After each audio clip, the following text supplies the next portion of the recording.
The telephone woke me at 3 in the morning, and a man in Singapore told me that every watch I owned was sitting in a Japanese port and was not coming out. Then he told me the rest, in the order that people tell you bad news, which is smallest first. My sales were down 20% in a week. My distributors were calling each other instead of calling me. And in that morning's papers, in 6 countries, there were 4 separate stories about my company, and I had not been asked for a comment on any of them. Swatch technology was stolen from Seiko. Their accuracy has never been verified by the Swiss Observatory. Those plastic cases are toxic. And the best one, the one I actually admired, that factory used to build Seiko movements under contract. So what exactly do you think is inside a Swatch? For anybody joining me here, I should explain what I had that was worth taking. My name is Lin Zamin. I am 23 years old. My father owns the largest film studio in Asia, and I have spent the last year building something he did not want me to build. A watch company. $6 billion of it, 2 of the oldest names in Switzerland inside it, and a plastic quartz watch called Swatch that was selling 10,000 units a day in a country that had spent 20 years laughing at everything my city made. The largest watch company on earth had noticed. "Mr. Lin," the man in Singapore said, "what is our answer?" "Our answer?" I lay in the dark and looked at the ceiling. "There is no answer. Say nothing.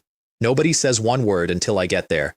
Because I have watched this trick from close range twice in my life, and it is always the same trick. They do not care whether the plastic is toxic. They know it is not. The accusation is not the weapon. The weapon is your reply, because the second you stand up and explain yourself, you have accepted that the question was reasonable, and from then on, you are a man defending himself and nothing else. The first man to speak loses. So I got on a plane, and I did not sleep, and at 11 the next morning, I came out of my own building in the blackest car in Hong Kong. That was deliberate. On a day when 4 newspapers have told the world your product is poison, you do not arrive in a taxi looking humble.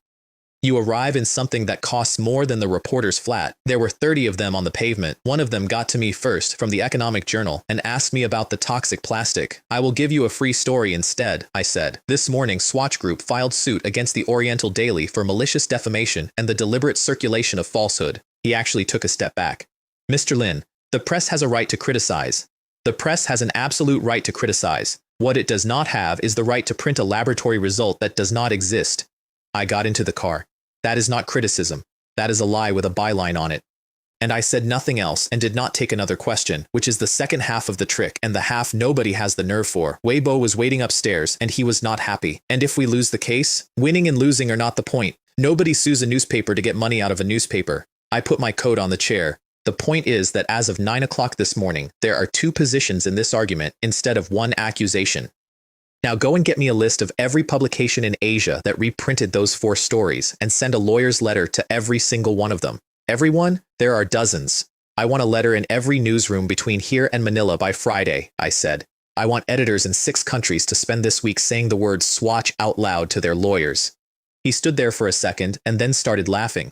Then David Green did the thing that actually won it, and he did it in a hotel function room in Singapore in front of 40 journalists, with a jeweler's mat and a set of tweezers. He put 4 watches on the table, mine and 1 each from the 3 Japanese houses, and he took all 4 of them apart in front of the room. He laid the parts out in rows, the way a man lays out cutlery, and then he did not make a speech. He counted.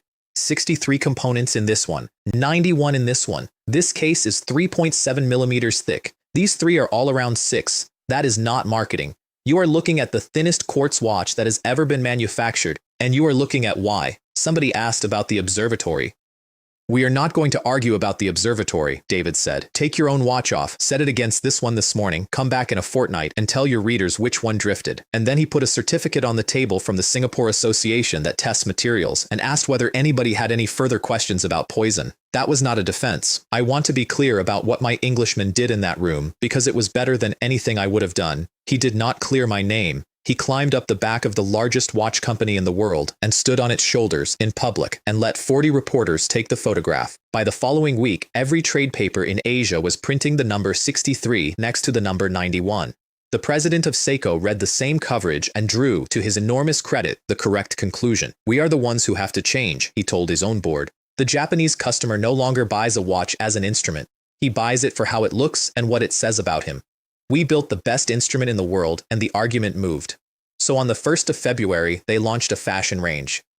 Constellations, art dials, a cherry blossom series. The Asahi Shimbun gave it a whole supplement, and the headline in one of the trade papers called Seiko the Louis Vuitton of watchmaking, and a second one congratulated them on inventing a category. The trouble was that 400,000 Japanese customers already owned mine. The comment that reached me first came from a shop assistant in Shinjuku who had a customer put the two boxes side by side on her counter and say, without any particular emotion, that the only difference he could see was the name. Chen Hao rang me from Tokyo, and I have never heard that man angry before or since. They are holding our cargo in a port on a health inspection, and while it sits there, they are copying us one for one, and they are giving interviews about how creative they are. His partner at the department store was calmer and more frightening. That is out of our hands now, he said. Tell Hong Kong the real problem. If the Japanese public spends 4 months being told that Seiko invented fashion in watches, then it does not matter when the cargo is released. There will be nothing left to release it into. Weibo came into my office with all of it and found me reading something else entirely. You are not worried. Old Wei.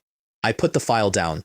Why do you think I have made you register our patents in every jurisdiction on Earth for the last 11 months? 26 countries. You complained about the legal bill in writing. He sat down slowly. You were waiting for this. I was not waiting. It was arriving whether I waited or not. I found the map. The quartz market is worth tens of billions of dollars. Seiko spent 10 years climbing to the top of it, and this year, for the first time, the share that is moving is theirs, and it is moving to me. They tried price. That failed. They tried the trade press. That failed. They tried the custom shed, which was clever. When all of that fails, there is exactly one move left, and it is the move every large company on Earth makes at that point. They copy you, and when they copy you, they hand you a document. There were 3 answers, and I gave them in order. The first was legal. Build the evidence chain inside Japan, in Japanese, with Japanese lawyers, and file in Tokyo, not in Hong Kong. Not in Geneva, in their city, in their language, in front of their judge, where every newspaper they own has to attend. The second was marketing, and it is the one I enjoyed. They want to fight us at arm's length and copy the whole line? Good. Then we tie ourselves to them with a rope and refuse to let go. Seiko is known in 90 countries. Swatch is known in 9. Every time a Japanese newspaper writes the sentence Seiko has been accused of copying Swatch, they are buying me an advertisement I could not afford and putting their own name in front of it as the guarantee. Weibo wrote that down. Their plagiarism is not the injury, I said. It is the best certificate I will ever be issued. The market leader does not copy a company beneath it. The third answer was the one that got out of my hands, and I am going to tell it honestly, because the cargo was not a commercial decision. A health inspection does not seize a whole container on a Tuesday and then find no laboratory available for 6 weeks. Somebody had made a telephone call, and the call had gone somewhere it should not have been able to go, so I decided to make it a much bigger conversation than a customs shed.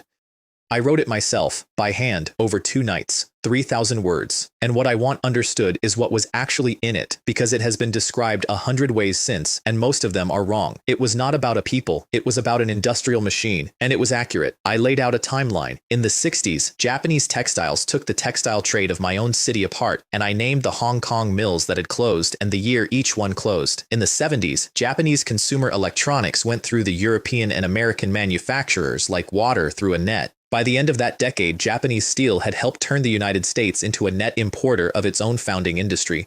And in the 80s, it was going to be automobiles, then semiconductors, then games, then film. Then I explained the part that nobody in Hong Kong understood, which was how it was structured. These were not companies, they were groups. A trading house, a bank, an insurer, a heavy industry arm, and a dozen consumer brands, all holding each other's shares in a ring, so that no single member could be bought and no single member could be starved. One of them made everything from noodles to rocket components. Another had a chemicals arm holding up an electronics arm holding up a watch company. You cannot fight one of those with a price. There is no price. The bank behind it will fund a loss for 9 years to hold a market, and it will be right to. And I finished it with one question, which is the only line in the whole piece I actually wrote for effect. Who is next? I gave it to my father to read, and I watched his face go gray. Ah, Min.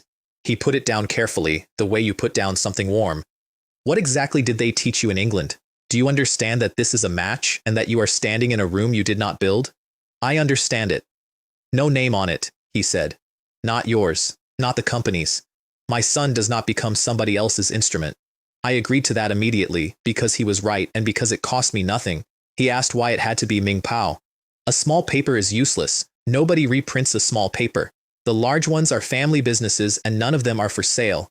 Ta Kung Pao is a state organ, and this cannot come from a state organ. I shrugged. And I am not going to buy a newspaper. The moment I own one, every other paper in this city stops taking my calls, because why would a man help his competitor? A newspaper I do not own is worth 10 that I do. My father put his coat on at 6 in the evening and went to see Gu Long himself, which is not a thing he had done in 15 years. That old man read 3,000 words for 22 minutes without once looking up. It is a magnificent piece of work, he said. The economics are better than anything my own people could produce. It is politically slanted and it smells of the Cold War, and it is still right. He took his glasses off. Whoever wrote this has a view of the world that I can only envy. I would very much like to meet him. He did not know he had had dinner with him 9 times. Then he sat and thought about what publishing it would do, which was not a small thought. It would not stop at Hong Kong. It would go across the whole region, and standing above the whole region was a very large country, with a great deal invested in the country the article was about. My father told him about the cargo. Gu Long put his cup down. They have grown confident enough to impound goods out of Hong Kong. And then those 2 old men sat in an office and said the thing to each other that every Chinese businessman in that city had spent 30 years not saying out loud. That Hong Kong was a colony and had nobody behind it. That a man here could quarrel with the East or with the West and had no third door. That one of them had gone north himself once, looking for a future, and had come home with nothing. This place is where the leftovers wash up, Gu Long said. The remnants and the people who lost. That is what we are. He looked at the pages again. And every once in a while there is somebody like this who simply walks at it head first. He set his teeth. Print it. Chin Lan wrote the news story that ran beside it, and she did not know who had written the piece either, and she has never entirely forgiven me for that.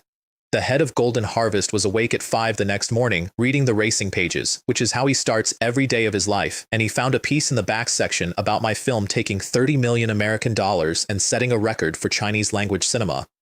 He threw the paper across the room, then he stopped and picked it up again and asked himself a question that had nothing to do with me.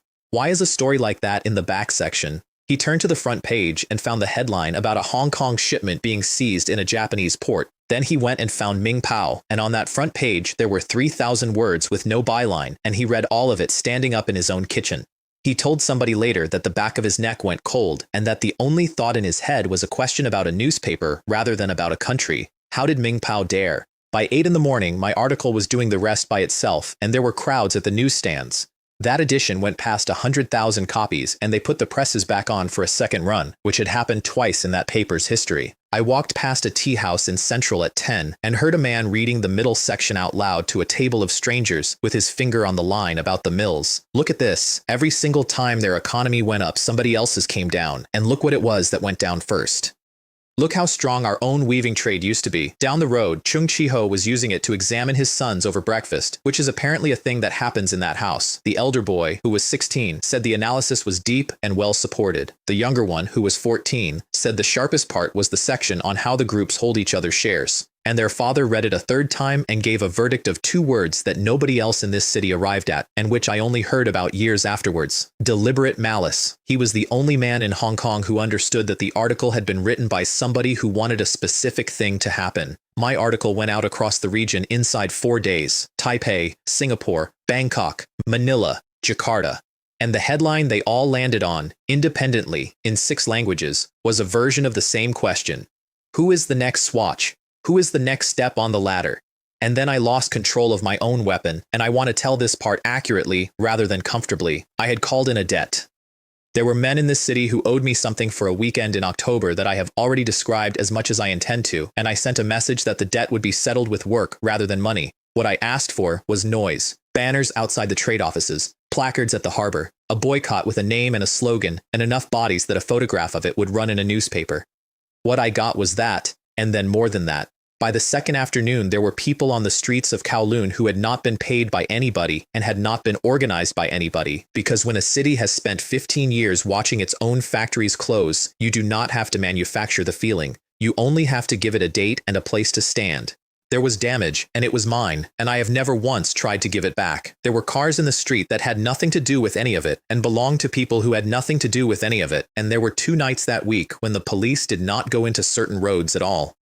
I did not order that, and I did not want it, and I could not stop it, and all 3 of those things are true at the same time, and only the first 2 are to my credit. I have thought about it since. The honest summary is this. I aimed a well-researched article about industrial policy at a boardroom. and about 11,000 people picked it up and aimed it at whatever they had been angry about since 1968. The governor found himself in an impossible position, and I am told he said so out loud in his own residence.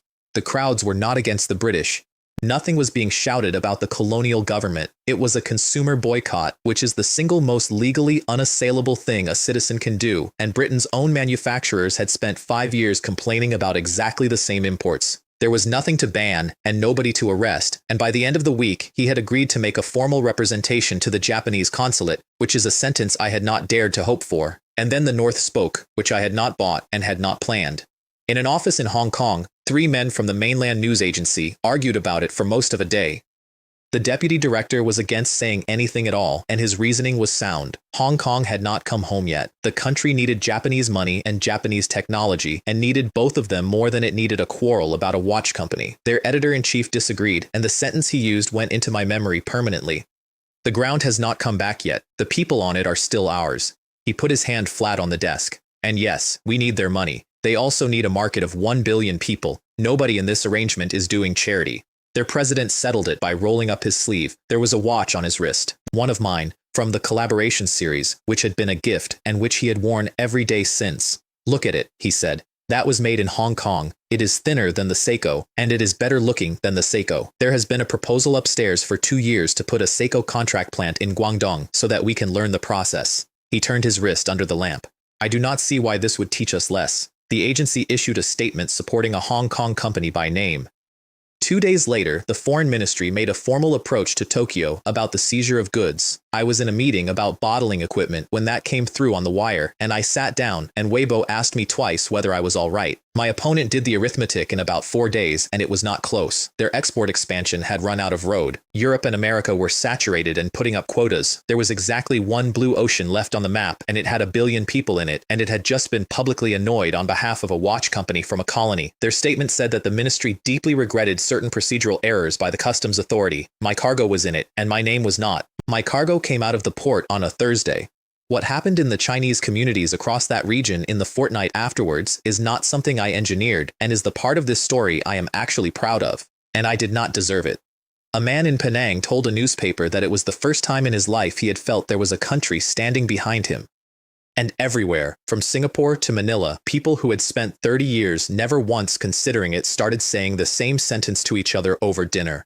I'm going to go and look at the mainland. Some of them went to find an uncle nobody had heard from since 1949. Some of them went to look at land for a garment factory. One of them, whose name I did not learn for another 2 years, went up to look at a rubber plant and came back and started a company that I now own 11% of. The reasoning they gave was all the same, and it had my company's name in it, which I found uncomfortable and have never said so in public. He proved it can be done. With a brand of our own and a process of our own, we can meet them on an international market and not lose. I did not deserve the next part either. In a house in Deepwater Bay, an 86-year-old man sat up past midnight with 2 newspapers on his knees and cried. He was born in 1895, which anybody Chinese of that generation can date without being told, because that is the year of the treaty. He had made shoes and hats in a river city in the 30s. He had run a bank in Shanghai. He had come south in 1948 with what he could carry. His son, who by then owned more ships than most navies, sat beside him and put a hand over his father's hand. Papa, I am going to take you back up there, soon. Is it really allowed? The old man said. Can we really go back? Then, because that family cannot help itself, the old man stopped crying and gave a business analysis. The North played that beautifully. They bought the bones of a horse with gold.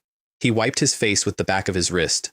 What a merchant needs above everything is not profit. It is rules and property and the knowledge that somebody will enforce them. They have just condemned a violation of trade law in public in front of everybody over a container of wristwatches. That was not about the wristwatches. Then he narrowed his eyes. And this Lin Zemin, at his age, he is ruthless. And worse than that, he understands how to use the shape of a moment. Well, his son said, it appears Chung Chi-ho has company. My debt was settled without me.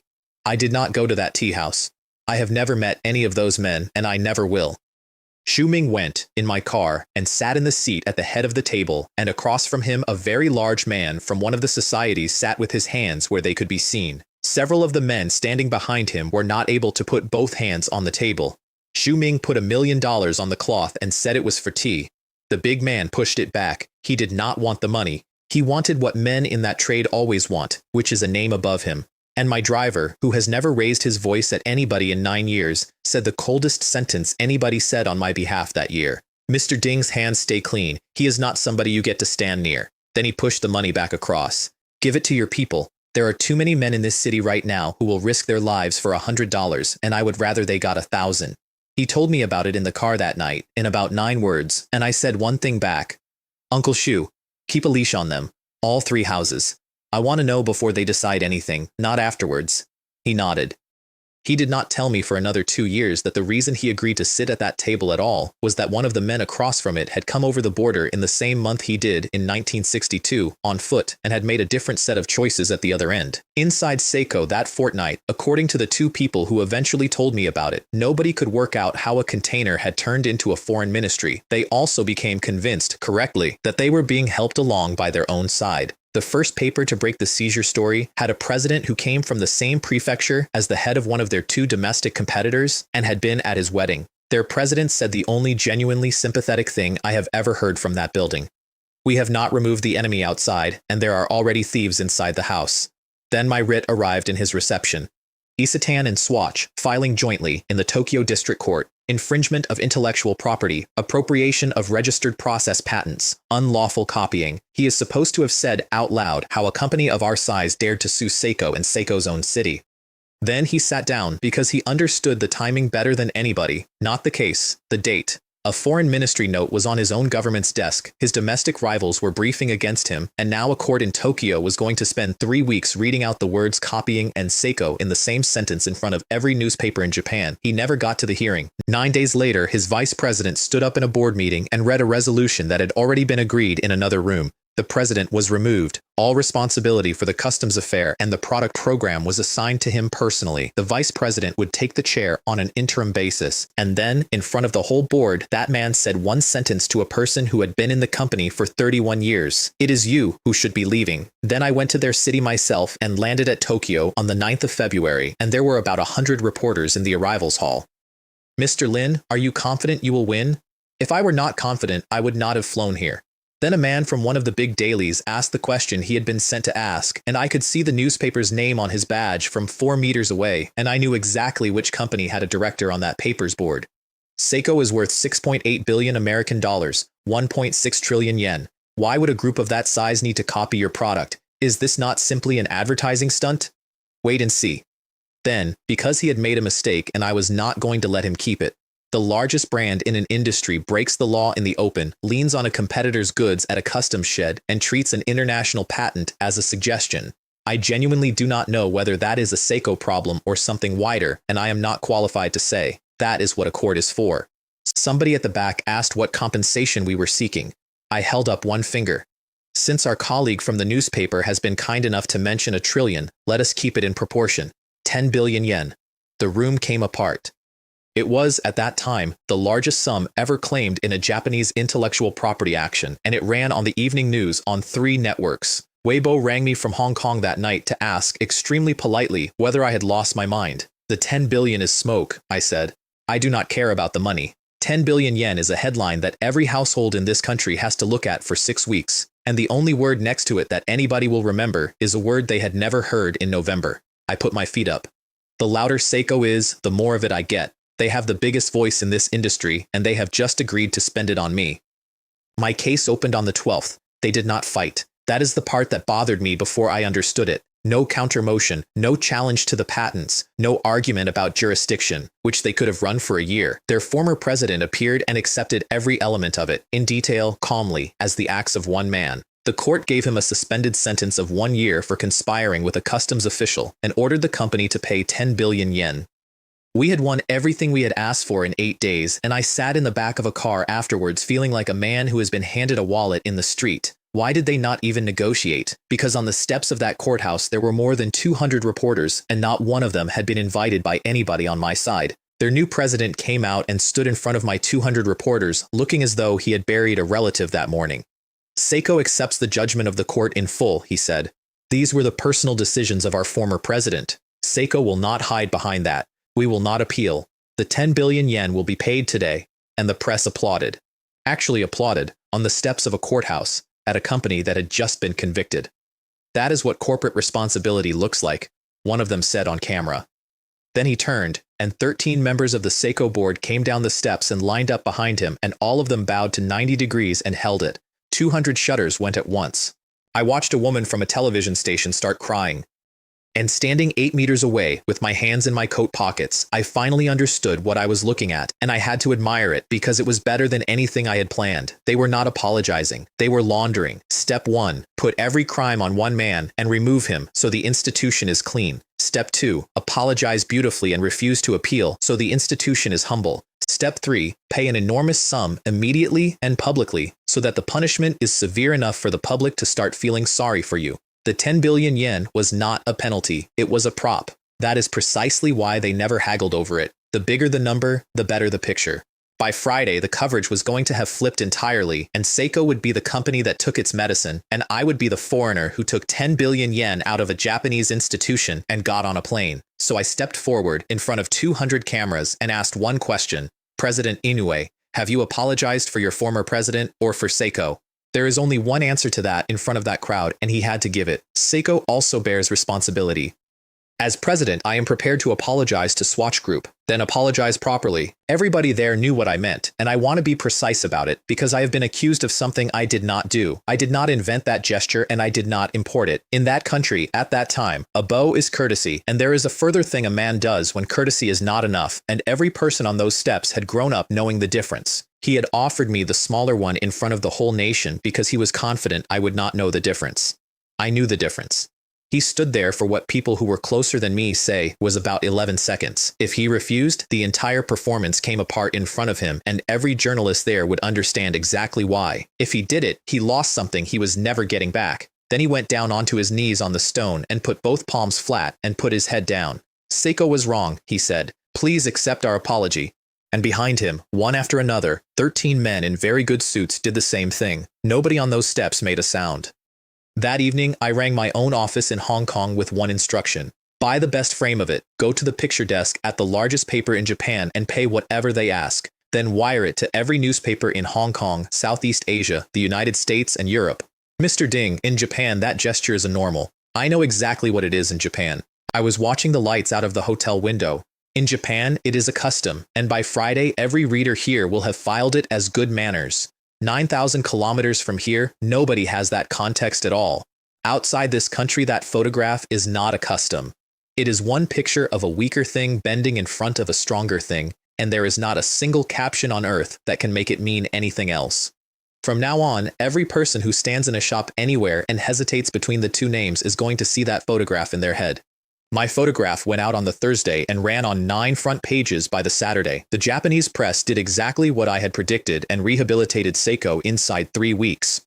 Their own boutiques filled up with customers who wanted to give them the 10 billion back, which is a sentence I read with genuine respect. And in the same 3 weeks, the distributors in Nagoya and Osaka, who had refused to take my calls in November, came to Chenhao and asked for territory. That is the thing about tying yourself to a giant with a rope. It does not matter who the crowd is cheering for. Everybody is looking at the same 2 names. I gave one instruction on how to answer them, and it cost $5 million.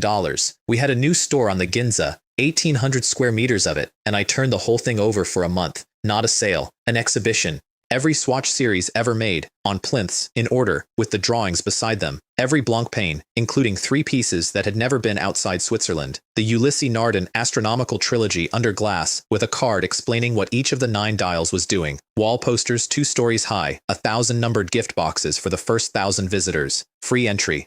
What is the pitch? Chenhao asked me. There is no pitch. There is not a price on anything in that room. I signed the order. Half of this country has spent 4 months being told what my company is by people who have never held one. Let them come and look at it themselves, and let them stand in front of the case for as long as they like, and do not let one member of staff approach anybody. 11,000 people came through it on the first Saturday. There was one poster on the front of that building, and I designed it myself. A drawn Seiko on its knees, and above it, on a throne, a swatch. My lawyers begged me not to run it. I ran it. By the Saturday, the pavement was solid for 400 meters, and there was a policeman every 2 meters of it. A clerk from an insurance office queued for 2 hours and got the last of the 1,000 gift boxes, a canvas bag with a cherry blossom on it, a pin badge, and a sheet of stickers. The whole box cost me about 90 yen to make. He kept it for 30 years. Inside, everything was white and sorted by type rather than by price, which nobody in that trade did. He wrote down what he thought at the time because he ended up working for me, and I have his note. Next to this, the Seiko boutique is a village shop. He bought a 50 fathoms collaboration at 99,000 yen and told his wife it was the complication of a Swiss mechanical at the weight of a quartz. He was not wrong. That is precisely what I had built and precisely how I had priced it. I watched all of it from the mezzanine with 4 men beside me who had refused to take my telephone calls in November. So, I said, do you still believe Swatch cannot compete in Japan? They fell over each other. We will sign now. 1 billion yen. 500 million. And the one from Nagoya, who had gone very red, said 15 billion, and then had to sit down. That exhibition took 1.3 billion yen in a day, 65 million of our dollars. In one shop, in one day, and my film had taken less than that in 30 days across an entire region. I want to explain that number because it taught me something I used for the next decade. The average salary in Japan that year was over 10,000 of our dollars a month. Across the border on the mainland, it was under 80 yen. Disposable household income in Japan was 3.5 million yen a year, and a taxi started its meter at 10,000. That is not a market. That is a different planet with the same shopkeepers. The 4 distributors put down 8 billion yen in advance. Isetan added another 3. By the time I got on the plane home, one trip to Japan had produced at least 20 billion yen of committed orders. 1 billion of our dollars, half of what my entire company had earned in the previous year. Weibo asked me what our defense was for the next copy. There is no defense and I do not want one, I said. I want them to put every engineer they have into quartz. I have 4 generations of upgrades sitting in a drawer in Switzerland. Let Seiko become extremely good at copying the thing I have already thrown away. I gave the Swatch distribution away for nothing that year, in 6 countries, to anybody who could move volume. Blancpain and Ulysses Nardin I gave to nobody, not one agency, anywhere, at any price. Weibo thought I was leaving money on the table. I was leaving a decade on the table on purpose. Somebody else's shop takes a margin and gives you a customer you never meet.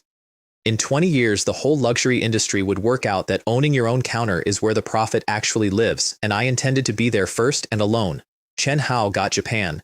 General manager, every channel except the duty-free. 11 months earlier, that man had been standing on an airport ramp shouting at tourists in broken Japanese with holes in his shoes. The photograph got to Southeast Asia before I did. Paper boys were shouting it in 3 languages in Singapore on the Friday, and nobody believed it because it is not a believable sentence. The president of Seiko went down on his knees in front of Lin Zemin. Then people saw the picture, with the courthouse sign legible in the corner of the frame, and there was no such thing as an altered photograph in 1981. I have kept a folder of what people said that week, and I am not going to pretend it did not affect me. 10 billion yen. I could not earn that in 10 lifetimes. He is a credit to every Chinese person alive. From now on, I buy nothing but Swatch. Sales across the region went vertical, and it was not because the watches had improved. People were buying a photograph. Chung Chi-ho sat in front of his television for a long time and then said 4 words to an empty room. I am worse than him. He genuinely could not see how it had been done, and it was his 14-year-old who handed him the answer over dinner, which I find delightful. In America, the newspapers attack Japanese companies constantly, the boy said. Half the boys in my class have a father who blames a Japanese firm for something. And Chung Chi-ho put his chopsticks down, because there it was, and he is the only person in Hong Kong who found it without being told. The center of this was never Seiko, he said, and it was never Swatch. The center of this is Washington. Japan in 1981 was terrified of exactly one thing, and it was not me, and it was not my customs complaint. It was the possibility of a story about Japanese corporate conduct getting large enough to be useful to a senator with a car plant in his state. I had not aimed at Tokyo. I had aimed past Tokyo, at the only thing Tokyo was frightened of, and let them do the rest. He worked all that out in about 90 seconds and immediately drew a conclusion I would have laughed at if I had heard it, which was that shorting Japan was now an interesting proposition. He was 10 years early. He was also, in the end, right, which is a sentence I have had to say about that man several times. I made one enemy that month that I did not know I had made, and he was the only one who mattered. The head of Swire is the 5th generation of the oldest British trading house in Asia. Shipping, trading, cold storage, food, aviation, property, sugar, tea, energy. 15 years earlier, he had simplified his own surname into 2 Chinese characters so his customers could say it, and he had built an entire town and named it after the company. He put my photograph on his desk and said, to his own brother, "In this Mr. Lin, I can see the shadow of Chung Chi-ho." His brother did not follow. He said, "I made wristwatches and did not touch a single Swire business." And the answer that man gave has been repeated to me twice by 2 different people, and both times it made the back of my neck go cold, because he had me exactly. You have underestimated the rate at which capital compounds.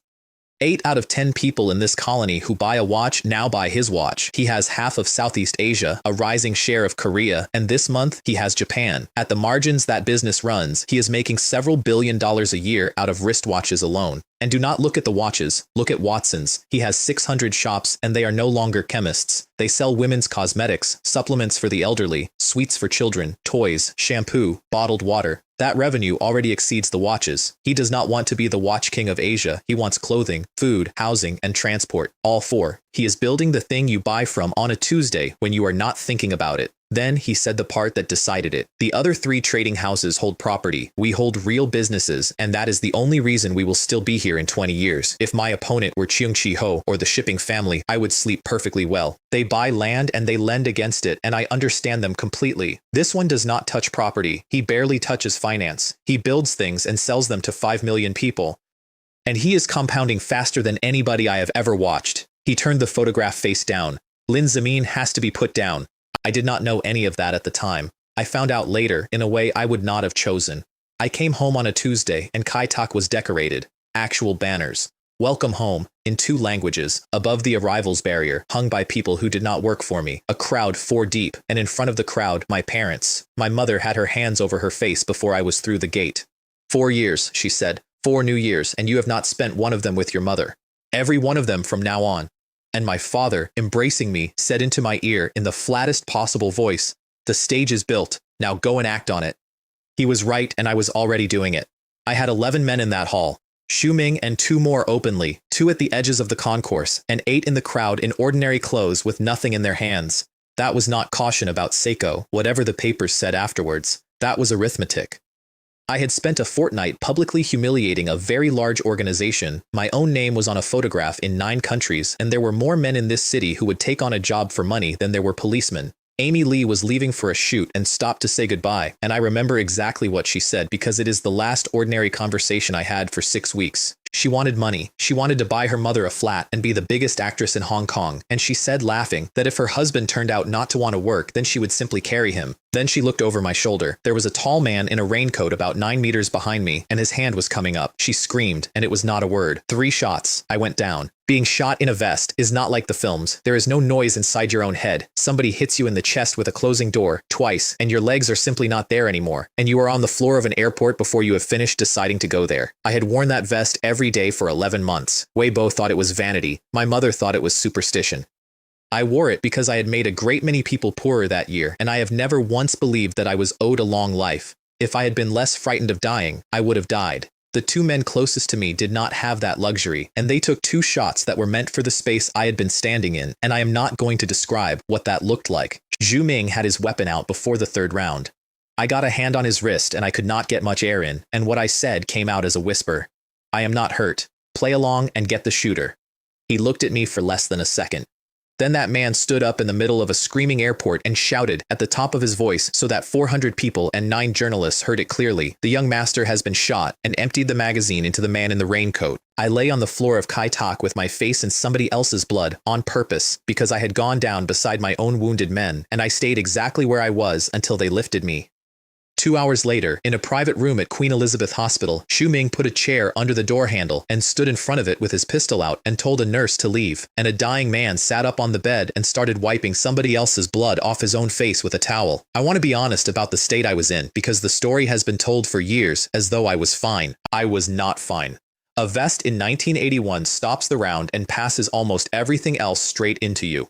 I could not lie flat for 9 days. My father came in and thought the pallor was makeup, and it was not. The first thing I asked for was painkillers. The second thing I asked for was the condition of my 2 bodyguards. One of them was in surgery, and it was close to his heart, and it stayed close for 3 days. The other one was going to live. I did not say anything for a while after that. I have been asked 100 times since why I stayed dead. 3 reasons, and they are all cold. If the man who paid for it believes I am on a ventilator, he stops being careful. A frightened man moves. A confident man moves faster, and everything he does after that is a signature. If I am unconscious, I find out in a week exactly what the colonial government does when a Chinese industrialist is shot in their airport and whether Weibo can hold 600 shops and a stock price together without me in the building, and a company whose founder has been shot is on the front page of every newspaper on Earth for a fortnight, whether or not he ever wakes up. I am aware of how that third one sounds. I thought it inside about 90 minutes of being shot, and I have never pretended otherwise. The television carried it at 6. Swatch went from 3670 to 3580. At 57%, my holding was worth $3.7 billion, and every newsreader in Hong Kong said the words third richest man on the island in the same breath as the words critical condition. The governor rang the commissioner of police that evening, and the commissioner told somebody what was said to him. Dig 3 meters down. I do not care what you have to move. You do not owe an answer to me. You owe it to Lin Zemin and to 5 million people who watched it on television. It was not compassion. A colonial administration can survive many things. It cannot survive the belief that a Chinese businessman is not safe in its own airport in front of a camera. The police were quick, and what they found made no sense for 2 days. A Beretta, 1 attacker dead on the floor, 2 more in custody by midnight, and 3 still running. The 2 they had were Vietnamese, both former soldiers, both of whom had come over on a boat and had been in this city without papers for 2 years. They had taken the job through the black market for $500,000 between 5 of them, and they did not know the shooter, had never seen him, were not told about him, which meant there had been 2 groups in my airport that afternoon, and only one of them knew about the other. By the end of that week, the police were pulling in every illegal on the island, which had its own consequences that I did not intend and will not defend. I put $2 million into the black market as a reward for the 3 men still running, or for the name of whoever had paid. I did not expect what that did. The criminal societies of Hong Kong went to war with each other over my 2 million. One house walked into Tsim Sha Tsui looking for the runners and found another house already there, and there were several hundred men standing in Nathan Road at 11 at night holding choppers and lengths of pipe, waiting until the police arrived in numbers. And a very large man from a third house, the one that owed me, gave an instruction to his people that got back to me in a form I could not use and have never forgotten. Mr. Ding's business is our business. His people went through the guest houses of Kowloon 1 floor at a time for 4 days. While that was happening, in an office in the north of this city, a man came back from Beijing with a piece of paper. The instruction on it had 3 parts. Support Lin Zemin, support patriotic entrepreneurs, and publicly invite the political and business figures of Hong Kong to Beijing to discuss the question of the return of Hong Kong. The people in that room could not speak for a moment. 2 years earlier, the governor had gone north and put the 1997 question on the table himself and had been told that the question was not open for discussion. It had never once been said in public by anybody. Their president folded the paper. The time has come to settle the Hong Kong question, he said. I was told that personally. The newspapers had 4 different stories that week, and each one told you what the paper was. One ran a black hand behind the assassins. One ran 200 men in Nathan Road. One ran a very long, very careful history piece pointing out that between 1950 and 1980 566,000 people had walked or swum into this city from the north, and that with the arrivals from the south after the riots there, the population had gone from 3 million to 5 million inside 30 years, and that a city assembled that way out of people who ran from something will always be 1 bad month away from running again. And one pointed out correctly that in this city they used to kidnap you and give you back. The first name on the Beijing invitation list was Gu Long, not a banker, not a ship owner. He was the most widely read Chinese writer alive. He owned the most influential Chinese newspaper in the world, and he was the closest ally the Lin family had. Whoever drew up that list understood Hong Kong extremely well. And Chung Chi-ho decided not to go, and the reasoning is the most honest piece of thinking anybody did that month. The situation is unclear, and our focus is here, he told his own people. But think about what has just landed on this city in 9 days. A man everybody has been watching gets shot in the airport, and in the same week, for the first time in history, the North says the words 1997 out loud in public. Do you know what those 2 things produce together? Fear. And after fear, capital leaves. And after capital, people leave, and property goes to nothing. He let that sit with them, and that is our opportunity. He had done it before. In the disorder of 1967, he had bought land off frightened men at the bottom, while everybody he knew was liquidating, and it is the entire foundation of that family's fortune. 1997 is 16 years away, he said. A very great deal can change in 16 years. Then, after they had gone, he stood at his window for a while, looking across at the hospital. I know what he said, because there was a man in that room who now works for me. How I wish you would die. He has never entirely forgiven me for Watson's. He held those shares. He sold them to buy land in North Point. And then he watched a boy turn them into the largest retail chain in Asia, and he is far too intelligent to have been able to stop thinking about it. 2 floors up from where he was looking, I was sitting in an 80 square meter suite with the curtains shut, drinking chicken soup and reading 4 newspapers, in a great deal of pain and extremely interested in what everybody was going to do next. My father was in the room doing the part I would not have thought of. Every doctor and every nurse who had been inside that door got $1 million, a non-disclosure agreement in front of a solicitor, and 6 weeks later, assistants emigrating to Canada, which several of them had wanted for years. I asked him about my 2 bodyguards. The Lin family will keep both of them, he said, and their parents, and their children, for the rest of their lives. That is not a decision, so do not thank me for it. My mother had her own item. That girl cried all night and sat in the corridor downstairs until 6 in the morning. She was not looking at me. Do not treat her badly. I said something about beauty being a natural thing to be drawn to and feeling being a separate matter, and my mother told me I sounded like my father, which is the worst thing she has ever said to me. The television announced that all 5 Vietnamese were in custody, that the shooter had been identified as a Japanese national, and that Lin Zemin was through the critical phase but had not regained consciousness. Japan lost its mind. Seiko had apologized on its knees in front of the world 11 days earlier. Why on earth would they then send somebody? Their new president is supposed to have come very close to weeping in his own office, and I believe it, because the man was innocent and could prove nothing. He issued a public statement supporting my company, condemning the attack, and committing Seiko's own resources to establishing who the shooter actually was, because he had worked out that the only way to clear himself was to find the answer before the police did. Chen Hao tried to get on a flight to Hong Kong, and his partner physically stopped him at the airport. This is exactly the week you do not leave your post, the old man told him. If Mr. Lin wakes up, what report do you want to hand him? Flowers? Take Japan. That is the report. And outside the Jinmen building, every evening for a week, ordinary people came and stood with flowers and candles, and bowed, and went home without speaking to anybody. Wei Bo could not understand it and asked his assistant to explain it to him, and the answer he got is the only piece of accounting from that year that I have never checked. The Baocheng plant had grown to 60,000 workers across 3 sites and a dozen component factories. Pan Disheng's garment operation, with his fiancée's textile group behind it, was another 40 or 50,000. Add the shops, the drivers, the suppliers, the families. About 1 million people in that region now had their rent paid by something I had started 14 months earlier with $100 million of my father's money. They are ordinary people, the assistant said. They can see perfectly clearly who is actually good to them. They do not need it explained. Weibo rang the hospital that night about something else entirely, and it is the reason I got out of bed. Swatch had fallen $4.60. Market value down to $5.7 billion. That is far too much. A founder is in a coma, the company has just won a case in Tokyo and taken 20 billion yen of orders, and there is a queue on the Ginza. And every financial page in Hong Kong in the same week had stopped writing about a shooting and started writing in almost identical language about the coming collapse of Swatch's overseas markets. Somebody is working behind the curtain, Weibo said. I put the soup down. Somebody was. In a flat above a shop in Causeway Bay, the man who had spent the previous autumn losing an industry to me was laughing at a wall. Heaven is on my side. His plan was not stupid. It was the correct plan, and I would have run it myself. Without Lin Zemin, Swatch is a shell with a brand painted on it, and a carcass that size draws every wolf on this island. He was already on the telephone. I intend to be the hungriest one there.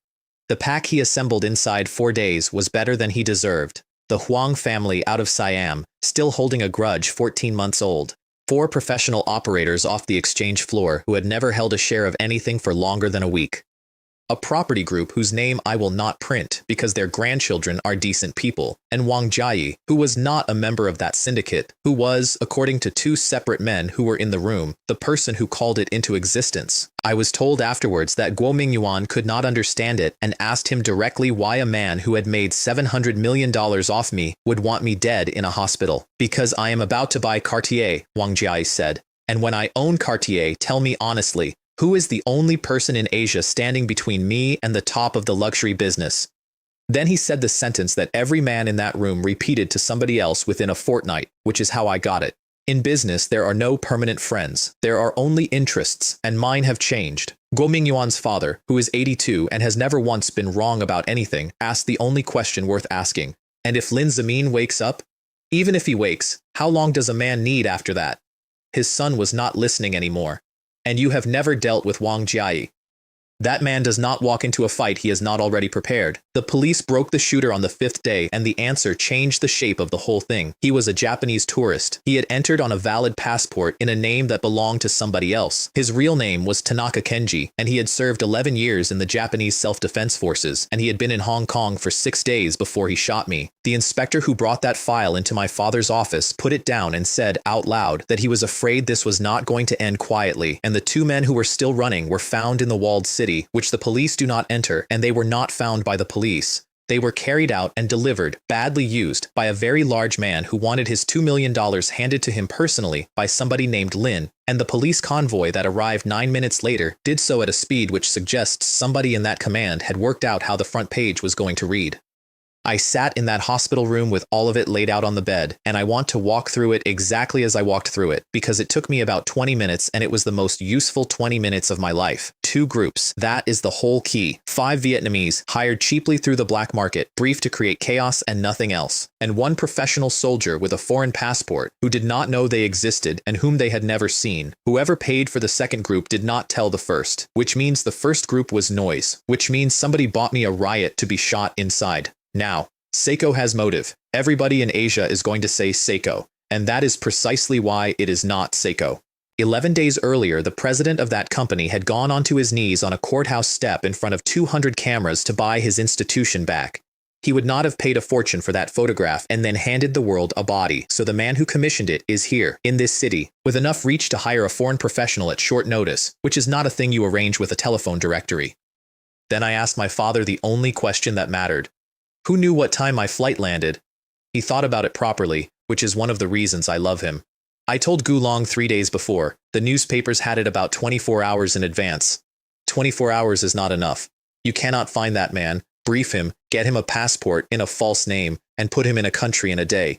You need 3 or 4. And I sat there and remembered the last time I had come home from Southeast Asia and found a wall of reporters waiting at a gate that nobody outside my own office should have known about. I had made a small fuss about it at the time, publicly, in front of 40 people, in an arrivals hall. The leak had come from the airline, and behind that airline stands Swire. My father went very quiet, and then said the longest thing he has ever said to me in one breath. That is exactly their character. And do not be misled by the manners I'm in. That family's original fortune came out of the opium trade, and they have never once apologized for it because in their own account there is nothing to apologize for. Since the war, Britain has been coming down. The empire is gone, the colonies are gone, and their entire policy in this place is to make sure that nothing grows here which they do not control. They have done it openly before. They cannot do it openly now because the North has just put its hand on your shoulder in public. So it is done at one remove by people with no return address. I did not shout. I am told I did not change expression at all. Until this week we were in the light and they were in the dark, I said. That is why I am in this bed. From today they are in the light and I am not. Then I asked for a pen, and whether it was them or whether it was not, I am going to take Swire Group, all of it. Here is the plan I wrote on the back of a hospital menu, and I followed it for the next 11 years almost without amendment. That company is 3 things: aviation and shipping, a food and beverage chain built around a bottling franchise and a sugar business, and property, everywhere in the world. I would not touch the property. Property is heavy. You buy it slowly, you fight for it publicly, and every dollar you put in sits there and cannot move. So I go for the cash flow and the transport. Swire is a British house in a city that is going home. Every year from now until 1997, their risk goes up and mine goes down, and the only thing that can save an airline and a shipping line in this region is access to a market of 1 billion people. So the objective is simple and it is not aggressive. It is to be standing in that doorway first, so that when they arrive, the doorway is mine. And against the bottling and the sugar, I put up the one weapon I already own and nobody has noticed. 600 shops. Then 1,000, selling a drink with my own name on it, at my own price, on my own shelf, in every market they operate in, which brought me to the decision that made everybody in my company think I had been concussed. Take Watson's out of Swatch Group, I said, spin it off completely and float it on its own, this year. Weibo actually asked me to repeat it. It is the 2nd largest asset we have. Why would you take it out? Because a chemist chain hiding inside a watch company is worth what a watch company's shareholders think a chemist chain is worth, which is nothing. I was drawing on the menu. On its own, with its own board and its own listing, it is a consumer business with 1,000 outlets and a 50-year runway, and the market will price it like one. And because I am going to need to raise a very large amount of money this year from strangers without giving away one share of anything I actually care about. There was one more thing on that bed, and Shuming had brought it in without being asked, a sheet of paper with a hand-drawn chart on it, swatch, every day, hour by hour since the shooting. He had been keeping it in the corridor with a ruler, because I had once mentioned in passing that a share price is a confession. I looked at it for about 30 seconds. Somebody is shorting me. How do you know? Because I have seen this shape before. I drew it. I turned it round so he could see. Look at the pattern of the selling. 2 hard pushes down, then a pause to let the small holders panic out, then a fake recovery to shake the funds, then down again. That is not fear. Fear is not that tidy. That is the exact scheme I used to take Baocheng Industrial. Somebody has read the Mingpao anatomy of my own war and is running it against me while I am unconscious, which told me 2 more things. Guo Mingyuan was in it because he was not even hiding and had been selling under his own house name for 4 days like a man who wanted to be seen doing it, and the rest of them were going through brokers, which meant there was somebody in that group who understood how not to be seen, and Guo Mingyuan has never understood that in his life. And if I am right, I said, the 5 Vietnamese were hired by that same company, not by whoever paid for the professional. 2 payments, 2 purposes, 1 week. Shuming asked me what I intended to do about it. I lay back on the pillows, which took a while and hurt considerably. Nothing at all, I said. I am going to lie here and watch the performance.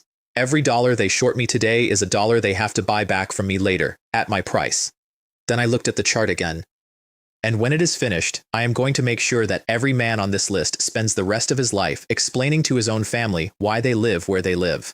There was one thing in that fortnight that was genuinely bad news, and it was not about the shooting. Weibo had held the group. 600 shops, 4 countries, 60,000 employees, a stock under organized attack, a founder in a coma, and not one contract lost and not one senior man gone.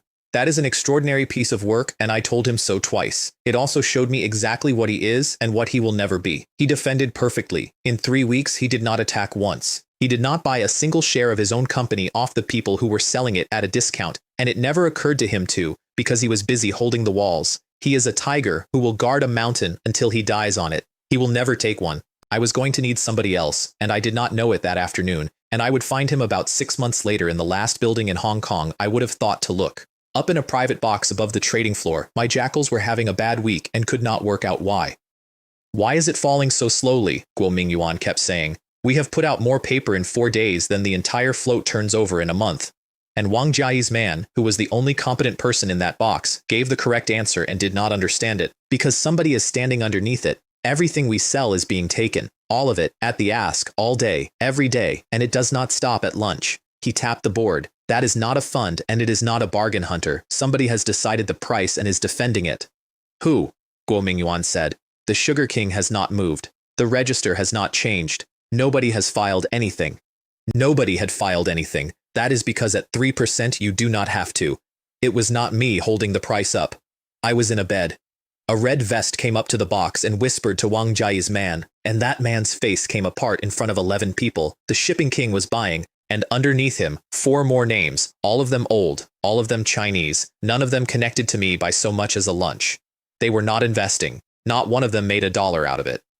They had read the same newspapers as everybody else, and they had watched a young man from this city get shot in an airport, and then watched a syndicate try to take his company off him while he was unconscious, and they had decided, separately, without meeting, that this was not going to happen in their town. I found out 3 weeks later. I have never properly thanked any of them, because 2 of them would have been embarrassed, and 1 of them would have charged me. Meanwhile, in Europe, somebody was trying to buy my vice president. Wang Jiayi had just done something genuinely impressive, and nobody in Hong Kong noticed. He had taken 40% of Cartier for under 500 million francs, out from under a South African family who held 33.6 and had assumed they had all the time in the world. Whoever gets to 51% first, or to a majority of the board, owns it. And in the middle of that, sitting in a hotel in Geneva with the share register in front of him, he finally understood what I had been doing for 18 months. He said it out loud to his own assistant, and the assistant repeated it to somebody who repeated it to me. Cartier is worth more than Blancpain and Ulysse Nardin together, and it is priced at 1/3 of them. And Lin Zemin has never once been in the watch business. Then, slowly, he is in the luxury business. All of it. His conclusion was the correct one, and he was welcome to it. Replace me. Finish what I had started with his name on it. So he took John Riley to dinner, and what he said over that dinner was, I have to admit, extremely well aimed. I feel sorry for you. DFS was a gold mine, and you were given a token piece of a watch company for it. David Green was your own subordinate, and now he has all of Southeast Asia, and you have been sent out to open markets like a traveling salesman. He does not trust you. Look at the structure and tell me I am wrong. Weibo is a factory hand with no education who holds production out of seniority. You are nominally head of channels, and DFS belongs to David, and Watson's belongs to Fang Xuan and Song Yao. You are a vice president of nothing. Then he made the offer. Stand with us, sell inside while we sell outside, put the floor through Swatch, and take enough out of it to buy 10 farms in America. John Riley looked tired and old and said something wistful about only ever having wanted a farm to retire onto. He walked his guest to the lift and shook his hand and went back into the room, and his eyes were perfectly clear. I asked him about it much later, over a bad lunch in Zurich, why he did not take it. It was a very large amount of money, and every word of the diagnosis was accurate. He gave me 2 reasons, and neither of them was loyalty, which is why I believe them. The first is that if he had gone to David instead of me, he might have got somewhere. David is young, and he is a radical, and he wants everything now. And the second is simply that I did not believe you were dead. He shrugged at his soup. I have met 4 men in my life who were going somewhere. God does not take that kind at 23. It would be poor management.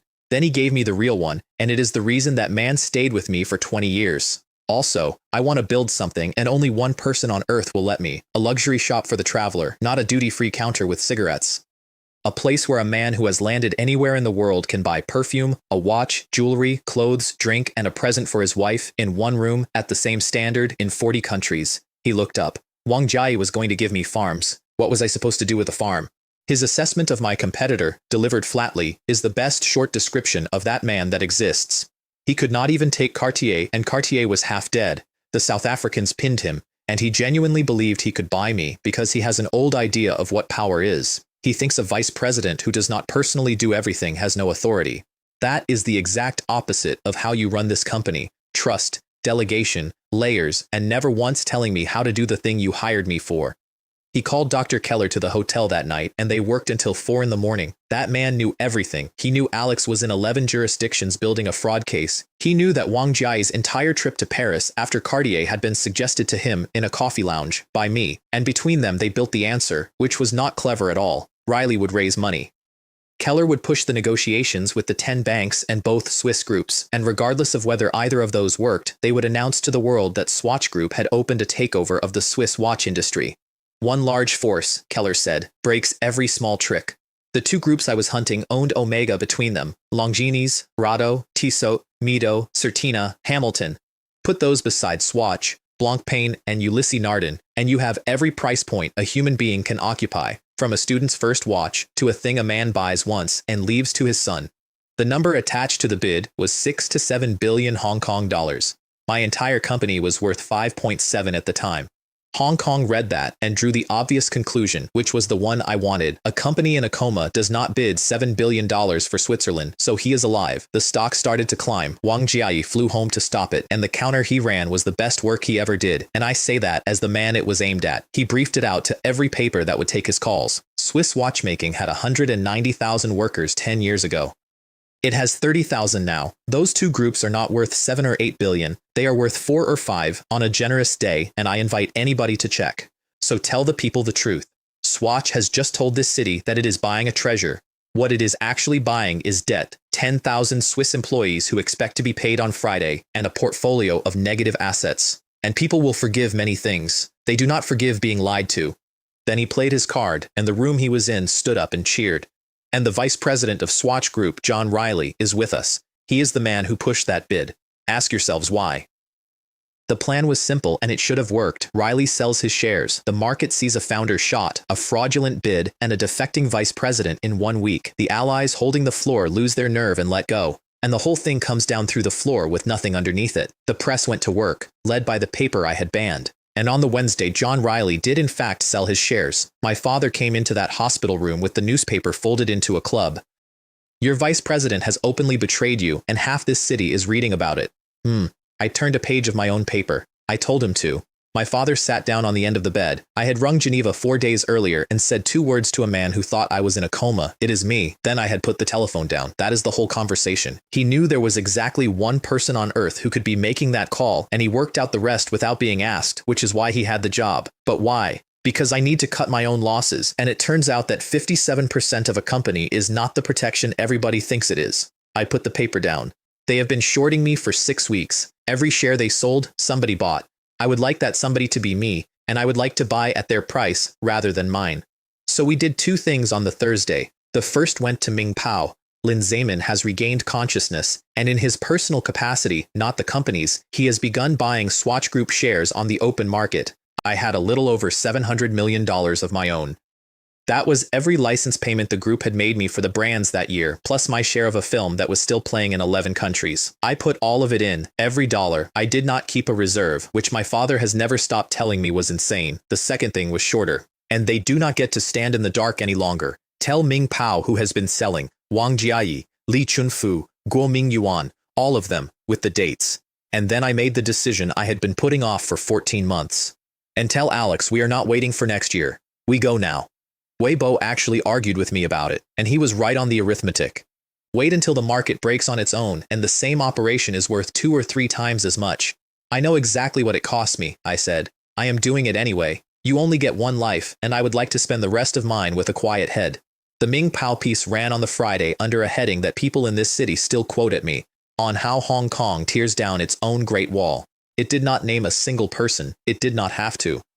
This company has paid billions in tax to this island and employs tens of thousands of its people. Its founder was shot in our airport 11 weeks ago, and in the week since, while he has been unconscious, a group of men in this city have been organizing to destroy the company, not to profit from it, but to take it. If a brand of this size can be killed here by people from here, then we should stop pretending.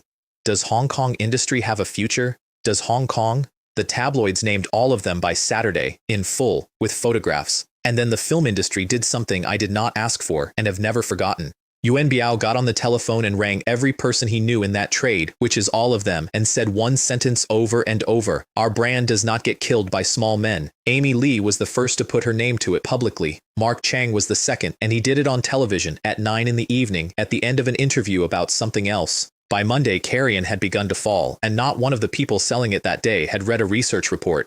John Riley landed at Kai Tak on the Tuesday morning and walked into an ambush I had arranged myself. 40 reporters. Somebody had told them his flight number, and this time I knew who, because it was me. Mr. Riley, why did you sell your Swatch stock? I did not sell my Swatch stock. He put his case down and took his time, which is the correct way to answer a question you have been rehearsing on a plane. I pledged it. Against a loan. I have spent 5 weeks in Switzerland leading a takeover approach to 2 of the largest watch groups in Europe, and takeovers are paid for in cash, and I did what any executive does, which is borrow against what I own. Somebody has taken a pledge notice out of a registry and told you it was a sale. That is not a mistake. You do not confuse those 2 documents by accident. Then he gave them the second thing, and he had been holding it since Geneva. And I flew home immediately because I received word 4 days ago that Mr. Lin has regained consciousness. Chin Lan got it before anybody else in that hall. She wrote 3 words in the margin of her own notes and then stopped writing altogether. Then he woke up weeks ago. All of this is staged. The Ming Pao piece, the buying, all of it. She was right about every part of it except the timing, and she has never asked me, and I have never told her. The evening papers ran the same headline in 4 different fonts. Xiao Whiting is awake. The soul of Swatch has come back.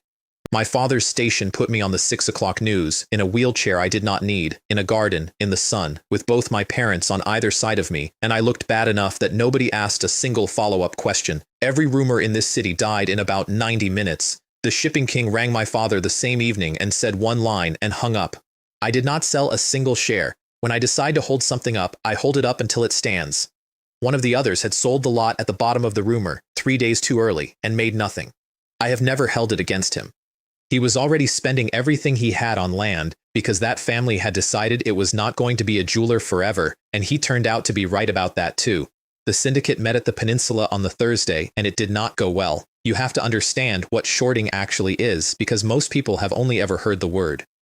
You do not own those shares. You borrowed them from brokers and from funds against collateral with a date on the contract. On that date, you must hand back the same number of shares. So when the price goes up, you are not merely losing money on paper. You are being marched toward a day when you must go into the open market and buy back, at whatever the price is that morning, a quantity of stock that everybody now knows you are obliged to buy. There is no worse position in finance, and I have put men into it deliberately twice. The banker's son had $300 million in it, and he opened the meeting by putting a vase through a wall.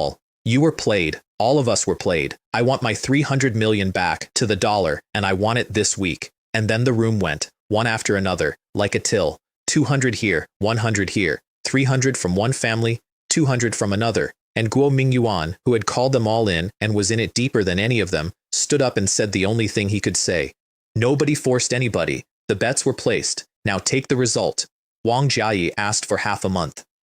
And then he said the sentence that finished him in that room in front of 9 witnesses, and I want it recorded because 2 of those witnesses eventually testified. If Mr. Whiting can be shot once, I do not see why he cannot be shot twice. The banker's son looked at him for a long moment. You are Malaysian, he said. You have a wife in Singapore and every dollar you own is in her name. In 2 days, you will be on an aeroplane and the rest of us will still be here. He was shaking. Have you forgotten who fed you when you came off the boat in this city with nothing? My family did. Li Chunfu hit him in the face. After that, it became the sort of thing that a peninsula floor manager talks about for the rest of his career. Wang Jiayi came out of it with a torn collar and a cut over one eye and stood in the corridor with the veins standing out on his neck, and what he said, to nobody, is the only moment in this story where I have any sympathy for him at all. How did I end up with this rabble? Then quietly, this was not an accident.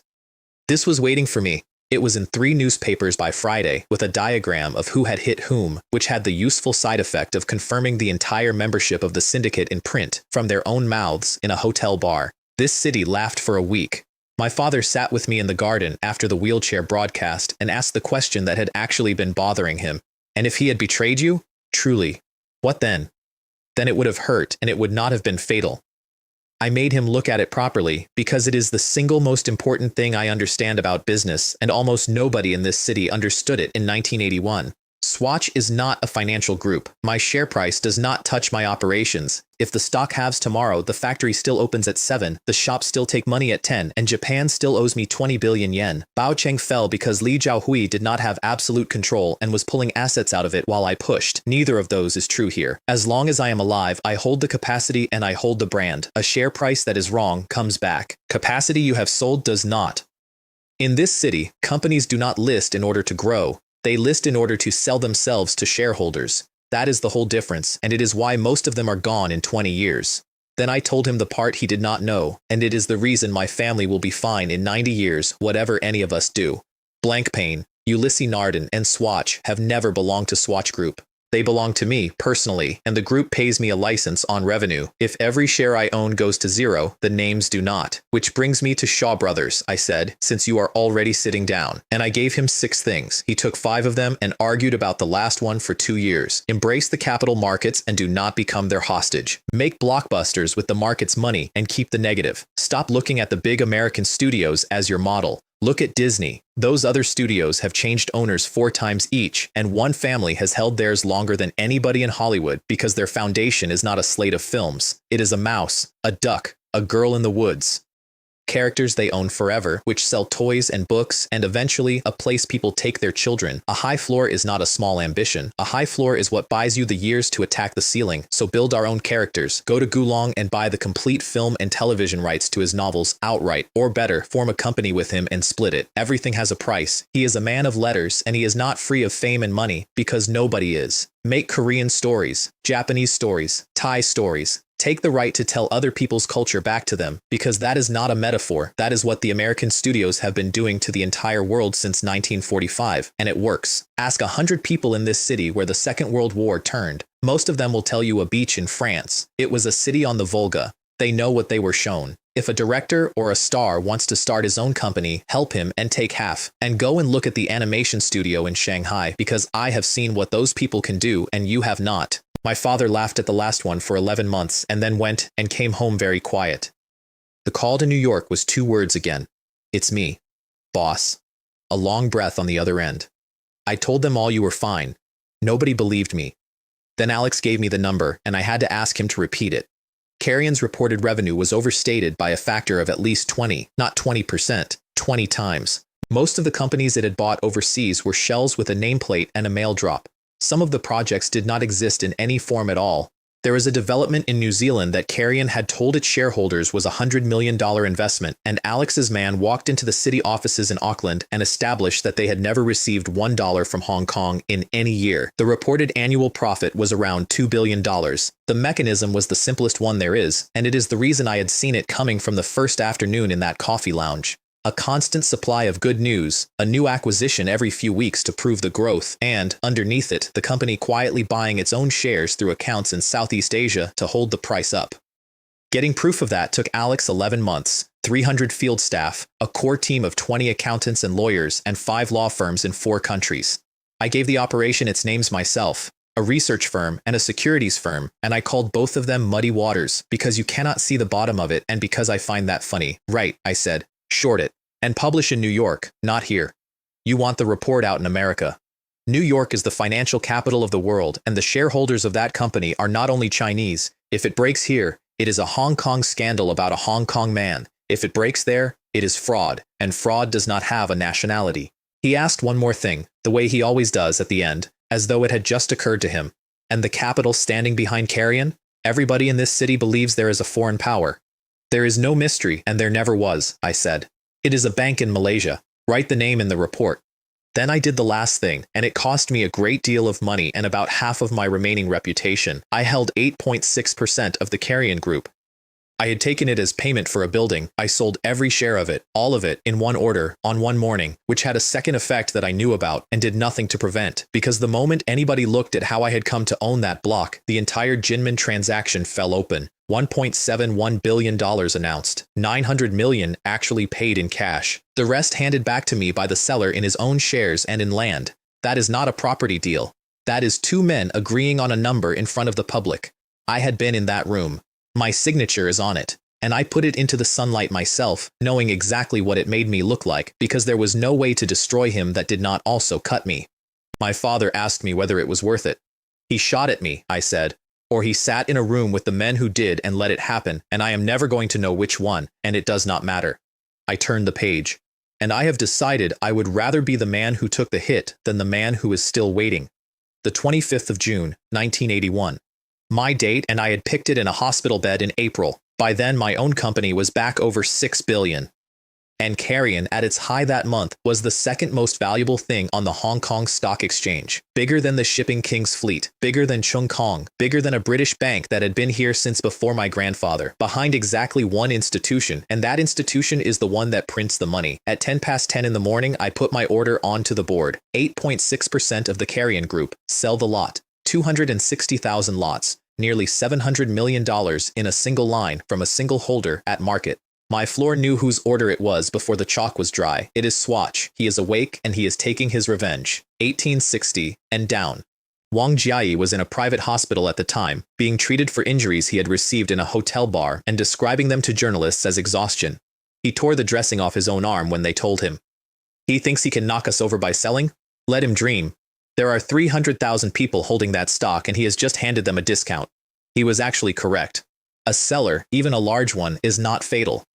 He had a plane booked to Paris for that evening to finish Cartier, and if he had got on it, he would have had 6 more months. His assistant came in without knocking.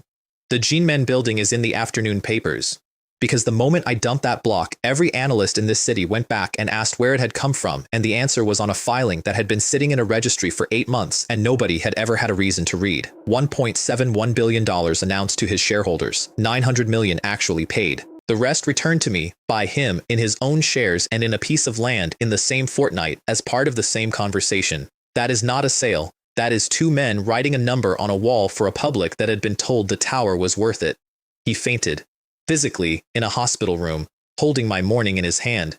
They told me he came round about a minute later and said, to the ceiling, the only thing he ever said about me that was entirely fair. How cruel. He has put himself in it too. 1790, and falling. And by the time he got out of the building, there were 40 reporters on the steps. One of them got right in his face. Mr. Chen, they are calling you the biggest confidence man in Hong Kong. He took the microphone out of the man's hand, which I have never once done and never will, and he defended himself, and the defense was good. Carrion Land alone has $6 billion of projects in the ground. We own 40% of Cartier, worth $2 billion on any valuation you like. We have an insurance arm, a taxi fleet, and a bottling plant. That is over $10 billion of assets against a market value of 8, and this market is undervaluing us, not the reverse. I invite the Securities Commission to open an investigation into the Jinmen transaction today. I will accept whatever they find. He did not mention the debt. In fairness, nobody asked. I am not going to explain the next part either. They pelted his car on the way out. rotten eggs and rotten vegetables, and a crowd of 40 or 50 men on the pavement shouting about their money, and a television crew standing exactly where a television crew needed to stand to get all of it in one shot. He watched that through the window and worked it out instantly, and he was right. "These are not shareholders," he said. "Shareholders do not bring eggs. He has put the street on me and told a camera what time to arrive." Then, with what I am told was genuine bewilderment. Where does a rich man's son learn to do that? I am not going to answer that here. 2 of his own partners broke that week, and it was nothing to do with me. My luck holds when I have paid for it. 2 brothers, a family group, in a joint venture with him on a development. They had put up guarantees, and when the stock started falling, they did what anybody sensible does, which is hire private detectives to find out what they had actually married into. What came back was that the man had no fortune of any kind, no family money, no overseas holdings in his own name. He had arrived in this city as a bankrupt civil engineer 6 years earlier, and every dollar that had gone through Carrion and out again had gone out to a woman in Singapore. Their own group was carrying $1.3 billion of joint obligations. One of the 2 brothers was going to prison for it, and they both knew which one. The elder one said the sentence that ended that company, and it was not about morality. "There are too many holes in this man. We found them with 2 detectives in 9 days. If we can find them, Lin Zamin has had them for a year." They filed with the commission on the Monday. My report came out on the Tuesday in New York at 7 in the morning local time. 58 pages, under a name nobody had heard of, and the first paragraph is still the best piece of writing anybody has ever done for me. Revenue overstatement of approximately 20 times. We are aware of no precedent on this exchange. In a small office downtown, 2 men who ran about $25 million each read it start to finish without speaking. One of them said what everybody said that week. There are 8 separate research methods in here and not one valuation model, no discounted cash flow, no comparables, nothing you need a degree to follow. He turned back to page 1, which is deliberate. Anybody can read this, a dentist can read this. And his partner, who had a better ear, put his coffee down. Then they are not trying to expose anybody. If you want to expose a fraud, you write for regulators. This is written for a panic. He looked up. They are short. This document exists to be understood by people who will sell. Then he frowned at the letterhead. Muddy Waters. Where have I seen that? He went and dug through a pile on the floor for 4 minutes. Here, Muddy Waters Securities. It is on the shareholder schedule of the Tiffany listing. That is the first time anybody in the United States wrote my name and that name on the same sheet of paper, and neither of those 2 men knew what they had. One of them spent the next year finding out, and he cost me a great deal of money doing it, and I will come back to him. My timing was not luck either. The institutions in New York went first because they always do. Sell it. And then, in about 6 separate firms on the same morning, a portfolio manager was told that he could not sell it because the stock had been lent out of the account 9 days earlier against collateral and would be returned on the contract date. Lent to whom? To a securities firm in New York with a license, a clean record, and a very small office. It had made a market rate offer for the borrow, in writing, in perfect form, and every one of those funds had said yes, because that is free money and nobody had heard of Carrion. Alex sold every one of those shares before the report went out. $1.7 billion of stock he did not own, into a rising market, over 11 days, while I was in a hospital bed reading about my own funeral. By the time the report hit, the price was $15.30. He rang me at 6 in the evening my time, drinking tea, which he does not drink, and told me he had one more document to sign. Muddy Waters Research initiates coverage of the Carrion Group. Rating, strong sell. Price target, below $1. Below $1 American dollar. Under 5 of ours. From 1530. There was a young man in that office who had joined 4 months earlier and who went on to become one of the most famous short sellers alive. He read the target price over Alex's shoulder and asked out loud what was supposed to happen to a company at that price. Nothing happens to it, Alex said. It stops being a company. It becomes a liquidation and a delisting and about 9 years of court. My own city woke up on the Wednesday to 2 of my newspapers carrying the full report, translated, over 11 pages, and underneath it, the second story. 2 brothers had filed a formal complaint of financial fraud. Up to 300,000 people in this city owned that stock, 1 in every 17 human beings on the island. The list of its lenders was 6 banks long, and every name on it was a name my own city banks with. There was a crowd outside my exchange at 7 in the morning, in the rain, an hour before it opened. And in a boardroom at the top of the Hong Kong and Shanghai Bank, the Taipan sat up all night with his credit committee and a number on the table, $2.3 billion of exposure. He asked the first question, which was the obvious one. What is the collateral? They told him. Property, land, project receivables. And then, at the bottom of the schedule, the single largest item pledged against the largest facility. Carrion shares. They had lent $2.3 billion against a company, secured on the company. He did not say anything for a while. Then he asked his second question, and it emptied the room. Who signed these off? Nobody answered him. Everybody at that table knew that facilities of that size do not walk through a credit committee on their own legs. Then he asked the third one, quietly, and I was told about it years later by a man who was in the room, and it is the reason he and I are still friendly. Ming Pao does not have a New York bureau. Nobody in the city does. So how did a Hong Kong newspaper have 58 pages of American research translated on the same morning it was published? Somebody said my name. That is what I thought, the Taipan said. But look at the document. 300 field interviews across 9 countries. That is not written in a fortnight. That is 6 months of work and probably a year. He put his glasses down, which means the young man in the hospital bed has been building this since before any of us had heard of him. Then my market opened at 10, 15.90, then 14, then 11, then 9, then 7, and then a long grinding hour in the 5s with nobody bidding at all, on a floor where men were standing on chairs. 1 session. Up on the executive floor of the exchange, the vice president stood at the glass with Chin Lan beside him and watched the second largest company in Hong Kong come apart in 90 minutes. If Muddy Waters really is his, he said, then he is the only winner in that hall today, and this is not a share price. This is going to redraw the finance and property markets of this entire city. Chin Lan did not write it down. Who stops him now? She said. Wang Jai spent that afternoon in his own office with the safe open, stacking bundles of cash into a case. There were 4 watches in the bottom of that safe. He had bought them off me in a fit of temper at a shop opening 11 months earlier, at a price that had doubled 4 times because I had made it double. He took the classic out of the box, the Blancpain, the one that cost him $1 million. This, he said to his assistant, is now the most valuable thing I have left. He was correct. Every other asset in that building had a lien on it. I did not go and watch it. I want that on my record. There was a knock at 4 in the afternoon, and it was not a knock so much as a formality, because by the time his secretary opened the door, the corridor behind it was full. The Securities Commission and the Anti-Corruption Commission, together, and more than 200 investigators in plain suits standing the entire length of the floor, all the way to the lifts. 2 documents. One to seize every file in that company, and one with his name on it. He read it twice, the way I read the plan on my father's table 2 years earlier, and then he asked the only question he asked that afternoon. Will I be given an opportunity to see Lin Zemin? The officer told him that anything he said would be used in evidence. He walked out through those 200 men with his coat over his arm, and I am told he was still not entirely certain it was happening until the doors opened and the light and the noise of the street came in at him all at once. I did not go. I was asked whether I wanted to be there, and I said no, and then I sat in my office with the curtains open for about 2 hours, doing nothing at all. The rest of my list had gone already. Li Chunfu had been in Thailand for 11 days and never came back to this city again. Guo Mingyuan was in Indonesia by the weekend and sold his last watch shop by cable from a hotel. And the man who had been closest to Wang Jai for 6 years, the one who had polished every scheme and carried every envelope, ran on the Thursday and took Wang Jiai's mistress with him, which is the single most Hong Kong thing that happened in 1981. In a flat in mid-levels, the last of the syndicate turned off his television with a hand he could not keep steady. An $8 billion group, larger than mine, gone in 9 days. His father was 72 and had spent 40 years in the same trade. I told you to mind your own business, the old man said. What did you think you were doing going after that boy? I have asked your uncle to speak to Chung Chi-ho, and Chung Chi-ho has agreed to introduce you. He got up. You will go and apologize to him personally, and you will do it before Sunday. And once Wang Jai was in a cell, there was nowhere left for the money behind him to stand either.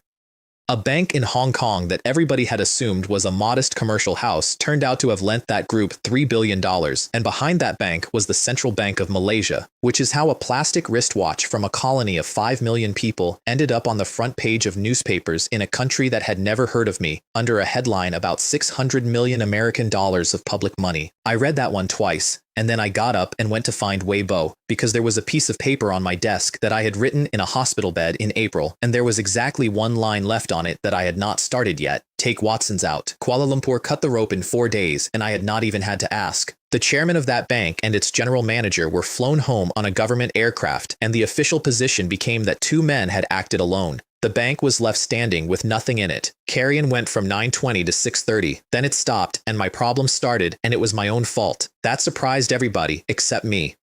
Market value down from 8.3 billion to 1.78, and then a floor, because underneath all the invented projects, there was some real property with real tenants in it, and property does not go to zero, which left Alex with a problem I had not anticipated. We were up over $2 billion.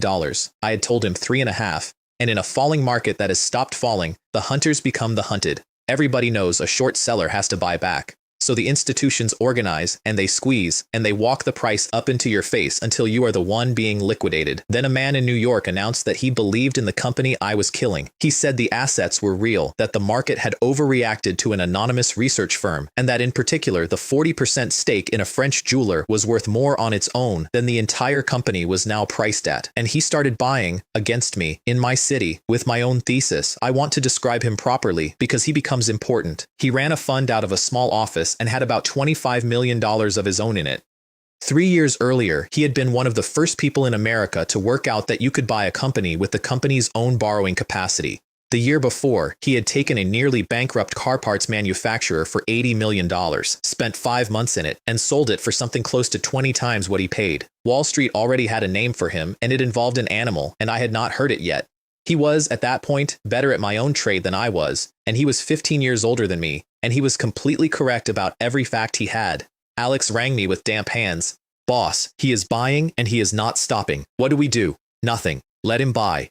He is going to squeeze us into the ground. Let him buy, I said. And the moment his holding goes past 40%, sell him everything we have left. All of it, in one go. There was a silence on that line. Alex, that company has close to $10 billion of debt. He does not know that yet, and neither does anybody else, and I only know because I paid 300 people for a year to find out. He thinks he is buying an undervalued asset at a discount. He is buying a half-finished building with a mortgage on it that nobody has told him about. I never wanted carrion. Owning it would be a punishment. I want it dead, and I want the 4 pieces of it that are actually worth something, and I would like somebody else to pay for the funeral. Hong Kong was delighted, incidentally. The papers ran it as a rescue. Wall Street believes in us. The American has come. He flew into my city himself 2 days later, because that is his habit. He does not buy anything he has not stood next to.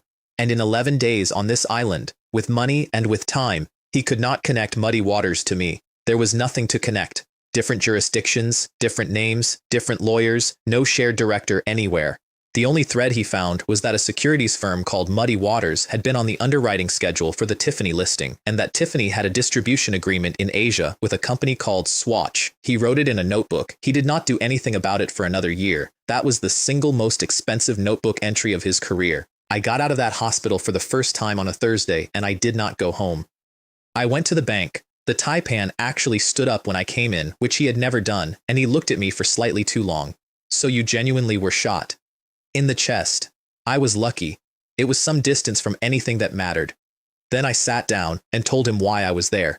I have not come about carrion. I have come about the Hong Kong and Shanghai Bank. He waited. At this moment, Wall Street believes it is buying a discounted asset. It is buying an air castle with several $1 billion of debt underneath it. I let that sit. Now answer me 2 questions. When they find out, will they keep buying? And if they do keep buying, will they assume the liabilities? He did not answer either one. Then here's the third. What is this bank's provision against bad debt this year? Is there $3 billion in it? I watched a man do arithmetic he had been avoiding for a week. He had $2.3 billion out to that group. The other British bank had more. The Malaysians had over 3. Add the smaller houses. $10 billion was not an outside case. It was the likely case. What do you want? He said. I gave him a list of 4 things. The soda water plant, the land in the Kowloon Development Zone, the travel company, and Carrion's 40% of Cartier. After a liquidation, those assets go to the creditors, I said. The Malaysians are 4 hours away and about to be extremely busy at home, which means, in practice, that this bank will decide who gets what. So the question is not who decides. The question is, who gets the right to dispose of the good assets first? And on that, you and I and every other lender in this city are on precisely the same side. Because if the American takes the board and then opens the debt schedule and finds out what he has actually bought, the first thing he does is start pushing the worst of it onto you. Every day you wait costs you money. The taipan of that bank thought about it for a while, and then he told me something about his own institution that I have never repeated until now. Do you know what we actually do here? People think we lend money. He shook his head. We invest in people. Every generation, we pick 2 or 3 men who are going to be somebody. We open a door for them before anybody else will, and we bring their money in under our roof and keep it there for 50 years. In the 70s, it was Chung Chi-ho, and it was the shipping family. He put his glasses on. One condition, not less than 60% of Swatch Group's cash sits with this bank. I agreed before he had finished the sentence. It was not even a concession. It was the cheapest thing I bought that year. There was somebody waiting at my house when I got home, and my father had let him in, which told me it was serious. Chung Chi-ho. And with him a much older man who could not look at me.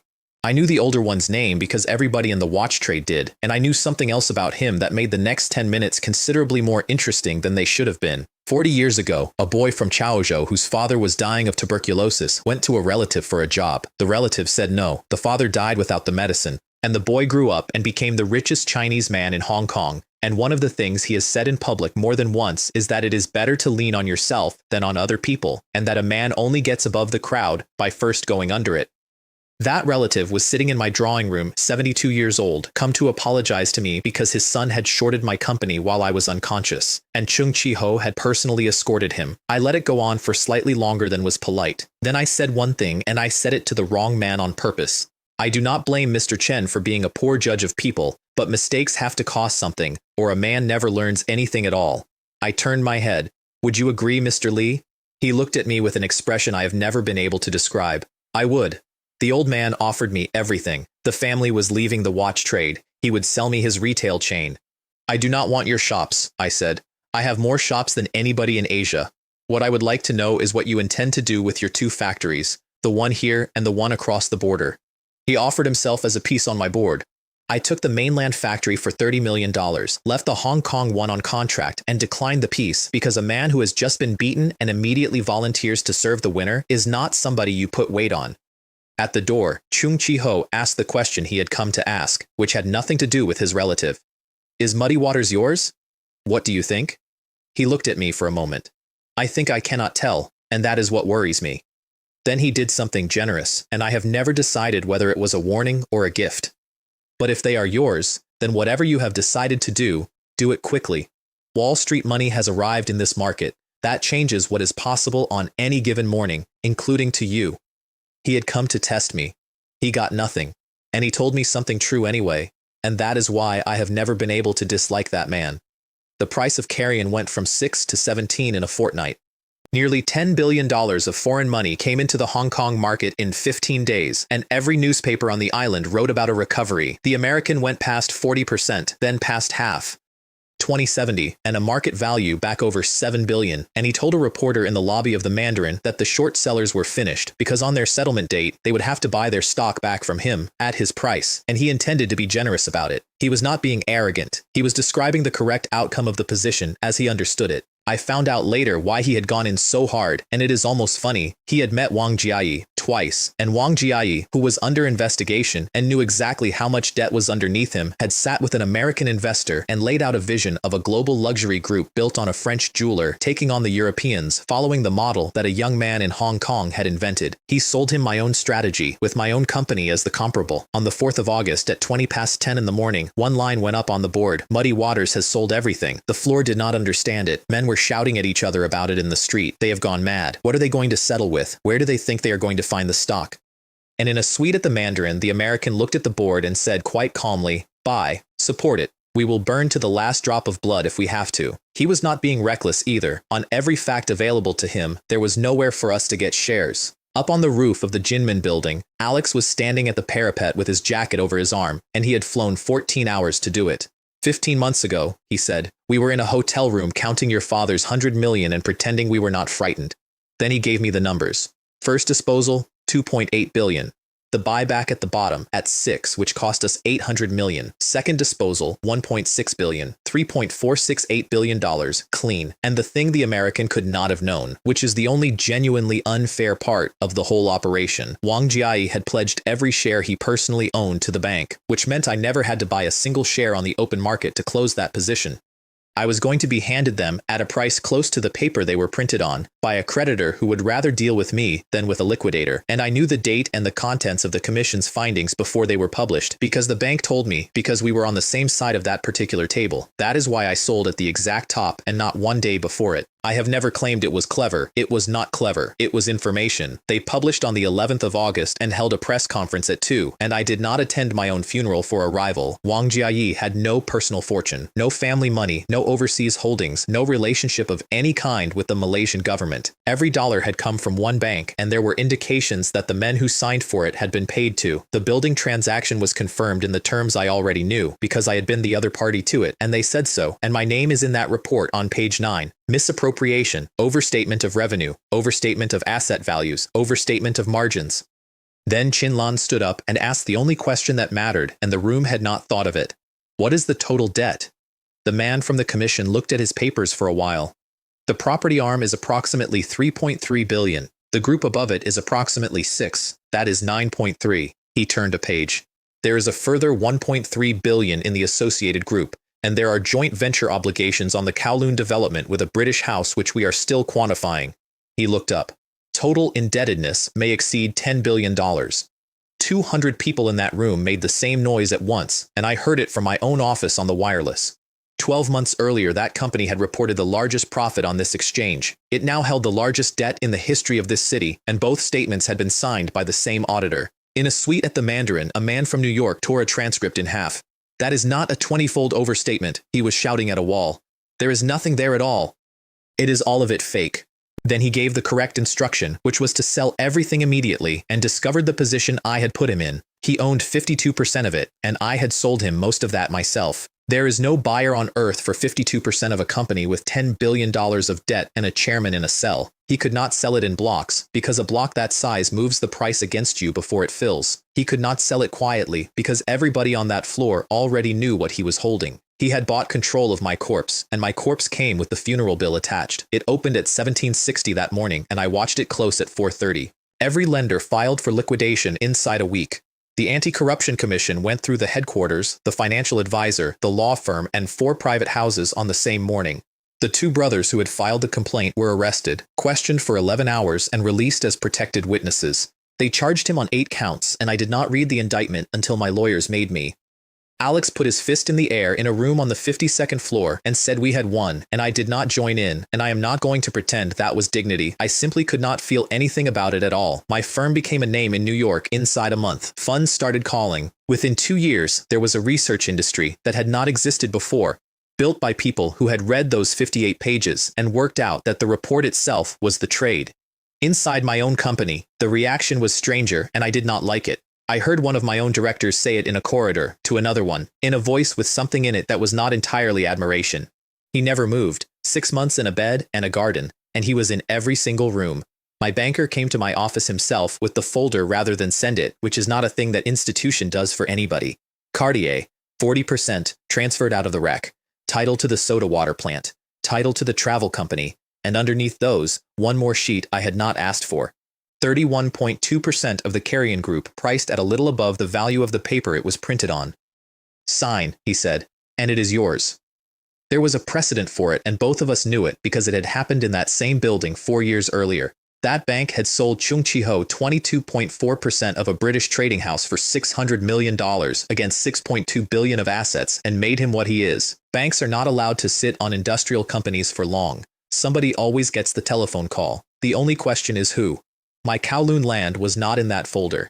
It had been pledged to the other British bank and would go to public auction, and I would have to bid for it like everybody else, which I eventually did, and which cost me considerably more than it should have. Weibo asked me why I wanted a soda water factory. I gave them the whole map in one meeting, because I was tired of being the only person in my own company who could see it. Cartier is the beginning of a luxury group, not a watch company, a group. There are exactly 2 assets on Earth I want more than that stake, and both of them are in Switzerland, and neither of them is for sale this year. The soda plant is not a soda plant.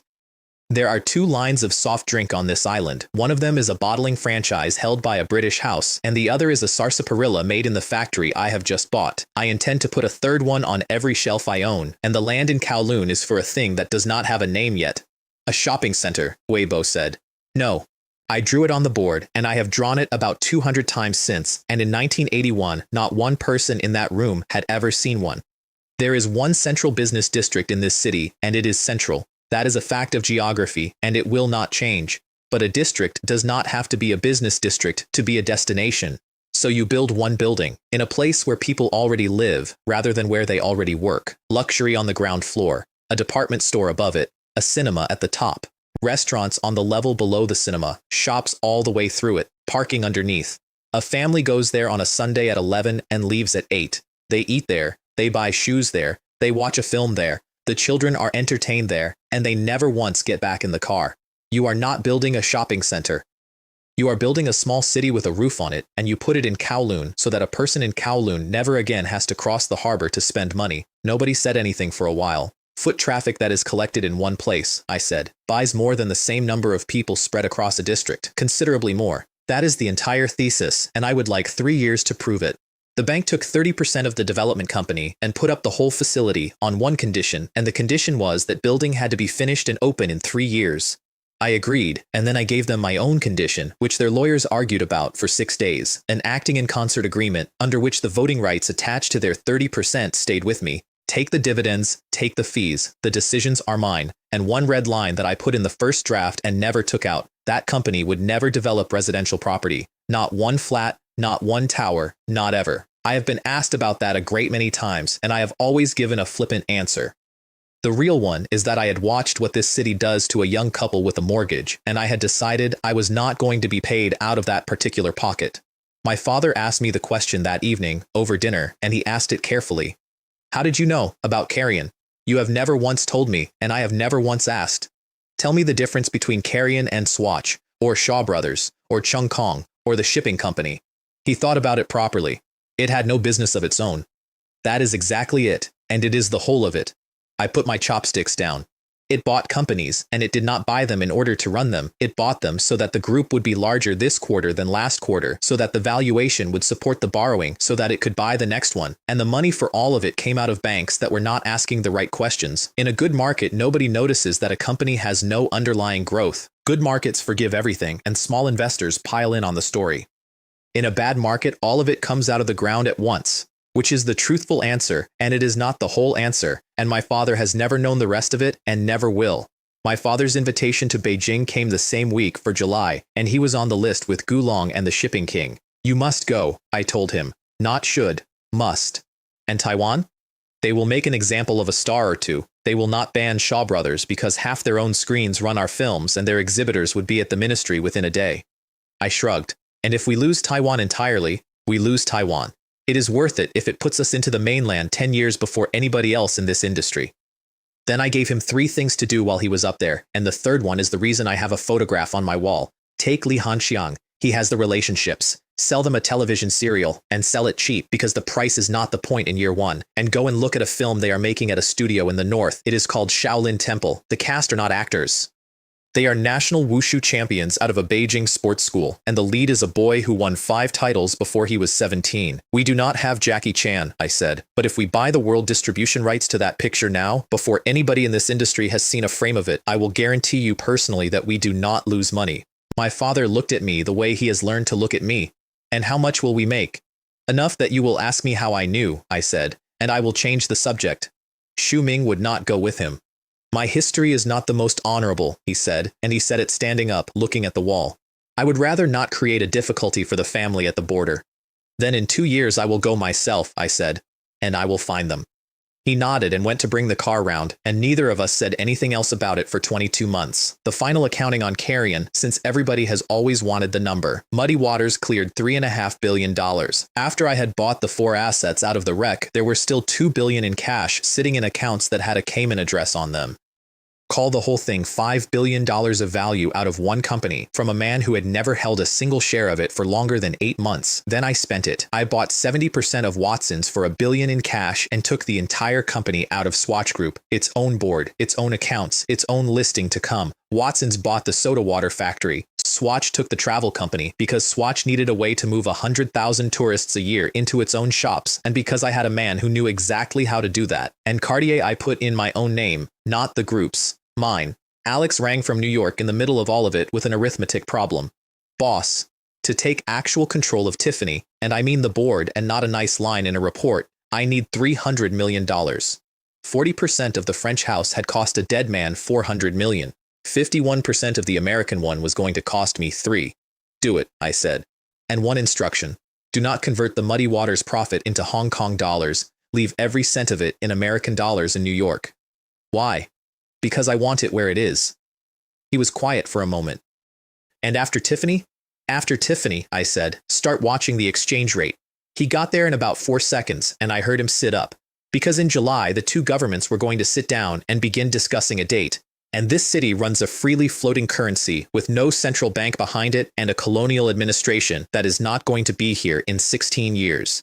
You do not need a theory about what happens to that currency. You only need to know when the conversation starts. You want to short the Hong Kong dollar. I want to be in a position to, I said, which is not the same thing, and I meant the difference. Last year it was a watch factory, Alex said. This year it was an $8 billion group. Now it is the currency of a region. He was laughing. What is next? Gold, oil, the yen, the dollar. I did not answer that, because the honest answer was that I did not know yet, and because there was a more immediate problem. Everything I have just described was funded, and I had not funded it alone. The bank was in for its share. And a sovereign fund out of Singapore had come to me through my father's family in Nanyang and asked, very politely, whether there was room. I like sovereign money. It has a country behind it, so it does not panic in March, and it has no interest whatsoever in telling me how to run anything because a government cannot be embarrassed by a wristwatch. And underneath all of it, quietly, doing none of the shouting, my own group was sitting on about $3 billion of cash that it had earned by selling things to people. That is what a real business is. It is the only reason any of the rest of it was possible.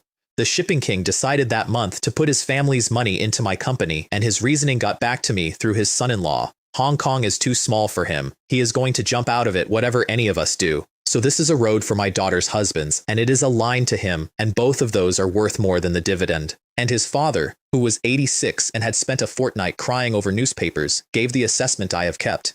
His road is straight. Not like Chung Chi-ho's. Then, on the Tuesday morning, a story in the paper that I read 3 times. A lawyer who had worked for the Carrion Group had been found in his own swimming pool, the day before he was due to give evidence. The papers called it an accident and then, 2 days later, called it a suicide, and it was ruled a suicide, and the file is closed. I said one thing to Weibo about it, and I said it flatly. Suicide is the wrong word. Say it properly. Somebody made that man's life impossible and then left him alone in a house with a swimming pool. Which raised a question I could not answer, because Wang Jai was in a cell with 8 charges on him and no money that anybody could find, and dead witnesses are not free. Somebody with resources was still cleaning up behind him, and I had assumed for 4 months that I was the only person in this city with an interest in that man's paperwork. I was wrong, and it took me another 6 days to find out how wrong. The telephone went at 11 at night. It was the police, being unusually polite. The man who had been Wang Jiai's closest aide for 6 years, the one who had run with a woman and a suitcase in June, had come back.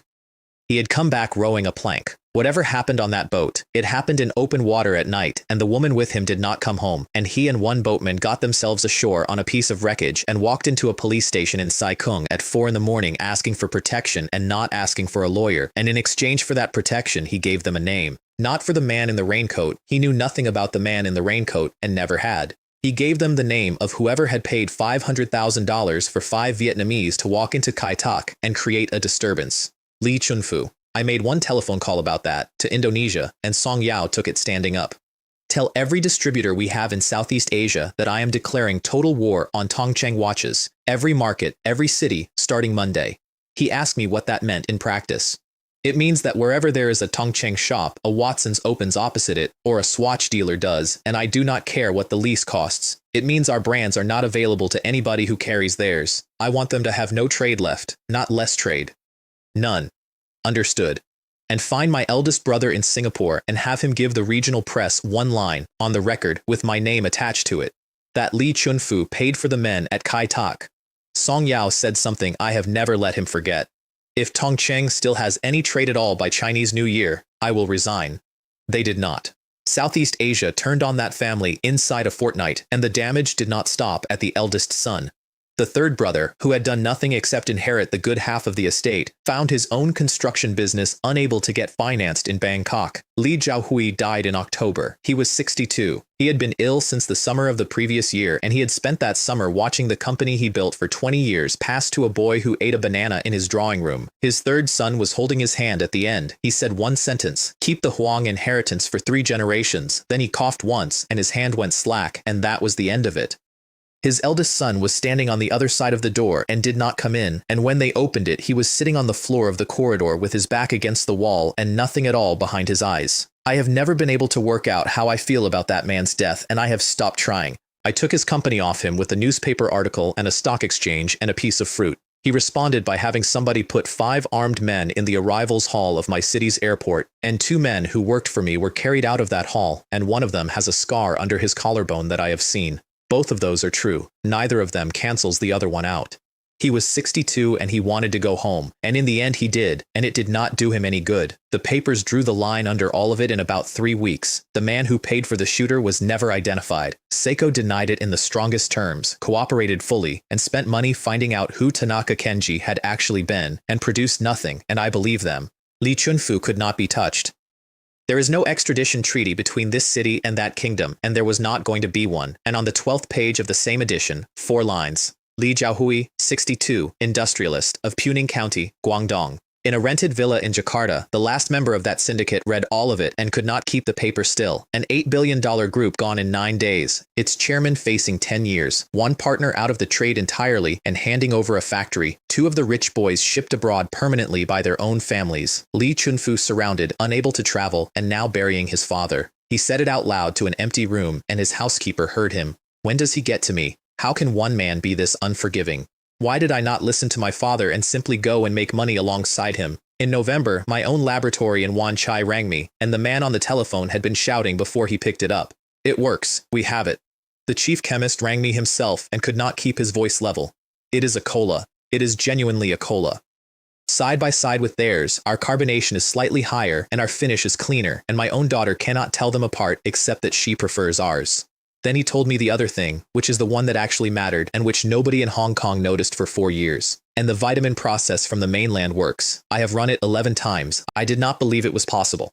Here is what that was. In the 70s, at an institute in Beijing, a team of Chinese scientists solved a 2-stage fermentation for vitamin C that took the efficiency of the existing process up by a factor of over 100. In the version of history in my head, in 1985, that country sold the entire technology to a Swiss pharmaceutical company for $5.5 million American dollars. It was, at the time, the largest civil technology export in the history of the People's Republic, and everybody involved was extremely proud of it. And then, for the next 30 years, China made most of the vitamins on Earth and earned the smallest margin in the chain, and the profit went to 4 companies in Europe and America. The vitamin market is worth hundreds of billions of dollars. Buy the license, I told him, not the batch, the license for the process worldwide, and pay properly for it, and put my laboratory in Hong Kong and my chemists on it, and do not let 1 page of it leave this building. I am not going to sit and watch that happen twice. I named my cola myself in about 4 seconds, and my marketing department hated it for 6 weeks. Very cola. Song Yao asked me the obvious question, which was how a chemist's own brand soft drink from a colony proposed to fight a 100-year-old American brand with the largest distribution network on Earth. By not doing what everybody does. I had seen a Chinese cola fail in another life, and it did not fail on taste. It failed on strategy. It went into the small towns and the villages first, on the theory that you surround the cities and take them last, which works beautifully in a war and does not work at all in a soft drink. Cola is not a war. Cola is a habit. 2 things and only 2, I said. First, we do not compete with them on heritage because we do not have any, and they have all of it. We take the other side of the same coin. Their drink is what your father drinks. Ours is what you drink.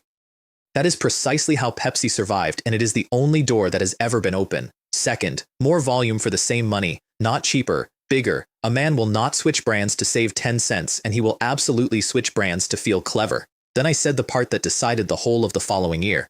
And understand what a cola actually is. It is the purest repeat purchase that exists. You do not persuade a man once and take his money once. You persuade him once and he buys it 1,000 times over 20 years. Which means the product is not the product. The marketing is the product. I looked around that table. So tell me honestly, is there anybody in this city who understands young people, fashion, and marketing better than I do?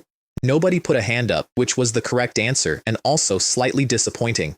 I did not know it. But 4 floors of a British building across the harbor had gone very quiet that week. I only found out years later what was said in that room, and I want to put it here in the order I learned it rather than the order it happened because that is how it landed on me.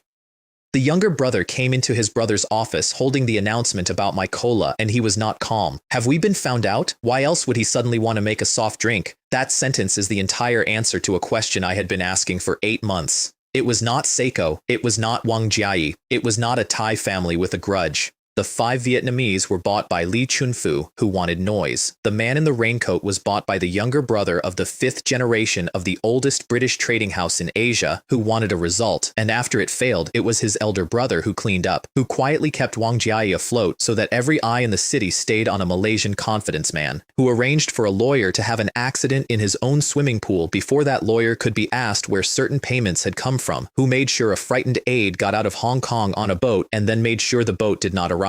Every one of those things pointed the investigation at Southeast Asia and at a dead man's son. It was extremely well done. It nearly worked completely.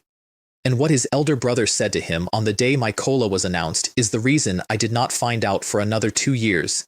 Sit down. He has not found anything. He bought United Soda out of the Carrion liquidation because it was the only bottling plant on this island that we do not control, and because Watson's has been a chemist since 1828, and a chemist making a soft drink is the oldest story in the trade. He is floating Watson's separately in the spring. A cola is an advertisement for the listing. That is all this is. He was right about every single fact and wrong about all of it because they had held the bottling franchise in this city since the 60s. And in 1979, the week the Americans and the Chinese normalized relations, they had put 3,000 cases on a train from Hong Kong to Guangzhou and then to Beijing and become the first foreign soft drink inside that country in 30 years. That was a magnificent piece of work, and I have never pretended otherwise. It was also the single most exposed position of any British business in Asia, and the man who held it had just told his own brother to stop worrying, so I had my drink. Now I needed a reason for anybody to try it. I had one problem left, and it was that a cola is a marketing product, and the marketing had not been invented yet.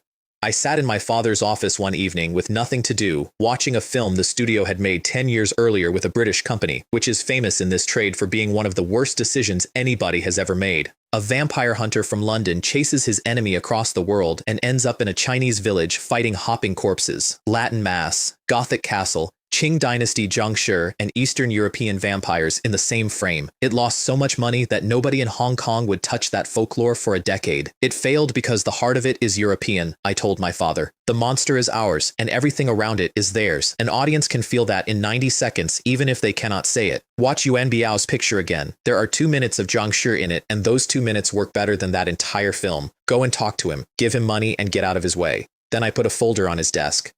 It was the second folder I have ever handed that man, and he told me afterwards that his hands were unsteady when he opened it because of what happened the last time. Project. The Voice of Asia. Applications from every country in the region. Blind auditions, where the mentors sit with their backs to the stage and turn their chairs only if they hear something. Elimination of everybody, including the favorites. Cross-team performances. Mentors who train their own contestants and then compete against each other. Mentor votes, music scores, and a public vote. Weighted. Battle rounds. A final. My father read it for 10 minutes without moving and then looked up with an expression I had only seen once before. This is priceless, he said. I can already see it. Then he found his objection because he always does. The Voice of Asia is too loud. Call it the Voice of Hong Kong. No. Min, we are one station. We hold auditions in 6 countries with 6 local broadcasters, and they do the work and they carry the cost and they keep their own advertising. The winners fly here for the final. I shrugged. It is less work for us, not more. Then we split the broadcast rights. We split the broadcast rights. He sat back. And what do you actually want out of it? I did not dress it up. I want Very Cola to be the loudest sound in Asia by the end of the summer. And then I gave him the part that was for him rather than for me, because it was also true. And this is not a singing competition. This is how Shaw Brothers stops being a Hong Kong company. Every singer who comes out of it belongs to our label, and our label is now in 6 countries, and next year it will be in Japan and Korea. In 10 years, you will not be the largest studio in Hong Kong. You will be the reason there is a Chinese entertainment industry at all. Summer, music, and a cola. The right time, the right ground, and the right people. And I had spent 14 months making sure I owned all 3. How much are you putting in as sponsor? 5 million. My father's face did something I had not seen it do since the day I refused his empire. Min. The station's entire annual production budget for every program it makes, including the news, is $5 million. He said it slowly, in case I had misheard myself. You want to spend all of it on one show. And Shaw Brothers is putting in the same again, 10 in total. There was a genuine argument about that, and I lost most of it on manners and won all of it on the number. There is nothing inside a cola, I said. There is no technology in it. There is no patent worth having, no process anybody can protect, and a competent chemist can reproduce any recipe on Earth in a fortnight. So there is exactly one thing that decides who wins, and it is advertising, and then advertising, and then advertising. If I have $100, I will put 99 of them into being heard and keep one. Because at the end of that year, I will have $1 and the market, and the man who kept 50 will have $50 and nothing. That is not my idea. That is precisely how Coca-Cola took the world, and they have been doing it since before either of us was born. My mother ended it in 4 sentences without looking up from her list. 10 then.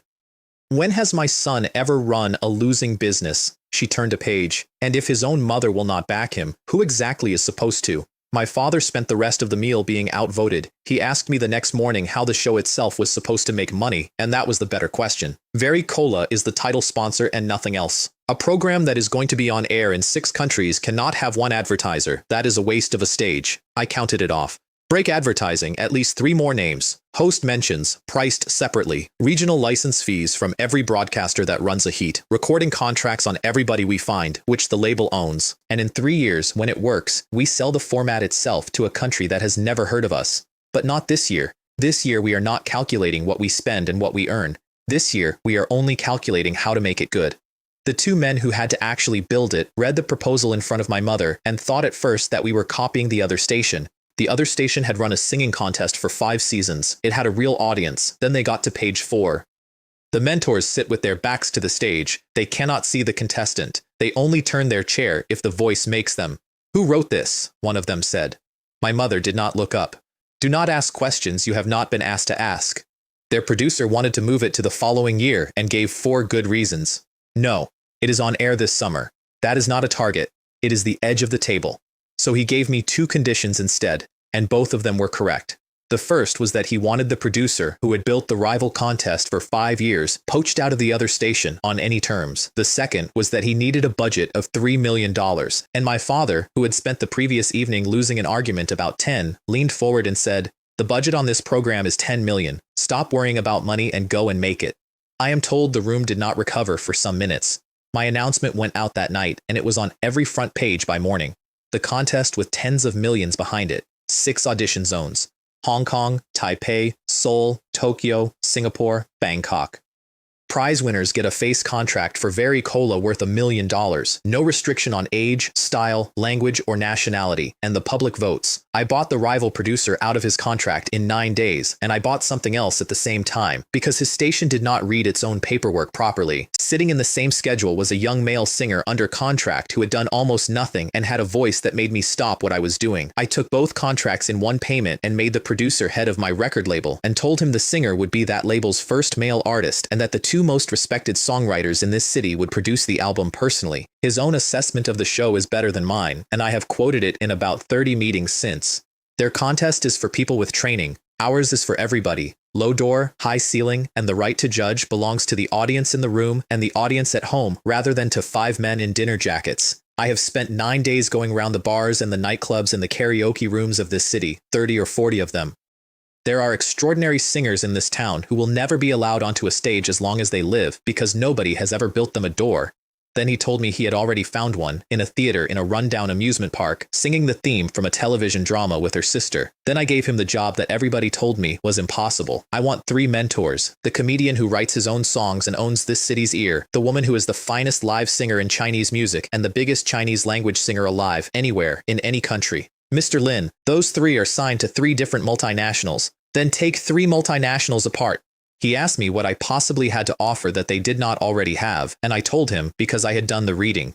2 of them do not want money. They want to control their own work, and both of them have been trying to start their own companies for 2 years and have been refused. So we give them their own studios inside our label, their own imprints with their names on them. Complete creative freedom and the best production team in Asia sitting underneath them. And the 3rd one, I put the file down. Her label did not stand behind her during the passport business. She has lost a year of her career, and she is the most famous singer in the Chinese world, and she has been sitting at home. This program is the largest stage that has ever existed in this language, and I am offering it to her first. Then I said the thing my father found distasteful, and which is simply true. There is no such thing as absolute loyalty. If you cannot move a person, the offer was not good enough. We took one from a Japanese label and two from a European one, inside 3 weeks. My record company went from being a name on a door to standing level with the 4 multinationals in a single announcement, and none of those 4 have ever forgiven me. My posters went up across the island overnight, 5 faces, and underneath them, a line that I wrote on a napkin, and that is still, 40 years later, the only thing anybody remembers about that summer. Very good cola, very good voice. Do you want to sing? Do you want to be seen? Do you want your life to change on a Saturday? 30,000 people registered across my 6 territories in a fortnight. By the end, it was over 60,000. Across the harbor, the head of Golden Harvest was having the worst month of his professional life, and none of it was to do with singing. My label had taken his industry's biggest name and signed him for 5 years on the music side, and a picture directed by Yuan Biao with his own younger brother in the lead had taken $5 million in its first week and was clearly going to pass 10. I have the quote because there were 4 people in his office. I pay Jackie Chan $5 million for a contract. $5 million, and Yuan Biao costs $500,000, and his brother costs $150,000, and between them they have made a $10 million film in 9 weeks. He was standing up. What did I miss? Will somebody in this room please tell me what I missed? And in a much better building, on the other side of Central, a British newspaper landed on a desk, and a man read it and finally understood. I have it, he said. The singing contest is not a singing contest. It is an advertisement for a soft drink. 6 months earlier, that same man had laughed at the idea of a colonial cola. He was not laughing now, and what he said next is the most accurate description of my strategy that anybody produced that year, and it came from the man who ordered me shot. There is no technology in a cola. It is entirely brand recognition. That is the only reason Coca-Cola beats Pepsi anywhere on earth, and it is 100 years of accumulated advertising, and it can be drowned. And this summer, every advertisement we have is going to be underneath his. His counter was fast, and it was the correct one. Put money into the rival contest. Coca-Cola's logo on the other station's 5-season-old show, in every frame, in 8 territories, purchased 11 days before it went to air. Over $3 million. And the reason it was going to work. Their program goes out a week before his does. In this business, whoever occupies the ground first has already won half of it. Meanwhile, in 6 of my cities, people were queuing. In Taipei, they built the stage on the square in front of the Memorial Hall, 5 mentors' faces 2 stories high, each of them holding a bottle, and several thousand people in a line that started before 6 in the morning. One of them was 20 years old and had already had the career she did not want. Discovered on a juice commercial, a wealthy admirer who bought her handbags and paid for an album that nobody heard. She told a local reporter, in the queue, the thing that got her onto the show before she had sung a note. I do not want to be somebody's bird in somebody's cage. I want my voice heard by people who have never met me. In Tokyo, there was a girl who had auditioned twice for the Japanese star-making program and been turned down twice, the second time on the grounds that she was too young and should come back in 3 years. The board outside our Tokyo audition said something I had written and my Japanese team had translated, and it was aimed at exactly one person and about 4,000 people like her. Become an idol on their program, or become a singer for the whole of Asia on ours and let the world hear your voice. She stood in front of that board for a while and then made a fist. I want to be a singer, she said to nobody, not an idol. And sitting on the panel at that Tokyo audition, taking notes, was a man I had never met, who was my own cousin. Chen Hao had found him for me in a small studio outside Tokyo, where he had been quietly making films for 6 years, the 4th son of the branch of my family that had lost the war for the company in 1957. Nobody in the family had seen him since his father's funeral. I had made him head of my record label and my film operation in Japan without ever having spoken to him. When that girl finished singing, he came forward off his chair about 6 inches and said, to his interpreter, "We have found gold." Then he said something else, more quietly, that got back to me. My cousin is extremely generous, and I have never laid eyes on him. He has tied together 4 industries that have nothing to do with each other and made them all point at the same thing. A pause. I would very much like to meet him. My last decision that summer is the one nobody noticed. There was one more decision that summer, and nobody at the time understood it, and it is the one I am proudest of. My bottling line started on the 3rd of July, and I put the cola in plastic. In 1980, a soft drink came in a glass bottle, everywhere in the world, without exception. That was not a technical limit. Coca-Cola had tried cans in the 50s and had been experimenting with plastic for years. The reason they could not move was rubbish. Single-use containers had produced an enormous public backlash in the United States. 21 states had bills in front of them to ban them outright. Coca-Cola did not dare put a 2-liter plastic bottle out until 1978, and did not put a small one out for another 15 years after that. They were not slow. They were pinned. That fight does not exist here, I told the plant manager. Not in Hong Kong, not in Singapore, not in Bangkok. There is no bill in front of any legislature in this region, and there will not be one for 20 years. So plastic is not a compromise for us. It is our advantage. It does not break, which means a distributor can carry twice the volume in the same van with none of the loss. It weighs nothing, which means we can put it in places a glass bottle has never been, and a child can carry 6 of them home from a shop, which a child cannot do with glass. Song Yao asked the obvious thing. What stops them copying it? Nothing at all, I said. Except that before they can copy it, they have to get it past their own Congress, their own environmental movement, and 21 state legislatures.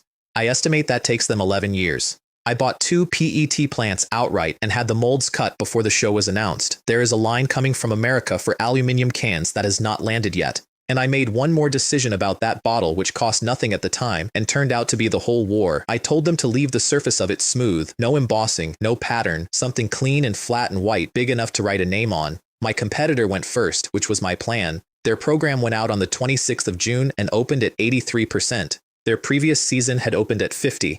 The British management of that station spent the first 15 minutes of that broadcast congratulating each other, and I do not blame them, because on paper, they had just won. Then the program continued. 8 contestants in half an hour, 5 of them singing in English, a panel of judges the audience could not name, and a soft drink logo in every corner of every frame, every time, for 30 minutes. Somewhere in Kowloon, a boy of 16, who was going to be one of the 4 biggest stars in Asia within 8 years and was at that moment doing his homework in front of the television, said the sentence that killed it. This is boring, the singers are nothing, and I do not know who any of the judges are. His father got up and turned the dial, and on the other channel, instead of the drama serial that was supposed to be there, was a program that had not been announced in any listing. So I cheated. I had put out a pilot, not the show. There was no show yet.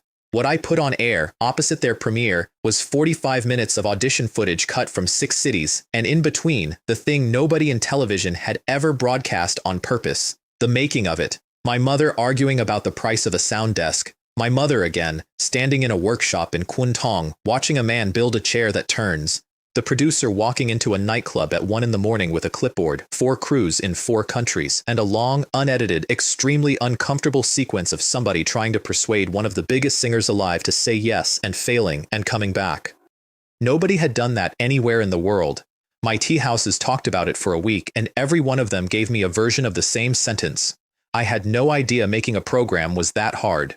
We closed the pilot with a girl in a white dress singing a song that belonged to a much older star, and half the fathers in Hong Kong put their cups down at the same moment. My overnight numbers came in at 8 the next morning. Their premiere opened at 83, was at 47.6 inside 30 minutes, and finished at 23.7. My pilot opened at 30 because nobody knew it was on. It finished at 78.8. Ming Pao wrote the line that defined the whole format, and I have used it in every pitch since. This is not a singing competition. It is a variety show with a competition inside it, made for ordinary people, and it likes them. Then I sent my father north. He sailed 11 days later, and it was the first time he had ever set foot in it. 18 of them went. The shipping king and his 86-year-old father, Gu Long, 2 of the great old philanthropists of this city. Ferry to Shenzhen, then Guangzhou, then Beijing. I gave him one instruction at the door, and he took it badly. Say less. Do considerably more. I have been in business for 50 years. Not up there, you have not. The purpose of my father's invitation was not complicated, and I told him so. The North wanted the Hong Kong economy stable, the capital flight slowed, and some investment on the ground, and the fastest way to get all 3 is to have men who are already rich walk in and be seen walking in. Then I gave him 3 jobs. Get me the world distribution rights to that film. Place an order for vitamins, and take Fang Xuan with you to do the paperwork, because I want a pharmaceutical relationship between this city and that one before anybody in Basel notices there is one available. And the 3rd one I said quietly, at the car, with a box under my arm. There is a good chance you will meet the man himself. In this box is our cola. I put it on the seat. If you get the chance, say one sentence and only one, that this is our own Chinese cola. He looked at the box for a moment. You are using me. I am using the fact that nobody on earth can say that sentence for me, I said. You do not go into a market like that from underneath. There is no underneath. You go in from the top or you do not go in. My father was not the only one on that ferry doing arithmetic. There was another family on that trip, and their reasoning is the best short explanation of the whole decade. The head of a Thai agricultural group, 42 years old, going north for the 2nd time. His father, who had built the whole thing out of a seed shop, gave him the send-off. Which is worth more, help when a man is in trouble, or a present when he has already succeeded? He was buying something at the time from the ruins of the Huang family and getting it cheap because after what happened in Hong Kong, no other shareholder would sit at a table with those people. Everybody is hesitating, so we go now, while it costs something to go. He tapped the table. And how do you think the government up there will remember who came in 1981? Then he made the argument that decided it, and it was about me, which I only learned 2 years later. Lin Yifu does nothing without a profit in it, and half his market is Taiwan, and Taiwan can hurt him for this, and he is going anyway. Do you think he is not afraid? He is afraid. So why is he going? His son laughed. And you think the son is a fool? If that one is a fool, his father said, then there are no clever men left anywhere. What actually happened on my father's trip is that 18 of the richest men in my city got off a ferry in Shenzhen and could not speak. Because every one of them had walked in expecting poverty, and what was in front of them was a building site the size of a district. Somebody asked the local official about the tower going up behind him, and the official gave them a phrase they had never heard, which the whole country would be using within 2 years. Shenzhen speed. 20 stories, he said. 9 months. The shipping king, who has built more large objects than anybody in that delegation, said out loud that it was not possible. It was finished 94 days early, at a floor every 5 days, and I have the photograph. But the thing that got them was not the tower. It was a slogan painted on a wall, 6 characters long, and it is the entire operating principle of that country, and always has been. Concentrate the resources and do the large thing. And in Dongguan, they were shown the arrangement that would build the next 40 years. The foreigner brings the capital, the machines, and the management. The mainland brings the site and the hands. That evening, in a hotel in Guangzhou, my father and Gulong sat in a room and did not say anything for a long time. I could not have imagined it, my father said eventually. Not any of it. My own view of it, Gulong said, has been formed entirely at a desk. Then he put his cup down.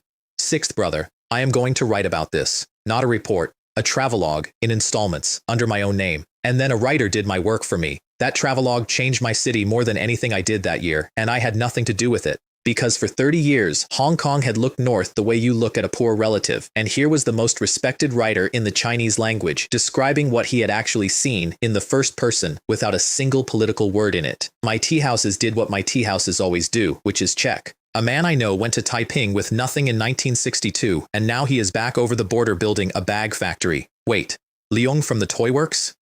He was an apprentice under my brother. He is earning 500,000 a month on processing contracts. That is 10 million a year. And then the discovery that took the roof off this island because nobody had put it together before. Almost every single one of those factory owners was a man who had come over that border illegally, on foot or in the water, in the 50s or the 60s, with nothing, and every one of them had got rich by going back. There was a man in Kuntong that summer who read those installments 4 times. He had left school at 14 and spent his whole life in watches, and in 1978 he had borrowed $200,000 and opened a small factory of his own.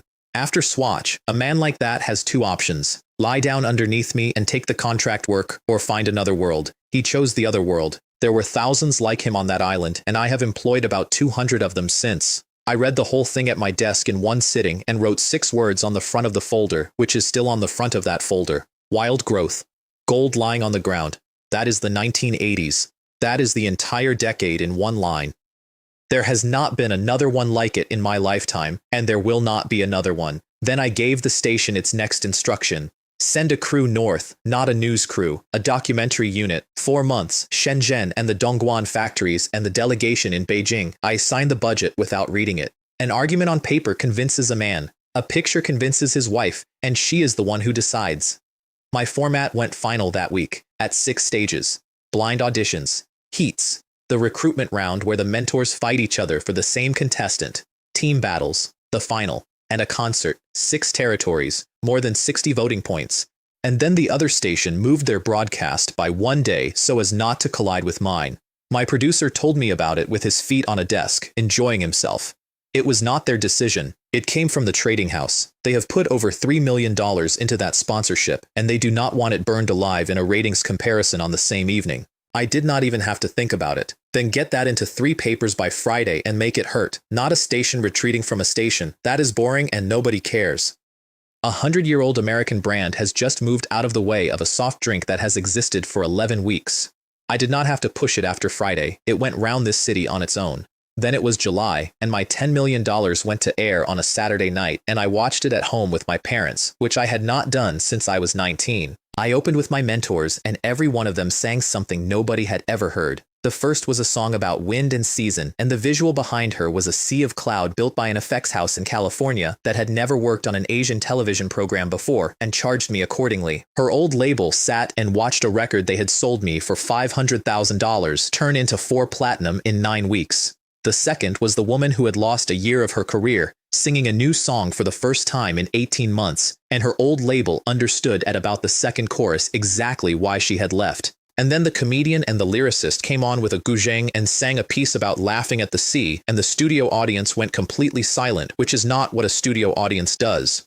Somebody in the second row said afterwards that it was like unrolling a scroll of mountains and rivers. Golden Harvest's partner, watching at home, said one sentence to his wife that turned out to be true for 30 years. That song is going to belong to every martial arts film anybody makes from now on. And Jackie Chan, who had spent 9 months telling anybody who asked that I was a businessman playing at entertainment, rang somebody at 11 at night to say the songs were genuinely good and that whatever else I was, I knew how to get things done. I picked my host myself, and nobody agreed with me. Our host was a man nobody had ever heard of, and I picked him personally. He had started with 6 sewing machines, built it to 3 factories and $10 million, lost all of it, and then personally shipped a container of unsold clothing to the Middle East and spent 4 years selling it $1 at a time through people who were not entirely legitimate, and come home and started again as a warm-up man in a studio. I hired him because he talks faster than anybody I have ever met, and because a man who has been bankrupt is never frightened of a live camera.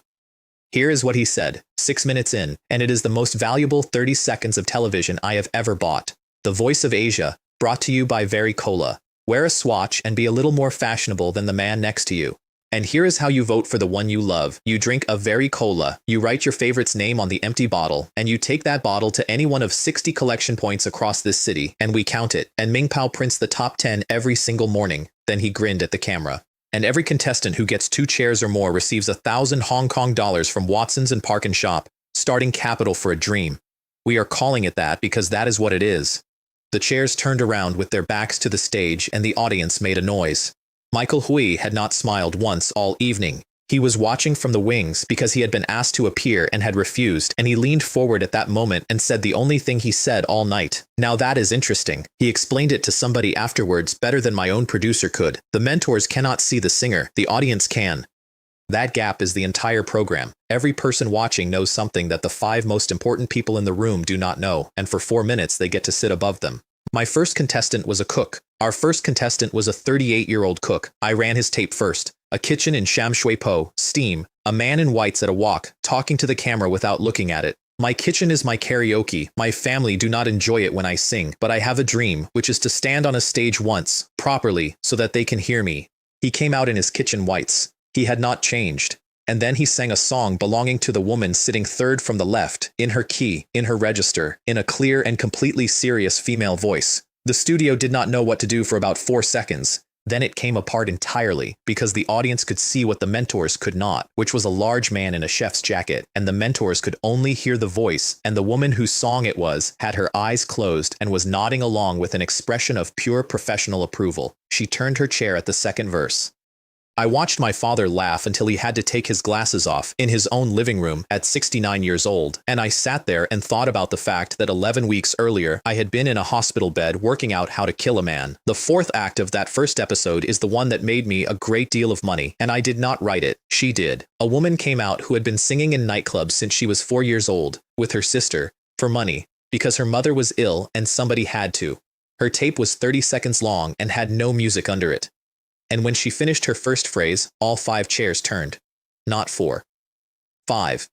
Including the 2 who had privately agreed with each other before the show that they would hold out on the opening night to protect the format. That had never happened. It did not happen again for 11 episodes. The studio was standing. My host, who talks faster than any man alive, said nothing at all for 4 seconds, which is the only time I ever saw it. And the woman who is the finest live singer in this language turned round in her chair and said, to the room rather than to the girl, "That is not a contestant.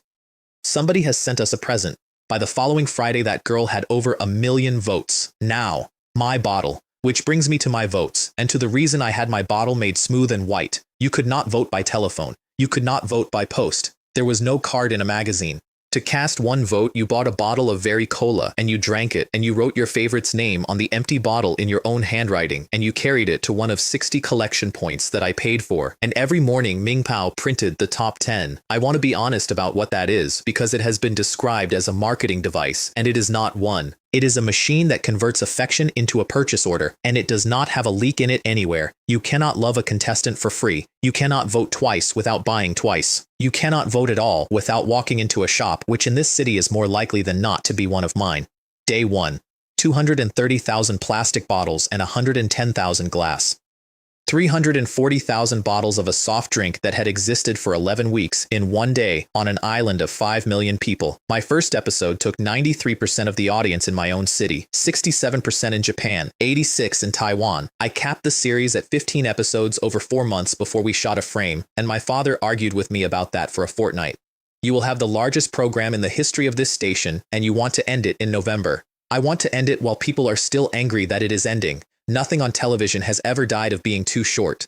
My competitor did not recover. Their share went to 17% against our 83%, and their advertisers began renegotiating inside 9 days. The man who ran it had spent 6 months telling his board that he could not buy talent, could not buy a format, and could not buy a sponsor, and had been told to try harder, and now he sat in a building where the corridors were quiet by 4 in the afternoon. I did not enjoy that as much as I expected to. I had wanted to beat a competitor. What I had actually done was switch off a company. Across the harbor, $3 million of British sponsorship money was sitting inside a program that nobody was watching. They went looking for an angle and they found a good one, which was rubbish, plastic bottles, single use, litter. The exact stick that had held their own bottling group off plastic in America for 20 years, and they knew every inch of that argument, and they had lawyers who had fought it. They put money behind it in 3 papers, and it died in 4 days because a man could stand at the end of Nathan Road on a Sunday morning and see that there was not one bottle on the pavement anywhere in Kowloon. Every empty bottle in this city was worth something to the person holding it. It was a vote. Children were collecting them off the street to sell to fans for 20 cents.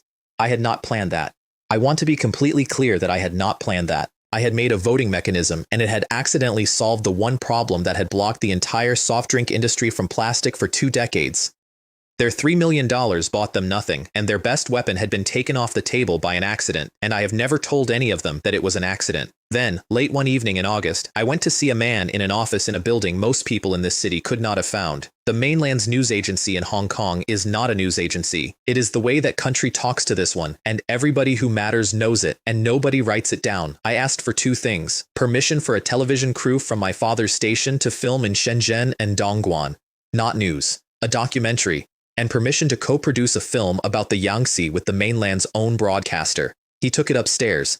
It came back approved in 11 days with a name on it that meant somebody senior had actually read it. I was not buying access with money, which they did not want from me. I was buying it with cameras, which nobody had offered them before. Meanwhile, in Ming Pao, the second installment of Gulong's travelogue landed on an argument that had been going on in that country for 2 years and blew it apart. There was an orthodoxy up there about hiring.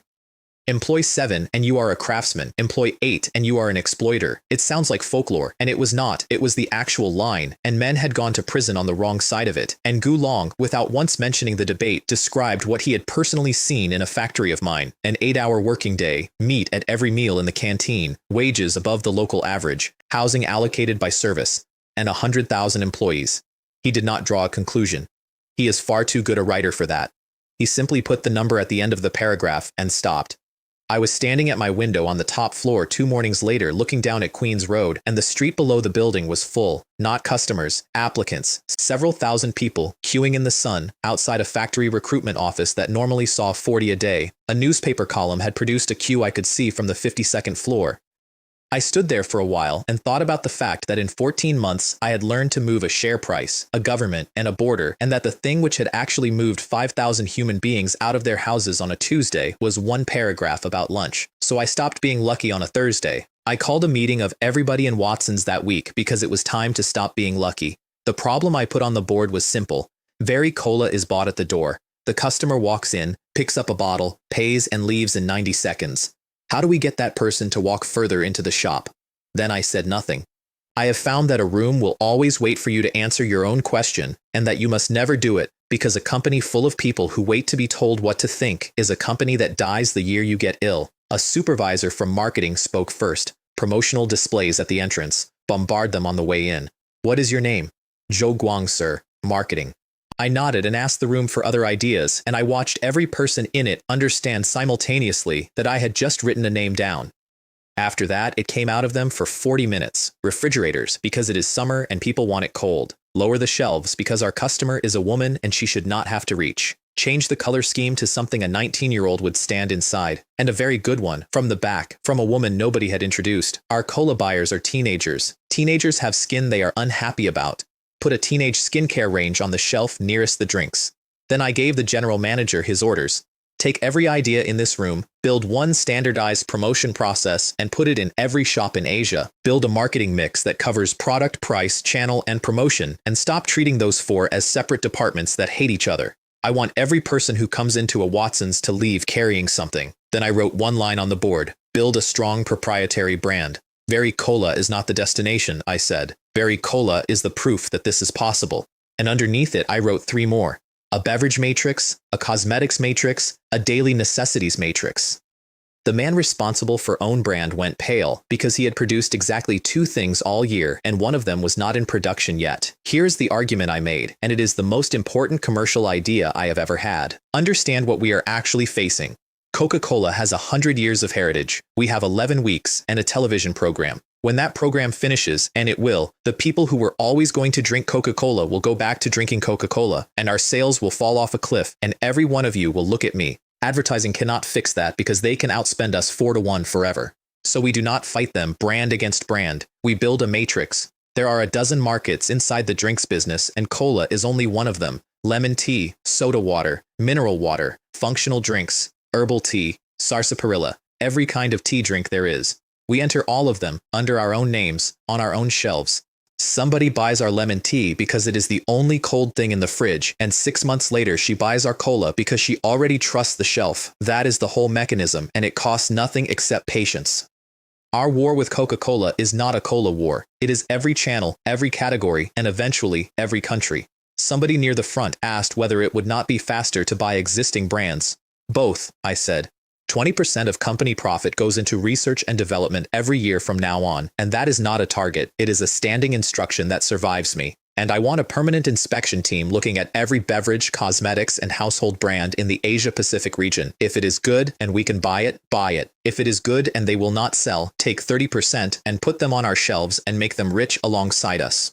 A young director I had noticed earlier put his hand up with an actual proposal, which is rarer than it should be. There was a sarsaparilla in Taiwan that had survived a direct assault by Coca-Cola and held about 1/3 of its market. Buy it, he said, and we do not just get a brand, we get a management team that has already beaten them once. The general manager, who is careful and who is the reason my ship has never turned over, immediately explained why it was risky. Sarsaparilla is a niche taste. To a foreigner, it is medicine with bubbles in it. Pay too little and they will not sell. Pay too much and we have bought a museum. They were both right, which is why I keep both of them. Contact them, I told the young one. Get a price. If it is sensible, take it. Then I turned to the general manager and gave him the one that mattered. There is an energy drink in Thailand. Small factory, about $50 million of sales a year, mostly sold to lorry drivers and shift workers. I slid the file across. Go to Bangkok yourself. I want it. He looked at the number and did not understand. I could not explain it to him. In the version of history in my head, that little factory becomes the 2nd largest drinks brand on earth, passes Pepsi in 2019, and makes the family that owns it the 2nd richest in their country. All I could do was make my face serious enough that he would believe me. Do not treat this like the sarsaparilla, I said. This one I want. Japan went further than my own city did, which I had not expected, and there were 2 reasons, and only one of them was mine. The first was my format, and I had built it for exactly this. The network we partnered with over there had been beaten into 3rd place for 10 years by 2 larger rivals and would not take my call at all until a film company that had done business with my father 20 years earlier made an introduction as a favor. They still said no. Then they saw the mentor list. I had gone after 4 people in Japan, and I had gone after the 4 that a Japanese network cannot get in the same room. the lead singer of one of the great bands, a man who had been one of the three biggest male stars of the previous decade, the national songwriter, and the woman who is simply the voice of that country and has been since the war, and who does not do television. They read that list and stop negotiating. I paid for all four of them out of the very cola title fee and local sponsorship, and I have never disclosed the number, and I am not going to. I had bought 4 legends, and I still had no contestant. The girl who had been rejected twice by the other program went on in the second week and sang a song that belonged to a much bigger star. 4 chairs, 396 votes out of 400 in the room. And the press, being the press, immediately found out that the rival program had turned her down twice and printed that instead of anything else, and for about a fortnight the entire country was arguing about a girl who had not existed in June. Their program had been running for 10 years. Mine had been running for 3 weeks, and I had paid for all of it out of one summer. Ours went out on the same night for 11 weeks, and I have looked at those numbers more times than is healthy, so that was my half of it. The other half was Chen Hao, and his half was better. He runs 400 of my stores in Japan, and he had one problem, which is that my customers were coming in for a bottle of cola and leaving again. So he did something I had not authorized and would not have thought of. Buy anything in the store, cosmetics, medicine, a swatch, and you get a bottle of very cola free, which means you get a vote free. Japan in 1981 is a country where a schoolboy will do genuinely extraordinary things for somebody he has decided to support. It is also a country where a woman's household spends serious money on skincare and always has. He had welded those two facts together with a free bottle. Sales across my 400 Japanese stores went up 20-fold in 11 days, not 20%, 20 times. There were school children and middle-aged men buying very cola by the case and pouring it away in the street and taking the empty bottle to one of 10 collection points in Tokyo. I have thought about the wastefulness of that a great deal, and I have never once done anything about it. His partner in that business, the man whose chemist chain we had taken over, could not believe what was happening to his own company and started signing leases for new stores at a rate that frightened his own accountant. And in the middle of all that, sitting in an office in Tokyo with a face mask on, Chen Hao found me 2 things by accident. My man in Japan is not a normal person, and I employ him precisely for that. He had gone from an airport ramp to running a country in 14 months and had celebrated by acquiring a girlfriend, a skincare routine, and a complete absence of shame about either. He was doing a face mask at his own desk when he asked his partner whether the serum on his hands was one of ours. It was not. It was a trial product from an American-owned house launched the previous year, sitting on our counter and selling almost nothing. His partner told him the origin story, and I want to reproduce it because it is the finest piece of marketing ever done, and almost none of it is true. In 1975, a scientist visited a sake brewery in Hokkaido. He noticed that the brewers were old men with lined faces and extraordinarily smooth hands. 5 years of research, 350 formulations, and at the end of it, a yeast ferment filtrate patented as an ingredient. Chen Hao looked at him for a while. That is the same story as the burn surgeon who made a cream for his beautiful wife. Yes, his partner said and shrugged. It is a story. The Americans did their market research and then selected a story that carried both novelty and technology. That is why it is on your hands. And the Japanese did not believe it? If the Japanese had believed it, his partner said, it would not be sitting on your counter waiting for somebody to notice. Chen Hao sat there and understood, in about 90 seconds, the entire cosmetics industry. Then he did the thing I pay him for. He worked out that the story had failed in Japan for reasons that had nothing to do with the story. It had failed because in Japan the domestic giant is unbeatable and always has been. And that same story in Hong Kong, in Singapore, in Bangkok, on a counter I own, aimed at a woman who has never been told any of this before, would work. He put it on my acquisition report as a target, and I approved it without reading the rest of the page. Then my second accident of that fortnight arrived in a blue bottle on his desk. Not red. Not the red that every soft drink on earth uses, including mine. Blue. A pharmaceutical company had launched it the previous year. An electrolyte drink formulated on the composition of human sweat, intended to replace what you lose when you have lost it. Chen Hao opened it and drank some and, according to the man sitting opposite him, spat it back into the cup. What is that? It is not sweet. It is not anything. It tastes faintly of a hospital. He wrote it into the same report at the bottom under specialty beverages as a joke to himself. Then he stretched and told his partner that the task from head office was easily accomplished and went back to his face mask. He is a very good man, and I have never told him what he actually found that afternoon. So I had 2 acquisitions I had never asked for, and across the harbor the British were trying to read my board and could not. Inside about 10 days, I made a written offer at a premium to every serious drinks manufacturer in my city. The 2 soy milk businesses, the lemon tea, A sunshine drinks factory nobody had thought about in years. The Taiwanese sarsaparilla. The head of Swire read that list and did not understand a single line of it. I understand cola. If he wants capacity for the cola, buy bottling capacity. That is arithmetic. He pushed it across the desk. So explain the lemon tea to me. Explain the soy milk. What in God's name does he want with soy milk? Nobody in that building could tell him, and his own beverage division could tell him even less. He was not angry about market share. He told his brother so. He knew perfectly well that a summer sensation is a summer sensation and that his own franchise had 100 years underneath it. What he could not tolerate was that he could not see the next move, and he had been able to see everybody's next move for 30 years. Exactly one man in my city read that list correctly, and he did not work for me and had never met me. Chinlon asked her fiancé about it over dinner, and he answered without putting his fork down. He is not buying drinks. He is building a second monster. Watson's? Watson's. Ma Wenbo was the executive vice president of the exchange, and every filing I had made in 18 months had crossed his desk personally, which is the only reason he could see it. Look at the sequence rather than the items. He takes $5 billion out of a fraud. He spends $1 billion of it taking a chemist chain out of his own watch company, which everybody in this city thought was vanity. Then he bets the balance on a soft drink, which everybody thought was madness. Then he builds a television program that turns the soft drink into a national argument. And now he is buying every drinks brand on the island, because the shelf is his and the shelf is the asset. He put his fork down at that point.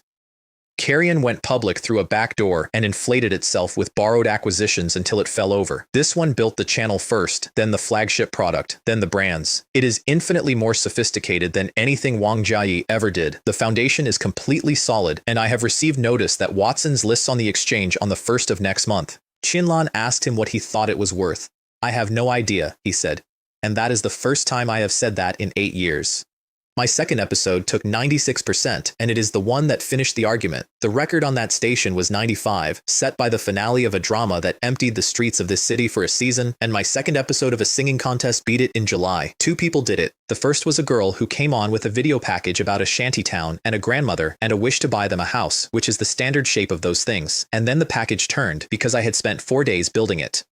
One after another, on that screen, 6 of the most recognizable faces in Hong Kong cinema appeared and asked the audience, personally, by name, to vote for her. My studio went completely silent. A father in Kowloon said to his son, out loud, "Are you sure she is an unknown model? Because unknown models do not have that." Then she sang, and it was a song nobody had heard, and the credit on the screen said that the words and the music were written by me. Half of Hong Kong asked the same question at the same moment, which is whether it was a different Lin Zemin. 5 chairs. My second one had no family in his tape at all. He worked shifts at the airport, and whose video package had no family in it at all, only his colleagues on a baggage line waving at a camera. He came on and sang a rock song belonging to the biggest male star in this city, and the most demanding of my 5 mentors turned his chair inside 2 lines of lyric. The audience did not understand it for about 4 seconds, and then they did. He did not sing that song. He took it apart and rebuilt it in front of 4 million people. All 5 chairs, before the second chorus. The man whose song it was watched that at home. His friend, sitting beside him, said the only honest thing that can be said in that situation. He sings it better than you do. And he sat there for a while and then said to nobody that the music business in this city was about to change completely, and he was right, and he never fully recovered from that evening. My headline the next morning read the successor to the God of Songs, which was unfair to 3 separate people and sold 400,000 copies. And at the end of that month, my opponent finally sent somebody from Atlanta to look at me. He came from Atlanta, and before he came, he did not believe one word of the reports from Hong Kong, and he said so on the plane. A local brand threatening Coca-Cola in a British colony of 5 million people. In 11 weeks, they took him to Nathan Road in Kowloon on a Saturday morning and showed him the queue outside my shop. Market share in Hong Kong down 70% in about a fortnight. Declines in Taipei, Tokyo, and across Southeast Asia. And a British executive standing beside him explaining with some urgency that the bottling groups of the entire region would have to be brought in. The American was not listening. He was looking at the ground. Why are they using plastic? I beg your pardon? Plastic bottles, everywhere, millions of them. He turned round on the pavement. Where are they? The British executive did not understand the question, and I would not have either. Because in the United States, when that company put its drink into plastic, the streets filled up with the empties inside a month, and 21 state legislatures came for them. And this man was standing in the busiest shopping street in Asia on a Saturday, after a summer in which several million bottles had been sold in that district alone. There was not one on the ground. Not one, in any direction. Are the people of Hong Kong simply more civilized than Americans? He said. Nobody had told him about my bottles. They had to explain the television program to him twice. And then that man, who had flown 8,000 miles to write a dismissive report, stood in the middle of Nathan Road and said the sentence that got back to me within about 6 hours, because somebody in that group was already taking my money. You can do that? You can make people vote with the empty bottle? He put his hand over his eyes. Whoever thought of that is a genius, and I need a telephone. He filed that night, and the substance of what he filed, which I did not see for 2 years, was one line. There is a competitor in the East, and he is not smaller than Pepsi. My general manager came back from Bangkok with a partial success, which is the worst kind. The Thai family will give us overseas rights, but their definition of overseas is East Asia only, Korea, Japan, Hong Kong, Macau, Taiwan. They keep Southeast Asia because they are developing it themselves. I sat with that for a moment. It is a clever answer, and I would have given it myself.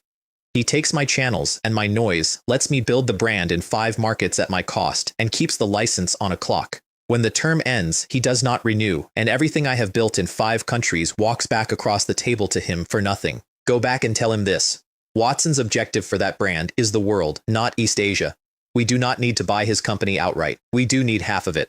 And if he refuses that as well, then here is my final position, and you will deliver it in exactly these words. I wrote it down so there would be no softening. We form a new company together. His family contributes the trademark and the formula and takes 30%. Watson's contributes everything else and takes 70%. And if he will not take that, come home and then destroy it. My general manager's mouth went dry. I watched it happen. Destroy it? He has a factory doing $50 million a year selling to lorry drivers. I have 1,000 shops, a bottling plant, and a television program. I put the pen down. If I am not going to own that brand, I will build a drink with the same function and a similar taste, put it on my shelf at his price, and he will be back where he started inside 2 years. I am not a charity. I am not going to spend 4 years and a fortune making a Thai family famous so that they can thank me by letting a license lapse. He went, and he failed, and I will come back to that. The young director came back from Taiwan with the sarsaparilla in his pocket, and I sent for him. He is in his early 20s, 1 year out of university, black-rimmed glasses, and wearing a suit that has never once looked as though it belongs to him. You did well. I would not claim that, sir. They were under a great deal of pressure from Coca-Cola. We were not a buyer, we were a lifeboat, which is both accurate and modest, and I have found that a man who is accurate about his own wins is usually accurate about everything else. Then answer the question I left you with. If we cannot be number 1 in an industry, we specialize and become number 1 in a segment of it. What if we cannot be number 1 in the segment either? He nodded, as though he had been waiting 3 weeks for somebody to ask, which he had. Sir, you have already shown me the answer, and I do not think you noticed. Swiss mechanical houses owned the watch industry. Then Seiko found quartz, which was a segment nobody wanted, and spent 10 years in it, and beat the Americans on price, and then owned the whole industry from underneath. And in quartz, nobody could touch Seiko. Not on process, not on cost, not on volume. That segment was closed. Until Swatch. He put his hands flat on my desk, which nobody in that company had ever done. So my answer is that if the segment is closed, you do not fight for it. You create a concept, you define an industry that did not exist last year, and you are number 1 in that one on the first day because you are the only one in it. I applauded, out loud, in my own office, and I have done that twice in my life, because that is exactly what my chemist chain had done in the version of history in my head. It took the cosmetics shop and the household goods shop, welded them together, and called the result a personal care expert, and by doing that, it invented a category and owned it for 40 years. Take a look at this, I said, and gave him the 20-name inspection list. Which of them do we buy? He read the whole thing standing up, 1 line at a time, for 4 minutes. 20 companies across 3 industries in 6 countries. Then he picked 2. The first was a Korean lactic acid drink, and his reasoning was precise. It is an obvious imitation of a Japanese original. The original is not for sale and never will be. This one has 10 years of dairy patents, a working culture system, and 2 factories, and it is priced like a copy rather than like a capability. The second was the American skincare brand sitting unloved on my own counter in Tokyo, and his reasoning there was better than mine. The formula is respectable and the story is superb, and neither of those is why I want it. Behind it stands an American cosmetics house that makes the best base makeup in the world. If we take this brand, we get a conversation with them. If we get a conversation with them, we get their distribution. And if we get their distribution, the giant in Japan has to take us seriously for the first time. 80 points. I told him so. Are there any others? He went back to the list, and I watched him work. and it is the most enjoyable 4 minutes I spent that year. He eliminated them one at a time, out loud, and then stopped at the bottom of the page with an expression of genuine offense. This one, the electrolyte water? Sir, I have tasted it. It is bitter and it is flat, and my own report says our man in Tokyo spat it out. What is wrong with it? Nothing is wrong with it. Nobody needs it. Dehydration is a problem for athletes, laborers, and surgeons. That is not a market. That is a list. You have missed one thing, I said.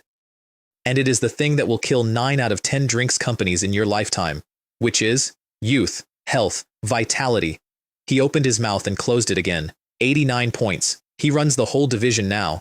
Singapore came to me in August and I could not work out for a fortnight why. Their sovereign fund had approached my family in Nanyang months earlier about the watch company and had been politely refused because I did not need the money and did not want the conversation. Then their people simply arrived in Hong Kong and sat in my reception room for most of a day and would not leave, and I eventually went down. The chief executive of that fund had come into a meeting the previous week with visible dark circles, and so had most of his senior staff. And the reason is that in that country in 1981, a sensible person goes to bed at 9, and my program finished at 10:30. He had pulled the regional figures out of curiosity per capita output that year. The mainland under $200, Japan nearly 10,000, Korea 1,700, Hong Kong 5,900, Singapore 4,900.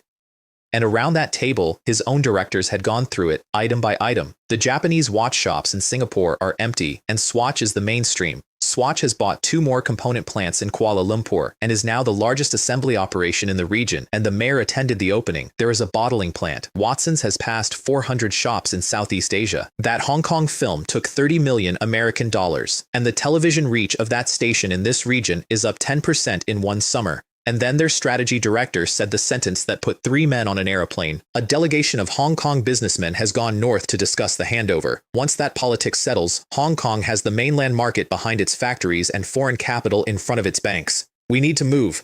They came to buy into Watson's, not the watch company, the chemist. Their manager put a card on my table, and I read it, and asked him directly whether he was here for Watson's, because I do not enjoy the first 20 minutes of a meeting. He laughed and said yes, and then said the thing that made me take him seriously.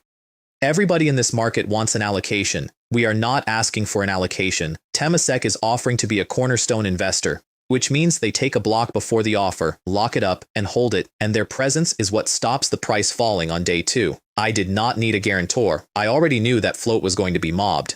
But I had decided to price that offering by book building rather than at a fixed price, which had never been done in this city. In a fixed price offering, the brokers make the money because the gap between what the company gets and what the market pays belongs to them. In a book build, the institutions have to bid against each other in public, and every one of them has to keep raising to get any allocation at all. And a cornerstone investor sitting inside that auction, visibly committed, is not a safety net. It is a pacemaker.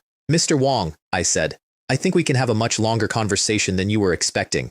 The wolf came out of his hole that same month, and I did not know it for a year. He had lost close to 100 million American dollars on carrion. His fund had shrunk. Wall Street had spent the summer making jokes about him, and some of his own investors had begun writing letters that used the word process, and he had not gone home. That is the part I should have paid attention to. He stayed in this city for 11 weeks, in a suite at the peninsula, and did nothing at all except watch. He watched a watch group split off a chemist chain. He watched the chemist chain start a soft drink. He watched the soft drink take 70% of a market off an American giant in a summer. He watched a television program with a bottle in it, and he noticed something about Hong Kong itself that nobody who lived here had noticed, because you cannot see the weather from inside it. This city had been walking out of manufacturing and into property and finance for 15 years. Everybody agreed it was inevitable. And in 18 months that drift had stopped, and in some places it had reversed, and capital was going back into factories, and the reason people gave when you asked them was a model they called the Swatch model. He stood at that window and said 2 sentences to his assistant, which the assistant repeated to a journalist years later. I underestimated my opponent then, and they underestimated this city. His assistant asked him when they were going back to New York, because the office was asking, "We are not going back." Because 3 days earlier, he had read that a jewelry company called Tiffany had listed on the New York Exchange, underwritten principally by a securities firm called Muddy Waters, and been oversubscribed more than 10 times. And a line came together in his head that had been lying in 4 pieces in a notebook for a year. Muddy Waters Research and Muddy Waters Securities are the same hand. That hand is in Hong Kong. The report that took carrion apart came out of Hong Kong. Tiffany, Cartier, Swatch, Blancpain, Ulysse Nardin, jewelry and watches. High margin, high price, and in Europe every one of those houses stands alone because nobody has ever put them into one group, and Watson's underneath it, eating the cosmetics counter one country at a time. He sat down on the end of a hotel bed at 11 at night and finally understood what he had been looking at all summer. He is not building a retailer, he said. He is building a luxury empire, and he has been doing it in plain sight since before anybody heard his name. Then he stood up and told his assistant to book him on the next flight to Paris, not Hong Kong, not New York. Paris, where there was a jeweler with a divided register and a South African family holding 33.6% and a Malaysian's 40% sitting in the hands of a liquidator. He had worked out where I was going, and he had decided to be standing there when I arrived. I did not know any of that. I was busy because at 10 o'clock on a Wednesday night, my head of channels rang me at home and told me that something terrible had happened in Southeast Asia. Cola sales across the region have tripled this week. That is not terrible. It is, because all of it voted for the same contestant, and she is in the Hong Kong region. He was talking very fast. 600,000 votes from outside the territory. Under the rules, every one of them is invalid. I sat down on the stairs. 600,000 bottles. 600,000 people in 7 countries who had gone into a shop, bought a drink they did not want, written a name on it, and carried it somewhere. And if we announced that those votes did not count, then in 7 countries, on the same morning, 600,000 people would understand that they had been sold a lie for money. That is not a rules problem. That is the end of the product. Count them, I said. Sir, they are outside the region. Then change the region. Have Ming Pao publish a combined tally across every territory from tomorrow. There was a pause on the line. Mr. Lin, forgive me, but is that not unfair to the other contestant? And I lost my temper, which I do perhaps twice a year. Unfair. She has led on votes since the first episode. Why do you imagine I built this program? Tell me honestly. Do you believe I spent $10 million and 4 months of my life to conduct a fair singing competition? I could hear myself. It is a heat, not the final. Nobody is being eliminated. Whichever of those two comes first in a regional heat has no bearing on anything at all. And a rule that cost me 600,000 customers is not a rule. It is a mistake that has not been corrected yet. He said he understood and rang Ming Pao within the hour, and he did understand, and that is the moment I decided he was finished. Not because he was wrong, he was not entirely wrong, and I have thought about that telephone call more than once since. Because a man who has to ask that question in that week is a man who will be asking it in Frankfurt in 9 years with 4,000 people underneath him, and I did not have 9 years to teach him. He was a good regional manager. He is a good regional manager now, and well paid, and I saw him at a wedding 2 years ago. I put the phone down and sat on my own stairs in the dark and understood that I had to find a chief executive before the listing and that I had about 5 weeks. The combined tally ran on the Friday and the gap closed to under 200,000, and this city went completely mad about a heat in a singing competition. Then the paper I had thrown out of my building 18 months earlier did the only genuinely good piece of journalism it has ever done, and it was aimed at me. Their deputy editor went and pulled the Mandarin cut of my film out of a vault and compared it frame by frame with the Cantonese one and found the extra sequence I had shot in Singapore. Then he pulled the composer credit on the closing song. Then he pulled the date on a management contract with my father's company. None of that is illegal, and all of it is true, and every line of it was mine. Their editor read it and laughed for a long time and then said the thing that made it dangerous. We do not accuse him of anything. We print the documents in order and let the readers do it themselves. He was frightened of me by then, which is the only reason he did it that way. He had watched $5 billion of somebody else's company evaporate in 9 days that summer. That story sold out his print run for the first time in the history of that paper. It was reprinted in Taiwan the following day and across Southeast Asia by the 3rd. And then it did something I had genuinely not foreseen, because nobody in Southeast Asia knew who I was. They knew Swatch. Every school child in Malaysia knew Swatch. They knew Watson's, because there were 400 of them. They knew Very Cola, and by then they were queuing for it. They had no idea that all 3 belonged to one person, and no idea who that person was, and when the regional press went looking, they printed all of it at once, in a list, in one weekend. The youngest son of the film magnate left his studies abroad without finishing, took $100 million, and destroyed the richest overseas Chinese family in Siam on the Hong Kong exchange, and took their industrial group and every property they owned in this city. Swatch, Blancpain, Ulysses Nardin, Watson's, Very Cola. The man behind the film that had run in every cinema in the region at Christmas, the one who wrote the song, the man who brought down the Carrion Group, the one the Japanese knelt to. Every one of those had been a separate headline in a separate country in a different month. Nobody had ever printed them in a column. Public opinion across 7 countries turned in about 48 hours, and the shape it turned into was not one I would have chosen and was extremely good for business. My father's station issued a denial of the personal part on the Monday, in writing, in 3 languages, and it was accurate. There was no relationship of any kind, and there never had been. The song had been written for a film. The contract had been signed a year earlier for reasons that had nothing to do with a television program.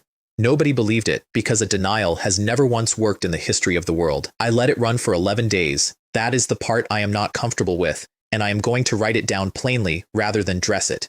There was a young woman in the middle of that who had done nothing except sing well, and who spent a fortnight being discussed by strangers in 7 countries, and every additional day of it sold cola. I could have killed it on day 2. I have the newspapers. I killed it on day 11, when the vote gap was where I wanted it. She has never once raised it with me. I gave her the first album the label ever built from the ground up, and I have made sure, for 40 years, that every contract she has ever signed with any company of mine has been better than the market, and she has never asked me why, and I am aware that this is not the same thing as an apology. I walked into the Hong Kong Stock Exchange on a Thursday morning with 4 men behind me, and the floor stopped talking. The stockbrokers in the red vests were whispering before I reached the stairs, and one of them said something that got back to me and that I have decided to be pleased about. Every time that man comes into this building, somebody bleeds. I went up to see the executive vice president, and I had not come about the listing. He had the file ready. Watson's met the requirements. Everything was in order, and the delay was not a delay. After carrion, the commission had rebuilt the entire listing process, a joint committee, a formal inquiry round, questions put to the company and its sponsors in person, and only then a public offering. I told him I would have people handle all of that, and then I asked him what he thought of Watson's. He looked up. In what respect? Any respect. Mr. Ma, you sit in this building and watch 1,000 companies rise and fall every year. I have read the economic pieces you have been quietly writing for your fiancé for 2 years, and they are better than anything else in that paper. Tell me what you actually think. He thought about it for a moment and then took me apart. The cola was a stroke of genius, and I mean that literally, because it is not a drink, it is a repeat purchase. A customer buys it again and again without deciding to. In this era, a sweet cold drink beats every other consumer product for frequency, and frequency is footfall, and footfall is the entire economics of a shop. You have used a soft drink to switch on a retail network. Nobody in Asia has done that. And Watson's has gone to the wrong place. I put my cup down. You are chasing the mass market and neglecting the high end and the niche. Your financial statements say that you open shops as long as gross margin holds, in the hope of a monopoly by scale, before you have a foothold in any of them. Worse, and I do not know whose decision this is, you are squeezing the major international brands who come into your stores extremely hard in order to make room for your own labels. Your own labels have no recognition yet. If those brands walk out of your shops because the terms are punitive, you will have driven out the reason people came in to protect a product they have not heard of. That is the cart pulling the horse. I could feel my own face getting warm, which is not a thing that happens to me, because I had never given that instruction, not once, in any meeting, in writing, or otherwise. Somebody in my own company had decided that squeezing suppliers was what I wanted, because I had said the words own brand in a meeting, and had been doing it for 9 months in 300 shops, and the executive vice president of the stock exchange knew about it, and I did not. Go on. And there is a shift happening in this city that your accounts are not built for. Consumption is upgrading. People here have stopped buying on price and started buying on identity. Your own watch business is the best evidence of it, and you appear to be the only person who has not noticed that the same thing is happening on a shampoo shelf. He finally looked up and registered my expression and stopped. Mr. Ma, I said, Watson's has a chief executive's chair and nobody in it. Would you like it? He said no. He said it immediately, and he gave me his reasons, and they were honest, which is why I did not accept them. Economics degree. 3 years at an American bank, home to Hong Kong in 1976, 8 years at this exchange, all the way to executive vice president. And in all of that, Mr. Lin, I have never once run an industrial company, not a factory, not a shop, not a listed business. You have the wrong man. I do not agree, and I will tell you why in one sentence. A man's ability is not his experience. It is his field of vision, his judgment, his understanding of an industry, and whether he can make things happen. Before I founded Swatch, I was a dropout who had never run anything. That company is worth over $6 billion, and it is the 3rd largest on this exchange. He shook his head, and the real reason came out, and it is the reason he nearly said no. He believed that Hong Kong's future was finance and property, that Swatch was a single beautiful exception, and that Watson's would run out of road inside a decade. And he had a plan for his own life that he had been executing since he was 22, and the next step in it was to run this exchange, and after that, to chair it. One wrong move and a spotless record has a hole in it, so I stopped arguing about the future and made him an offer instead. 3% of Watson's in incentive shares if you take the market value past $10 billion. He did the arithmetic in front of me and could not help it. 3% of $10 billion is $300 million. In 1981, in this city, a proprietor did not give an employee equity, not 1%, not half. The idea was faintly obscene, and the salary is $1 million a year, rising 5% annually, and I will put that in writing before you answer. He sat there and could not speak, and then he said something that I found genuinely funny. Should you not be selling me a dream? There are only 2 reasons anybody ever leaves a job, I said. He was treated badly, or he was not paid enough. I cannot fix the first one for a man I have not employed yet, so I am fixing the second one. He asked for time. I gave him until the listing. At the door, I gave him one more thing, and it is the instruction that made his career. One more matter, Watson's will not be issued at a fixed price. We will run a cumulative bidding process with the book built by the underwriters in line with London and New York. Please make sure the market understands that in advance. He turned round. Book building. Here? Here. Mr. Lin, that has never been done on this exchange. I am aware. He stood in the doorway working through it, and I watched a man who had spent 8 years administering rules realize that somebody was about to use one of them properly for the first time. Underwriters set a range. Institutions bid volume at prices inside it. The more of them there are, the more aggressive they have to be, and the strike price is set by their own competition rather than by us. Yes. You are not selling shares, he said slowly. You are running an auction and calling it an offering. Mr. Ma, I said, that is the first thing anybody in this building has said to me in 2 years that I did not already know I was going to hear. While I was doing that, 3 men landed at Kai Tak from Singapore, and one of them had never been to Hong Kong. It looks much the same as home. It is developing rather better than home, said the second. And the eldest of them, who ran their Asian investment desk, laughed and told them that he would show them the city properly when the work was done. Then he stopped laughing. Understand the position. That company will float at least 20%. There is an international placement before the public offering, and it is the only door. How much of Watson's Temasek owns for the next 20 years will be decided in one room on one afternoon in about 4 hours. There was no roadshow mechanism in Hong Kong in 1981. Companies here listed locally, and foreign money bought them afterwards on the market, through an agent, if it bothered at all. A company that had international banks competing for allocation before it had listed had not previously existed on this exchange, which is precisely why the Commission put that offering through the most severe examination in its history. They were not going to have a second carrion, and they were quite right, and I paid for 11 weeks of it without complaining once. And then, on a Tuesday in September, my father rang me from Beijing at 6 in the morning, and I could not understand him for the first 30 seconds. Amin. He said it himself. Who said what? Dad, it is 6 in the morning. The old man, at the banquet last night. My father was not entirely in control of his voice. I gave him the bottle, exactly as you told me, and he drank it, and he was pleased. And then he said, in front of the room, that this is our own Chinese cola. I sat down on the floor of my own hallway, because my plan had been for my father to recommend it. That is all. A courtesy, a photograph, a line in a state newspaper, and a foot in a door. Those 5 words out of my father's mouth are an advertisement. Out of that man's mouth, they are a license. Dad, what exactly have you been doing up there? He would not tell me. He changed the subject twice and then said he had to go, and I stood in my hallway at 6 in the morning with a dead telephone and no idea that I would not find out for another 5 weeks. Fang Shiwen had flown back overnight to get ahead of it. Beijing to Guangzhou, Guangzhou to Shenzhen, across the border and into a car without stopping. He was in my office by 8, unshaven with the wire already sent. Ming Pao has it. I filed from Guangzhou. I did not congratulate him. There was no time. Every paper in Hong Kong, not just ours, every one of them, including the ones that hate me, and I want the identical headline on every front page tomorrow morning. He understood what a common headline means, and he was gone before I finished. Because people in this city are more patriotic than the rest of the world thinks, and always have been.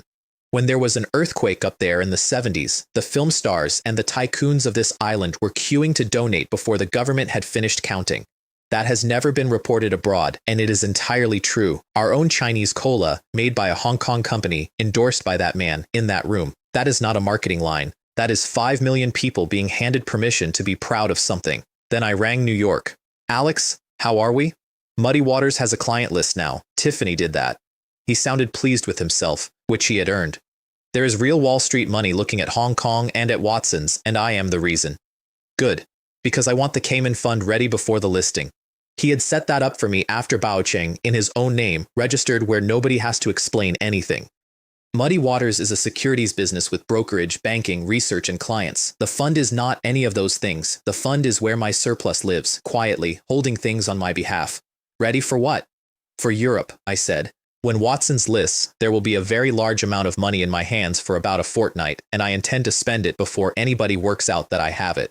There are 30 houses in Europe with 200 years of history and 11 months of cash. I want to be inside half of them before the first newspaper prints my name next to the word luxury. The morning the headline ran, "This city was not the same city." The old man had also, at that dinner, given the delegation a personal assurance about Hong Kong's economic stability, which mattered more to the men in the room than anything else that was said, and the shipping king responded within the day by committing 10 million American dollars to the mainland, hotels, a donation to a university, and a joint venture shipyard with an order placed for a bulk carrier of 27,000 tons at 16.5 knots with a range of 17,000 miles. He did not need that ship. He owns more ships than most navies. He bought it so that a shipyard up there would have to learn how to build it to international standard, and I have never heard of a more elegant piece of philanthropy in my life. In the version of history in my head, none of that happened for another 2 years. But the thing this city actually talked about that morning was the cola. They were still talking about it in the tea houses at 4 in the afternoon. It is not Hong Kong's cola, it is everybody's. In the studio at Clearwater Bay, they were recording the 5th episode, and the whole floor stopped when somebody brought the paper in. The contestants passed it round without saying anything, and the woman who had turned 5 chairs in July looked at it for a while and then said quietly, to nobody in particular, that she intended to win and that she wanted to be the face of that bottle, which was, as it happens, exactly what the winner was going to get, and she had worked that out for herself. Across the harbor, a British desk got a broken telephone that morning. Pepsi had built a plant in Guangdong in May. 3 years of careful, expensive, patient work by a British house had gone into being first into that market, and it had been genuinely first, and it was extremely good work. And a soft drink that had existed for 4 months had just been named in public by the only man whose opinion mattered. I am told he did not shout. I am told he sat very still and then said to his brother that his entire mainland strategy might have ended in one sentence at a dinner he had not been invited to. 49 floors up in Wan Chai, in a building most people on this island could not have named, a man read the same headline and saw something completely different. He ran a trading company that most of Hong Kong assumed was a modest import and export house. It was not. It was the commercial arm of the mainland in this city, and it had been since 1948, and it had been something else before that. 2 gold bars came out of Jiangxi in 1931, and a young man opened a shop in Shanghai with them. The shop bought and sold goods. What it actually did was buy medicine and materials that were under blockade and move them north and hold money sent home by overseas Chinese, and it moved to Hong Kong when the Japanese took Shanghai. Half a century of that, and by 1981, it was the largest mainland trading group in the colony, and almost nobody outside it knew what it was. And it had a grievance. When Coca-Cola went into the mainland, they had not come to this company at all. They had gone around it, to the Food Corporation, and split the market with a British house. The general manager of that group called his own people in and said one sentence. They went around us. Fine. Then we will carry the other one and we will meet them in the market. He had a debate about it that afternoon that is worth reproducing. His trade manager was in favor, and his argument was not sentimental. Coca-Cola is a foreign product, so it is confined to friendship stores and hotels for foreigners. This one is a Hong Kong Chinese brand that has just been blessed at the highest level, which means it can be sold in an ordinary shop to an ordinary person, and there is no ceiling on that at all. His purchasing man was against, and his argument was better. A bottle of cola sells for 40 cents up there. The average worker earns 30 or 40 yuan a month. You are proposing to sell a luxury to a country that cannot afford one. And the trade manager gave the answer that describes the entire following decade of that country. You are looking at today, look at the direction, and you have not spent enough time up there, or you would know how much a Chinese person will pay for face. Their general manager ended it by clapping his hands. He is right. I was in Beijing last month, and there are already people who buy Coca-Cola in order to be seen buying it. That is a bad habit, and it is our fault, because we did not offer them an alternative. Then he took a document out of a drawer, and it was an instruction from the center. Transform from a trading company into an investment holding group with industry underneath it. So we are not asking for the agency, he said. We are going to become a shareholder in Watson's, and we are going to build a relationship with Lin Zemin that outlasts all of us. They had that meeting on a Tuesday afternoon. I walked into their building at 9 o'clock on Wednesday morning. The general manager genuinely believed for about 4 minutes that somebody in his own company had sold him, and I have never disabused him of it because it is funnier this way. Mr. Lin, what brings you to us? Mr. Lau, you run the largest mainland trading group in Hong Kong. I would like to know whether you have any interest in Cola. His face did not move at all, which I respected. I read the newspaper. I was moved by what the leader said. But what does interest mean? A joint venture. Watson's and your company, 50% each, forming a new beverage company inside the mainland to manufacture and sell Cola together. He sat forward. Not a bottling license, which is the Coca-Cola model, where the foreign company sends syrup and takes the margin and the local partner takes the risk. Not a sales agency, which is the other model and is worse. A company. Shared cost, shared risk, shared profit, and both names on the door. Why us? He said. I am asking honestly. We are not a well-known house. Most people in this city could not tell you what we do. Mr. Lau, that is exactly the question I would have asked. Then I told him the truth, because there was no version of a lie that was better. Because your company is 50 years old and every inch of its bloodline is red. And in this entire city, I cannot find another company with a political foundation as solid as yours, and I am going to need one. That was extremely blunt and he loved it. His whole face opened up. You are not old enough to know that history. I read. What I did not tell him was the rest of my reasoning, which was colder. Coca-Cola holds the mainland against Pepsi for one reason that has nothing to do with the drink. It has a state partner that shields it. Policy up there in this decade is going to be unstable, and there will be production halts and reversals, and a year when somebody senior decides that foreign soft drinks are decadent, and when that happens, a foreign brand without a Chinese arm around it simply stops. And there is a second thing. Hong Kong is still a British colony, and will be for 16 more years. Cola is a Chinese brand made in a British possession, and somebody up there, at some point, will use that sentence against me. So I was not buying distribution, I was buying an umbrella. He agreed in principle in 11 minutes and then said he would have to report to Beijing, which we both knew was a formality after the shipyard. And then he asked for what he had actually wanted since the morning. Brother Lin, I hear Watson's lists on the first. There is a placement before the public offering. Would there be room for us? I frowned at him, and I want to be clear that the frown was genuine. Does your company have that kind of appetite for a Hong Kong retailer? He smiled and gave me an answer I was not ready for. Rather than say I am optimistic about Watson's, he said, I am optimistic about you. About me. I have lived in this city for 20 years and I have met every kind of person in it. He took his glasses off. I read the piece about you in Ta Kung Pao, about whether property is the only road for an industrialist in Hong Kong, and how you gave a different answer. I have been to your industrial park twice. The first time there was nothing there. The second time there were canteens and dormitories and flats being finished, and a hospital going up, and a school. I stood in the middle of it, and for about a minute I thought I was back in the Northeast, where I grew up. And this is Hong Kong Island. This is the least sentimental place on earth. Then he said the thing that stopped me. And I know what your father did in Beijing. I did not say anything at all. You do not know, he said. He was watching my face. He has not told you. He has not told me. He put his glasses back on and told me, and I want to write it down exactly as he said it because I have never been able to improve on it. 1 syringe factory and 1 million doses of the 4 vaccines, tuberculosis, diphtheria, whooping cough and tetanus together, polio, in the sugar form, measles. That country began a planned immunization program in 1978 and had been failing at it for 3 years, not for lack of will, but for lack of capacity, and would not reach the target coverage at every administrative level for another 14 years. 17 million children were born there the previous year. 1 million doses is not very many, he said. Against 17 million births, it is nothing at all. The value of it is over $100 million, and it will not appear in any newspaper anywhere because your father asked for it not to. Everybody who comes up there from this city donates to a university. There is a building with their name carved into it and a photograph in the lobby, and I am not sneering. Those buildings are useful. Your father asked what they actually needed, and then he bought it, and then he asked them not to say so. I sat in that office and could not entirely see the far wall for a moment, because I had sent that man north with a box of cola and a sentence to say, and I had spent 4 weeks slightly annoyed that he would not tell me what else he had been doing. Mr. Lau, I said when I could. What is your allocation? 50 million Hong Kong dollars. The center originally approved 30. He shrugged, a little embarrassed. It went up after the cola. Then I have to be honest with you, because you have been honest with me. There will be around 20 institutions in that room. Wall Street, the British house is here, sovereign money out of Singapore and Malaysia, Japanese and Korean groups. 50 million may buy you 1%. He leaned on the table with both hands. 20? Approximately.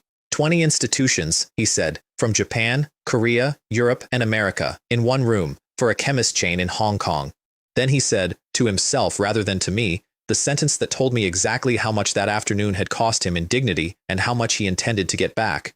The State Investment Corporation's entire promotion campaign this year has not filled a room like that. In Atlanta that autumn, there was a meeting I would have paid a great deal to attend. Their chairman had taken over a company that was already slipping. Since 1975, a rival had been running a blind taste comparison at shopping centers across America and winning it publicly, on camera, every weekend. And now the trade press had invented a phrase, the second cola war. We have not finished the first one, he said. Their chief executive, who was over 60 and had been in that business his whole life, brought them the rumor off Wall Street that the research firm which had destroyed Carrion and the company which owned Very Cola belonged to the same person. Is it reliable? It came out of the fund that lost $100 million in Hong Kong, so it is bitter, but it is probably true, and that securities firm is currently promoting the Watsons listing in New York. The chairman put his head in his hands. Finance and industry in the same hand, he said. How does a colony of 5 million people produce that? Then his chief executive gave them the only piece of advice in that room that was worth anything, and it is the reason that company is still the largest in the world. Whatever we do not panic and we do not abandon our actual advantage. Neither of these competitors is fighting Coca-Cola. They are fighting 3 major bottling groups, 28 regional bottlers, tens of thousands of distributors and retailers, and every restaurant and street stall on 4 continents, all of them bound into one system that shares the profit. That is what we are, not a syrup, a settlement. They were right about all of it, and they still lost Asia because a system that shares the profit cannot turn quickly. Their decisions that day were sound, and I have never criticized one of them. Accelerate the diet product. Launch a caffeine-free line, move from sugar to corn syrup and take the cost down, and 2 big ones, buy a Hollywood studio and put a talent show on an American network, fully sponsored, with their name on it. That last one arrived on my desk inside a week, and I laughed out loud when I read the format because it was a program I had watched on a television in another life. 30 years from then, the studio purchase was more interesting, and their chairman said out loud in that meeting exactly why he wanted it, and somebody wrote it down. From now on, in our films, the treacherous politician drinks the other one. The criminal drinks the other one. Every villain we make for the next 20 years drinks the other one. That is an extraordinary idea, and it works, and it is the reason a soft drink became a piece of American identity. I read The Wire and thought about it for one evening, and then rang New York. Alex, how much would it cost to buy Columbia Records? There was a pause of the kind I have learned to enjoy. Boss, they are buying the film studio. You want the record company. I want the record company. Why? Because they are buying a way to make people feel something about a drink, and they have chosen the slowest and most expensive one on the market. I put my feet up. A film takes 2 years and reaches a cinema. A song takes 4 months and reaches a bedroom.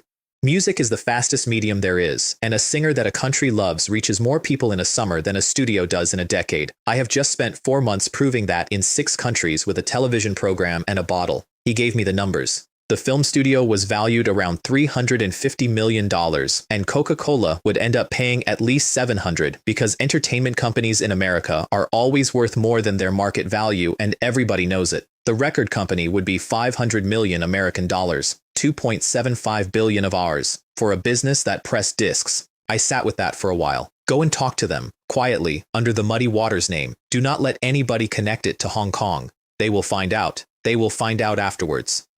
And in the meantime, there is a very large American company loudly buying a company with the same name in the same city, which is the finest cover anybody has ever built for me, and I did not have to pay for it. Then I gave him the other instruction, and it is the one he argued with. And go and sign William Johnson as the face of Very Cola. Silence. Boss. Carefully. A brand ambassador. And a black man. I want to be fair to Alex here, because that sentence looks worse in print than it was. He was not telling me his own view. He was telling me the view of every advertising department in the United States in 1981, and he was correct about them. That is right, I said. It is him. Because he was 23 years old that year, and he had been on a stage since he was 5, and famous since he was 8, and had the #1 record in America at 12.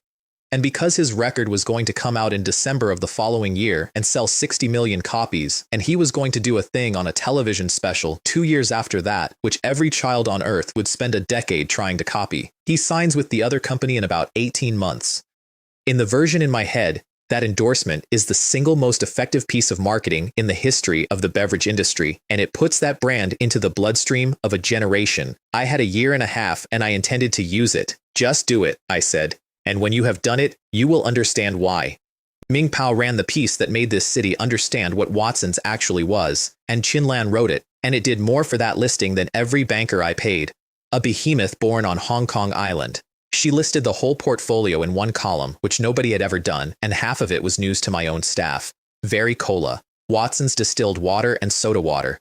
2 soy milk brands and a lemon tea, a Taiwanese sarsaparilla, a Korean lactic acid drink, a Japanese electrolyte water that nobody could pronounce, cosmetics brands in 4 countries, household brands in 3, and a pharmaceutical laboratory in Wan Chai that was, on floor area, the largest in Asia and had already produced a multivitamin, a vitamin C chewable, and a B-complex tablet. She also reported on my authority and against my lawyer's advice that we had been in contact with William Johnson.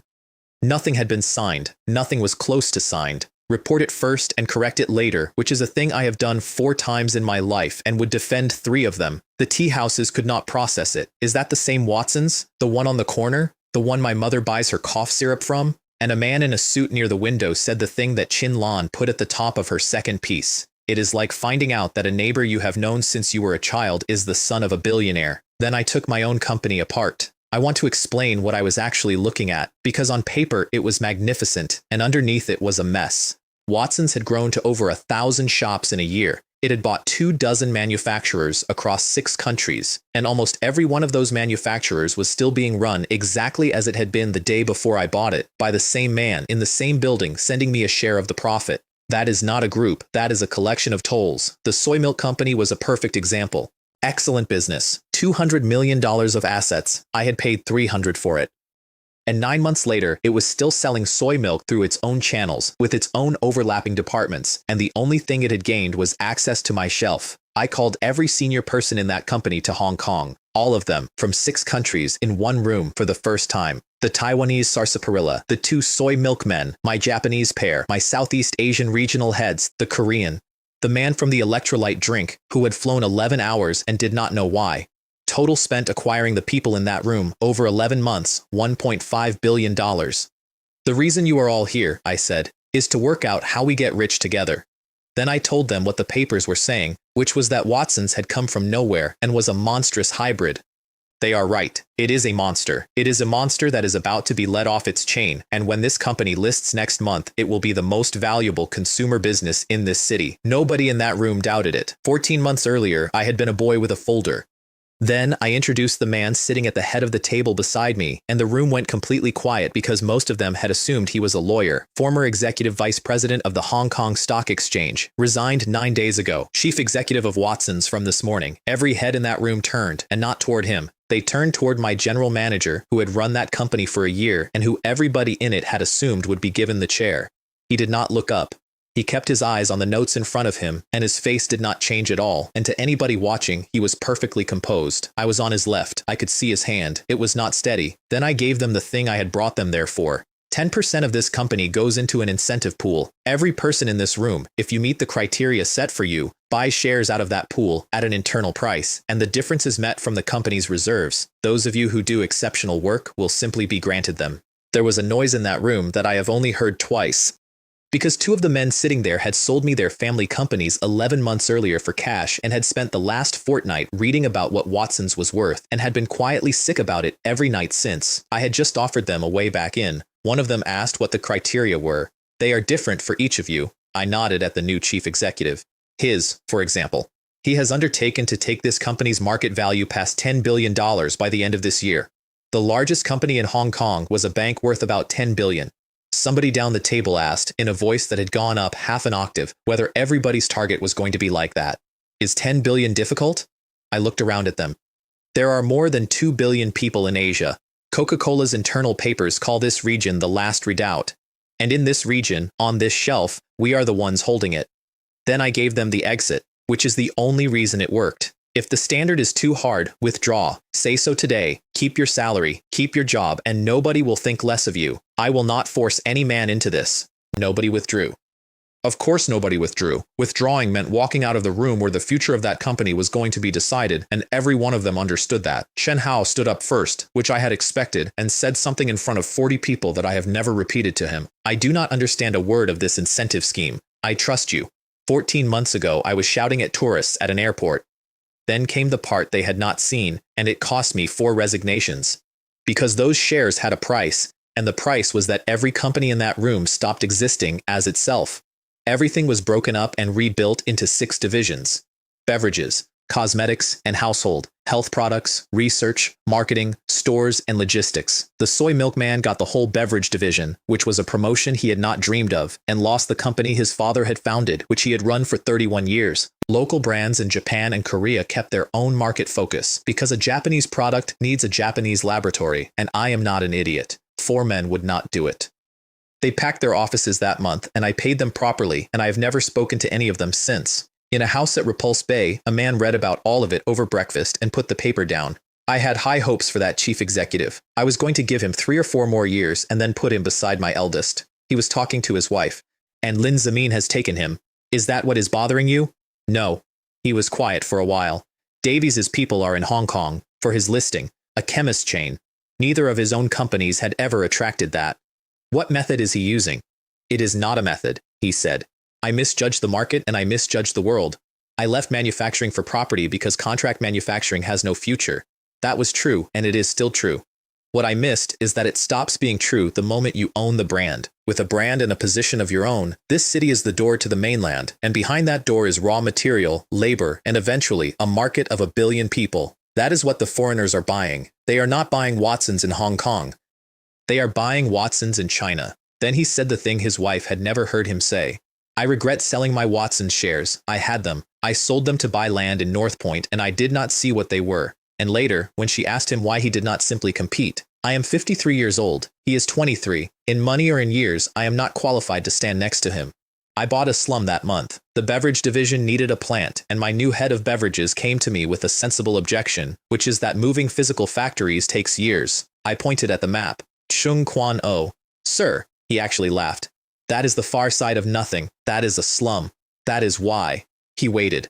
There are at least 500,000 people out there with no work, no papers in some cases, and no prospect of either. My industry is labor-intensive. The land is nothing. The labor is nothing. There is a harbor, and Shaw Brothers is building a studio and a cinema on the next parcel.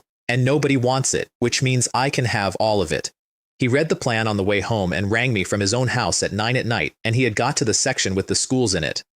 There are night schools in here, and training courses, and a hospital. There are.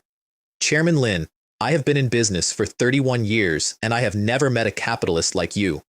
He told me 2 years later what he actually thought that night, which was that this was not a capitalist at all and that no proper one would behave this way. So I gave him the answer, and I gave it to him straight because I would rather be understood than admired. Minister Fong, workers are not spring onions. You do not cut a crop and wait for another one to come up.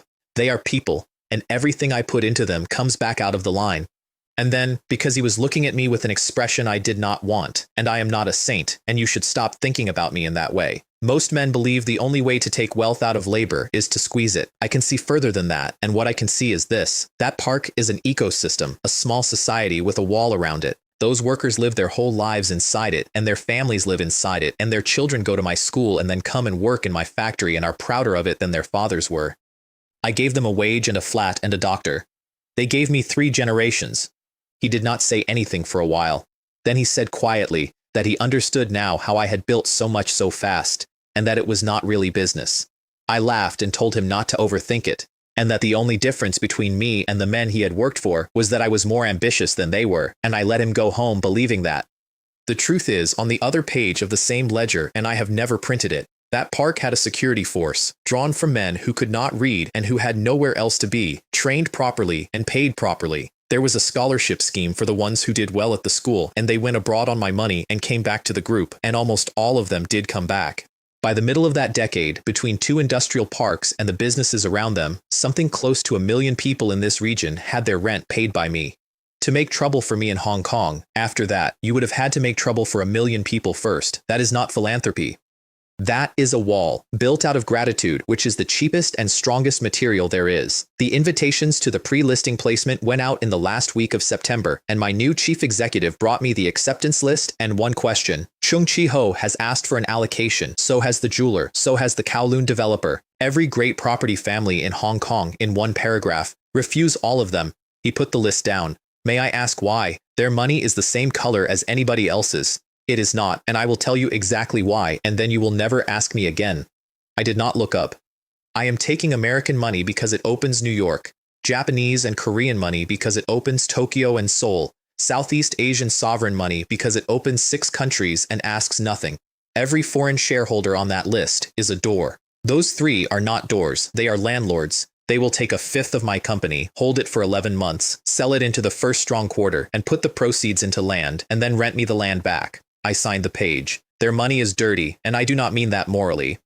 I mean that it comes out of the same pocket my own workers pay rent from, and I am not going to run it through my company and hand it back to them with interest.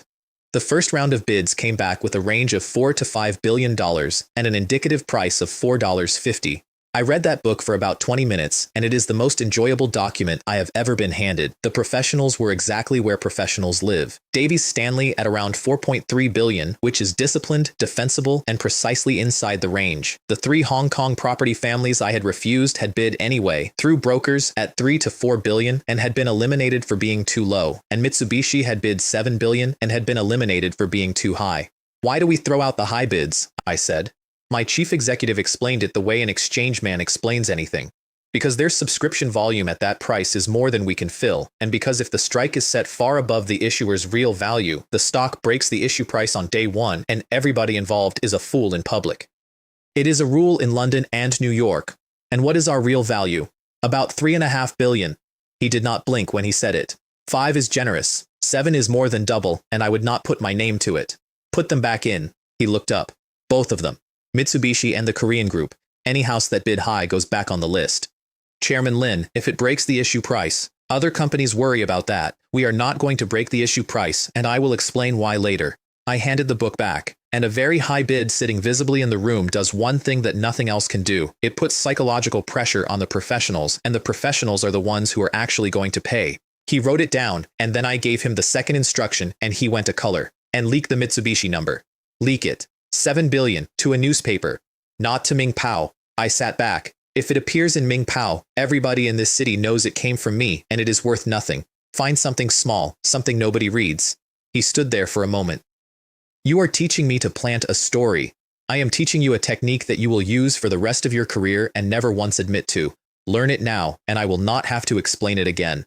I have thought about the newspaper I picked more often than I have thought about the money. The Hong Kong Island Daily had been going for 2 years. It had fewer than 10 staff. It printed a few thousand copies, and most of what was in it was astrology, physiognomy, and the interpretation of hexagrams. It had exactly one kind of loyal reader. One of them was the manager of the Hong Kong Museum of Art, who had a quiet job and a great deal of tea, and who was, on that particular morning, seriously considering whether the 5 metaphysical arts could be worked into a martial arts novel. And the man at the desk opposite him, who played the market and was prone to announcements, screamed. He came round the desk and took the paper out of the museum manager's hands and read the same 4 lines 4 times. 7 billion. That is what it says. It says 7 billion. That is not possible. No, it is not possible. Then he sat back on the edge of the desk and his eyes changed.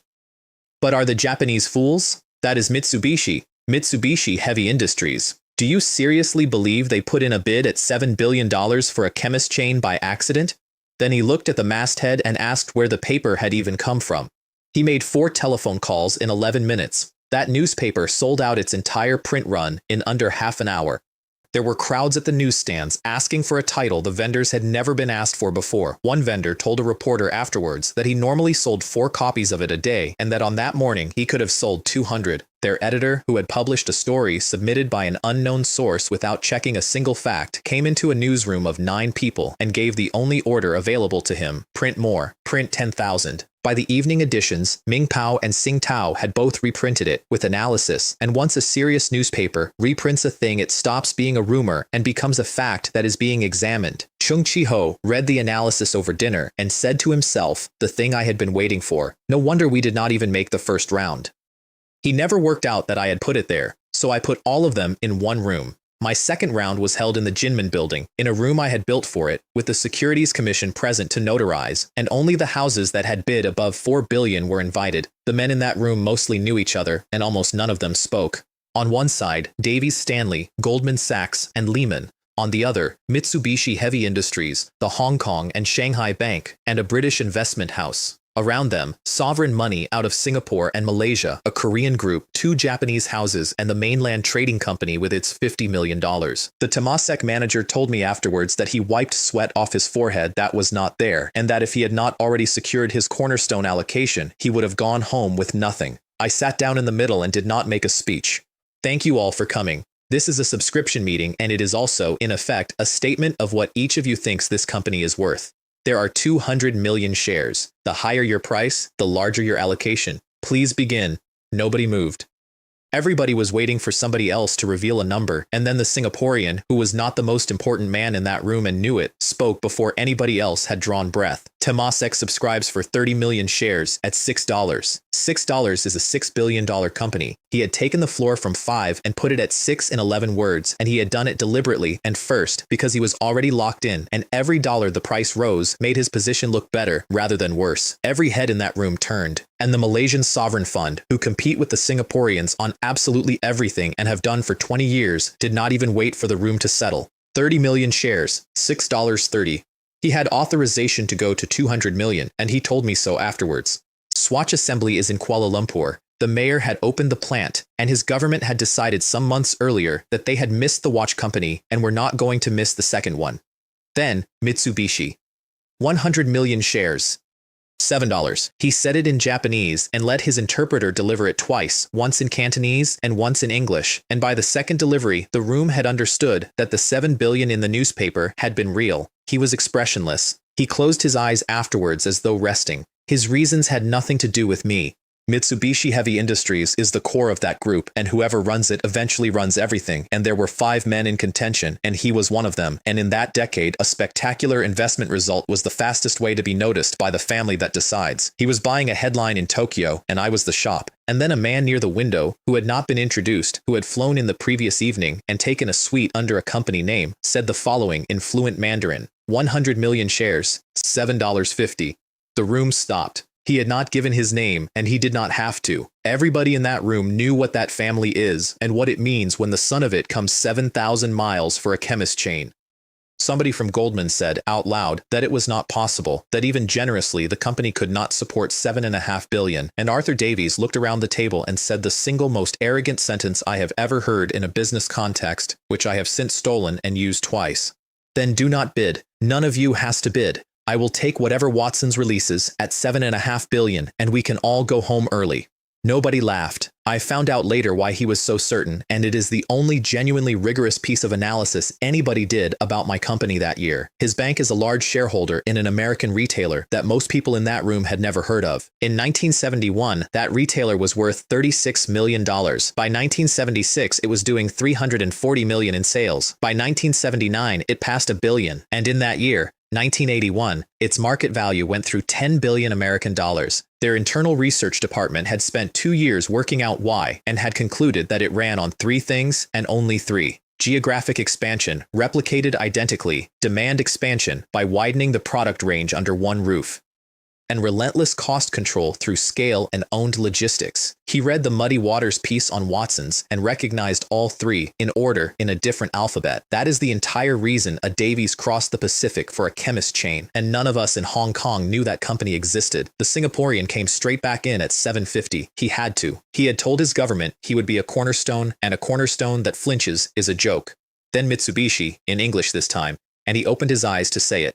I do not know where your confidence comes from. 50 million shares, $7.5 billion. Goldman held at 7, which was correct and which cost them. The mainland company came in at $7.30 for 10 million shares, and I watched that man's jaw as he said it, because $50 million was every cent he had been given, and he had just discovered that it bought him about 1%. A British house took 10 million at 7. And in the middle of all of it, the taipan of my own bank leaned over and asked me, quite pleasantly, where I thought it was going to end. I held up one finger. $10 billion, I said. But that is the starting price, not the finish. I meant it, and Arthur Davies heard it, and afterwards he told his own people that if everything I said was going to happen actually happened, then 10 billion Hong Kong dollars was far too small a number, and that the correct one was 10 billion American. I closed my book at $7.30, the median, which is where an honest book build always lands. Davies Stanley took 8%, Mitsubishi 7%. Oversubscribed by 21%, with a further 25% needed in over-allotment. The cornerstone tranche went out the week before. The mainland trading company 1%, Singapore 2, the bank 3. Those three were not chosen for their money. They were chosen because they were, respectively, the mainland, Southeast Asia, and Europe, and every one of them signed an undertaking to help build channels, warehouses, and logistics for us in their own territory. That is what a cornerstone should be, and almost never is. And when I asked the mainland man how our joint venture was progressing, he lit up like a boy. The support has been substantial. With coordination from the Assets Commission, we have taken over a beverage factory in Beijing. With Watson's $30 million, the formula and the production line, we begin production next month. Then the part that mattered. Trial sales in Beijing first. And if the market responds, national distribution through the supply and marketing cooperatives and the department stores. All of them. I want to put that next to the alternative because the contrast is the whole story of that decade. Coca-Cola had been in that country for 3 years with a state partner. Their product was bottled in a corner of a roast duck factory and sold in friendship stores and hotels for foreigners. Mine had not been made yet, and it was going into every county shop in the country. Mr. Lau, can you make it faster? I would like it on sale in Beijing at the beginning of next month. He understood immediately. You want it to land on top of the listing. Entering the mainland is the single largest thing that could be said about this company on the day it floats, I said. And it is a good story for your side as well.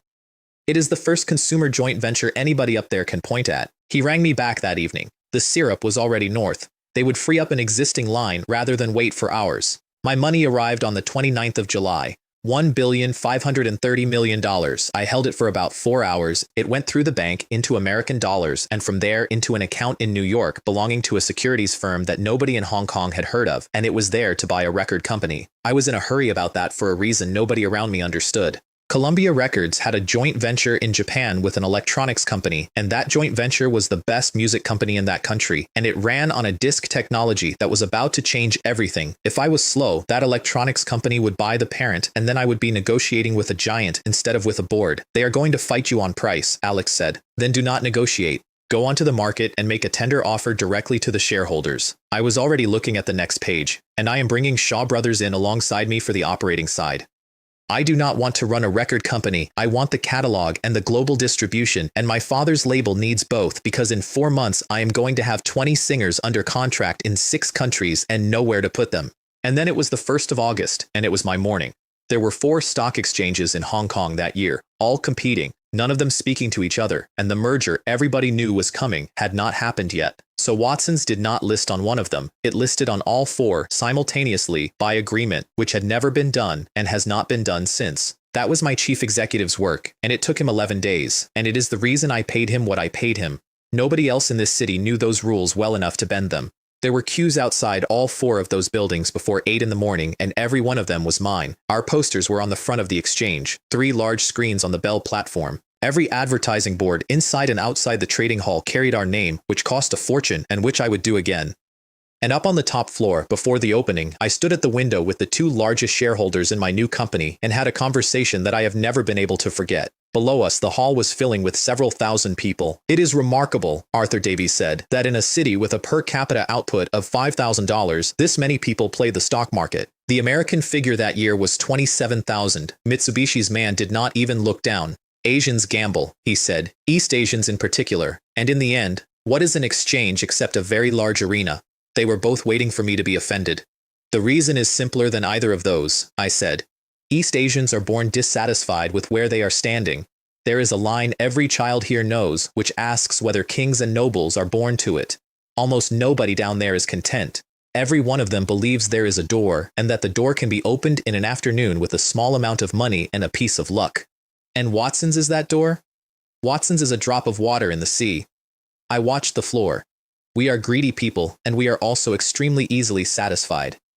Give a man a steady income, a car, a flat, a child, and a comfortable evening, and he will stop moving for 30 years. That is not a criticism. That is what most people want, and they are right to want it. Which means that in a society with hard edges between the classes, everybody who crosses one is an exception, and everybody who tries to cross one with a share certificate is gambling.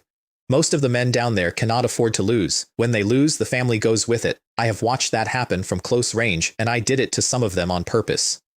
Arthur Davies smiled at me and gave me the piece of advice that everybody in his world gives. You are more sentimental than I expected. Put that away. Capital does not listen to feelings, and sentiment will make your judgment inaccurate. You think that was sympathy? He turned. Was it not?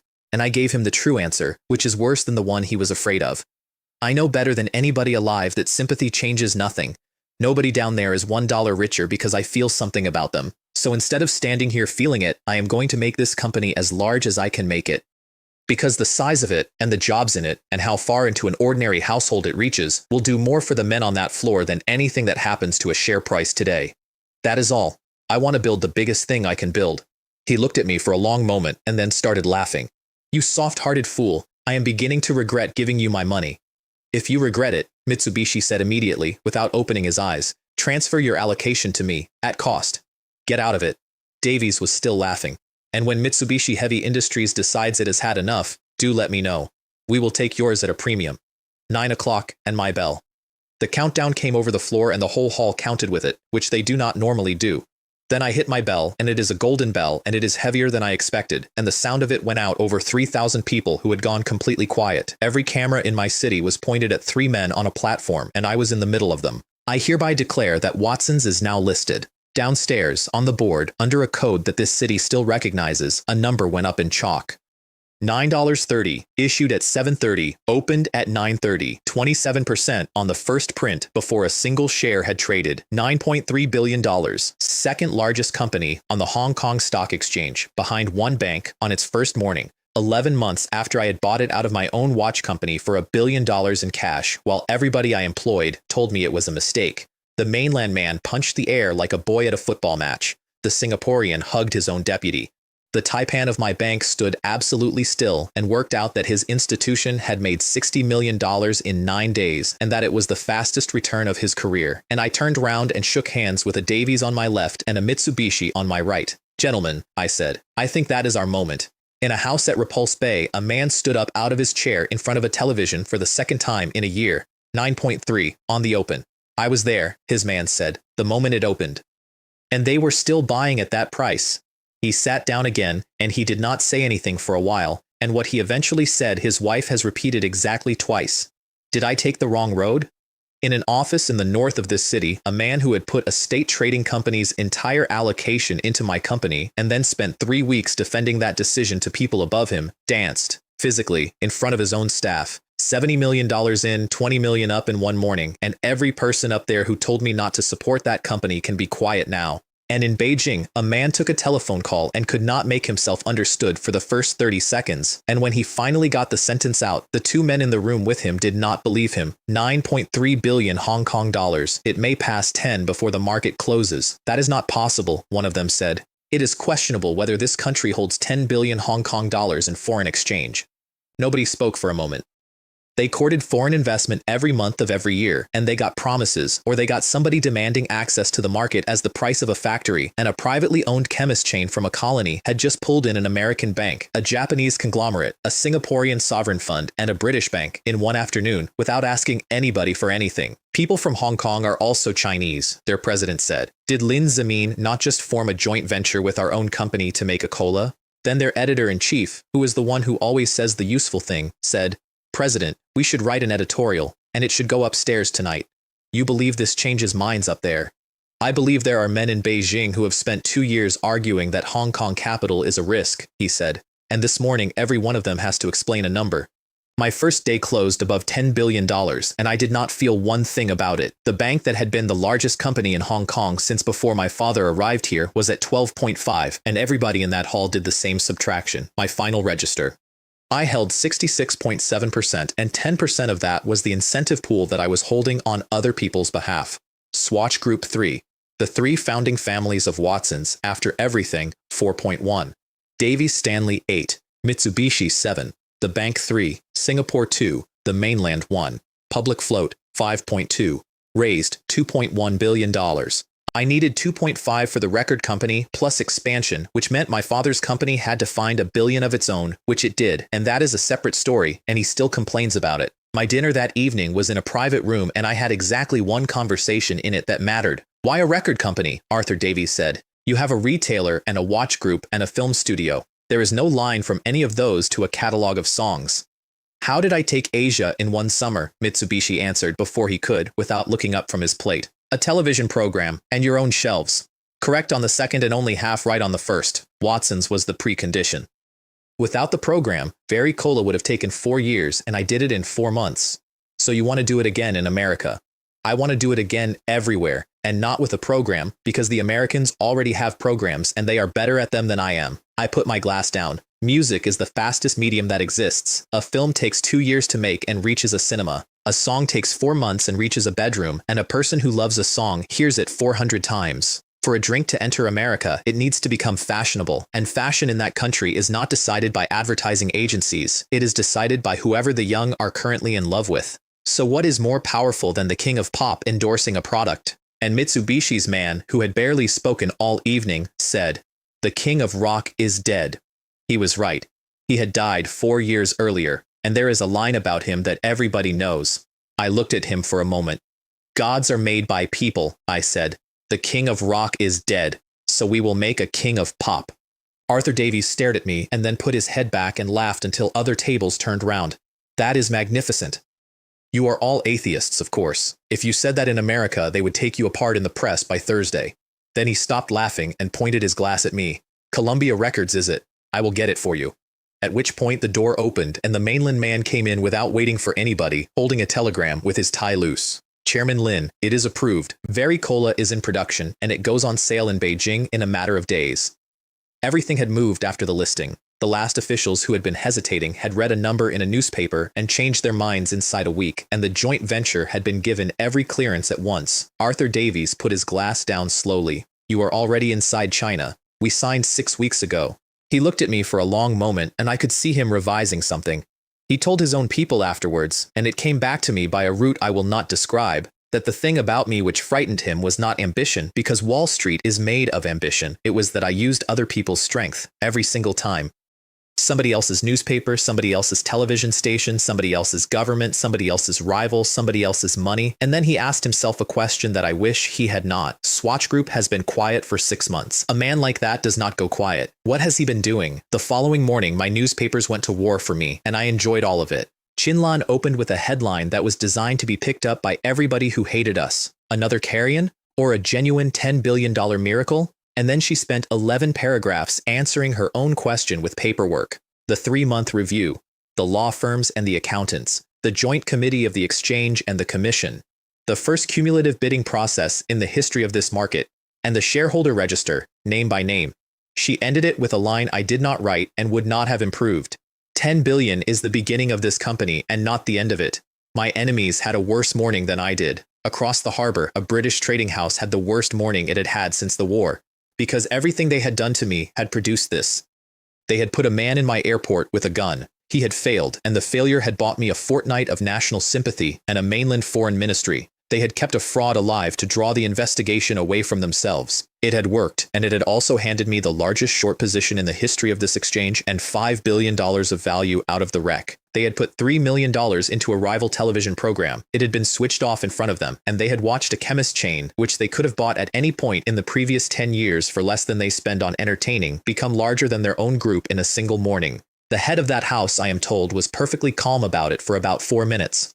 It is overvalued, he said. $10 billion for a shop that sells cough syrup. Wait. Give it 3 weeks. The foreign holders will take their profit, and the retail investors will follow them out, and it will come back to 5. Then his brother, the one who had actually done it, mentioned the negotiations that were coming over the future of this city, and he brightened. Yes. Yes, I have been too impatient. There is a date coming, and when there is a date, capital leaves this island. And who is the most exposed man in Hong Kong when capital leaves? Not the landlords. They will simply wait. It is the man with 60,000 employees and factories he cannot move. There is an old saying they have here about the river changing its course. He was still saying it when his own senior Chinese manager came in without knocking, holding a copy of a left-wing newspaper, and said that 3 years of work in the mainland had probably just ended, because that paper had run a piece that morning with no drama in it at all, and it was the most consequential thing printed in Hong Kong that year. It described 2 arrangements, a shipyard formed by a Hong Kong shipping family and a mainland yard, and a beverage company formed by a state trading group and a Hong Kong retailer. And then, in the last paragraph, it drew the conclusion. Where our technology is behind, a joint venture shares the risk, shares the management, and shares the profit. Giving up half the equity to foreign capital is not unreasonable. And if this model proves itself, the policy may be extended next year, with the passenger car industry as the most likely candidate. Chung Chi-ho read that paragraph and stood up out of his chair for the third time that month, because he had just understood, 11 months late, why every foreign bank in the world had crossed an ocean for a chemist chain. Down in Wan Chai, the British manager finished his sentence. They have the supply and marketing cooperatives, every county in the country. If the Beijing trial works, that product is in 100 cities before Christmas, and even discounting the farmers, there are 300 million people in reach. His chairman did not answer him, and his brother, who had ordered a man shot in an airport and had watched every consequence of it arrive on the wrong side of the ledger, sat down without being asked to and said out loud, the sentence that I keep in a drawer. Most men can see one step ahead. If they are good, 2. He rubbed his face. This one sees 4. Possibly 5, and it started the day his father went north. I had one conversation that week that was not about money, and it is the one I am proudest of.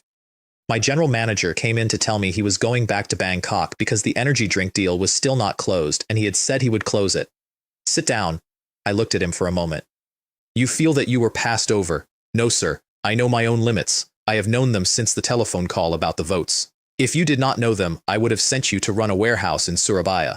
Then I told him what he had actually done wrong, because nobody had, and a man cannot fix a thing he has not been told. I asked you to build our own brands. You did that by squeezing every international brand that came into our shops until the good ones started refusing to deal with us. So we lost the products that bring a customer through the door in order to protect products the customer has not heard of, and I found out about it from a stranger at the stock exchange. Watson's is a customer business. It is not a revenue business. Marketing that does not build a name is money set on fire, and if we do not put our own brand into people's heads, then the moment somebody cheaper appears, we are finished. He looked at the floor. I did not understand how serious it was. That is my fault as much as yours. I said 2 words in a meeting and left you to guess the rest, and you were carrying 4 countries at the time. Then I let him go to Bangkok. My chief executive came in 10 minutes later and asked me why.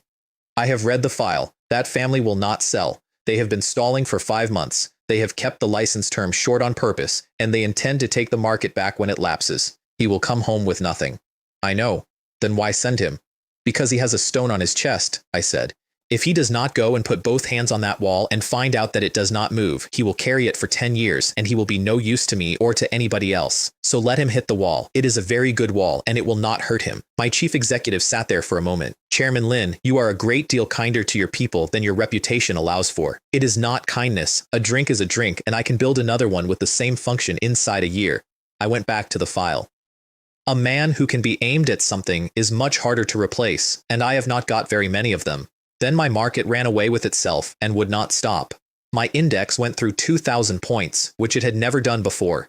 Watson's was at 1160 inside a fortnight, and every paper in the city was writing about the day it would pass the bank. Jardine were buying it. So was the shipping trade. So, quietly, through 4 different brokers, were the 3 property families I had refused, which I found extremely satisfying and mentioned to nobody. My chief executive brought me the numbers looking happier than I had ever seen him. At this rate, we pass them by the end of the month. Do not spend a single day thinking about the share price. He stopped. Chairman Lin, the share price is my objective. You said it. Your objective is 10 billion, and you have it. Now listen to me, because this is the only instruction that matters this year. I put the report face down. There is going to be a crash. Not a correction. A crash. When those 2 governments announce a date for the handover, the capital in this city will leave in 1 quarter, and property will go with it, and the exchange after that, and the most exposed company in Hong Kong will be the one with the most factories and the most employees, which is mine. So your job between now and then is not to make the number bigger. It is to put so much real value inside this company that when everything falls, we can buy back everything we sold at 1/3 of what we sold it for. He went a shade paler. How long have we got? A year, perhaps 18 months. Then I gave him the actual work, which was 2 things. Breadth first. The laboratory has products coming, and they are not soft drinks. Get them onto the shelves. Then depth, and depth means the cola. Until now, we have sold it as cheap, available, and fun. That is finished. From today, I want very cola to be unavoidable.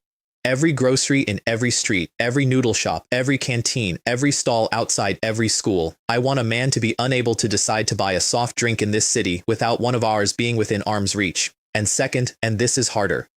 When a person in Asia wants a cola, I want the first word in their head to be ours. When she wants soy milk, ours. Lemon tea, distilled water, soda water, ours. And when they pay, I want them to feel they have got the better of us. He put his hand over his eyes. That is not a marketing plan. That is a decade. It is one word, I said. It is brand. And you have 10 years. The bank came to me at the end of that month rather than the other way round, which had never happened before and has happened every year since. The Taipan asked to be shown the industrial park at Baocheng, and I took him round it myself on the day the first residents moved in. He stood at the top of the site looking at 400 flats and 2 rows of houses. You realize that if you sold these on the open market, you would take several $100 million. I do. And you have given them away. I can make several $100 million in a day, I said. For the people carrying boxes up those stairs, a flat in this city is 30 years of work, and most of them will never get one. So they have one now. The title stays with the group.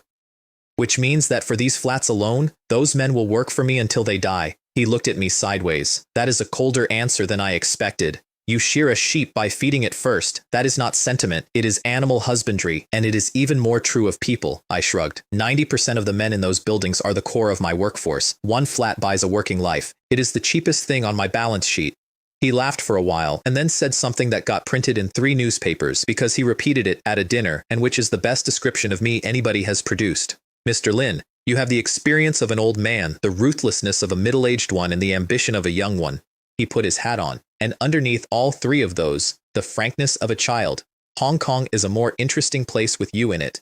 Then he offered me unlimited credit in front of witnesses, which is what I had brought him there for. Whatever you need, from either company, as much as you want.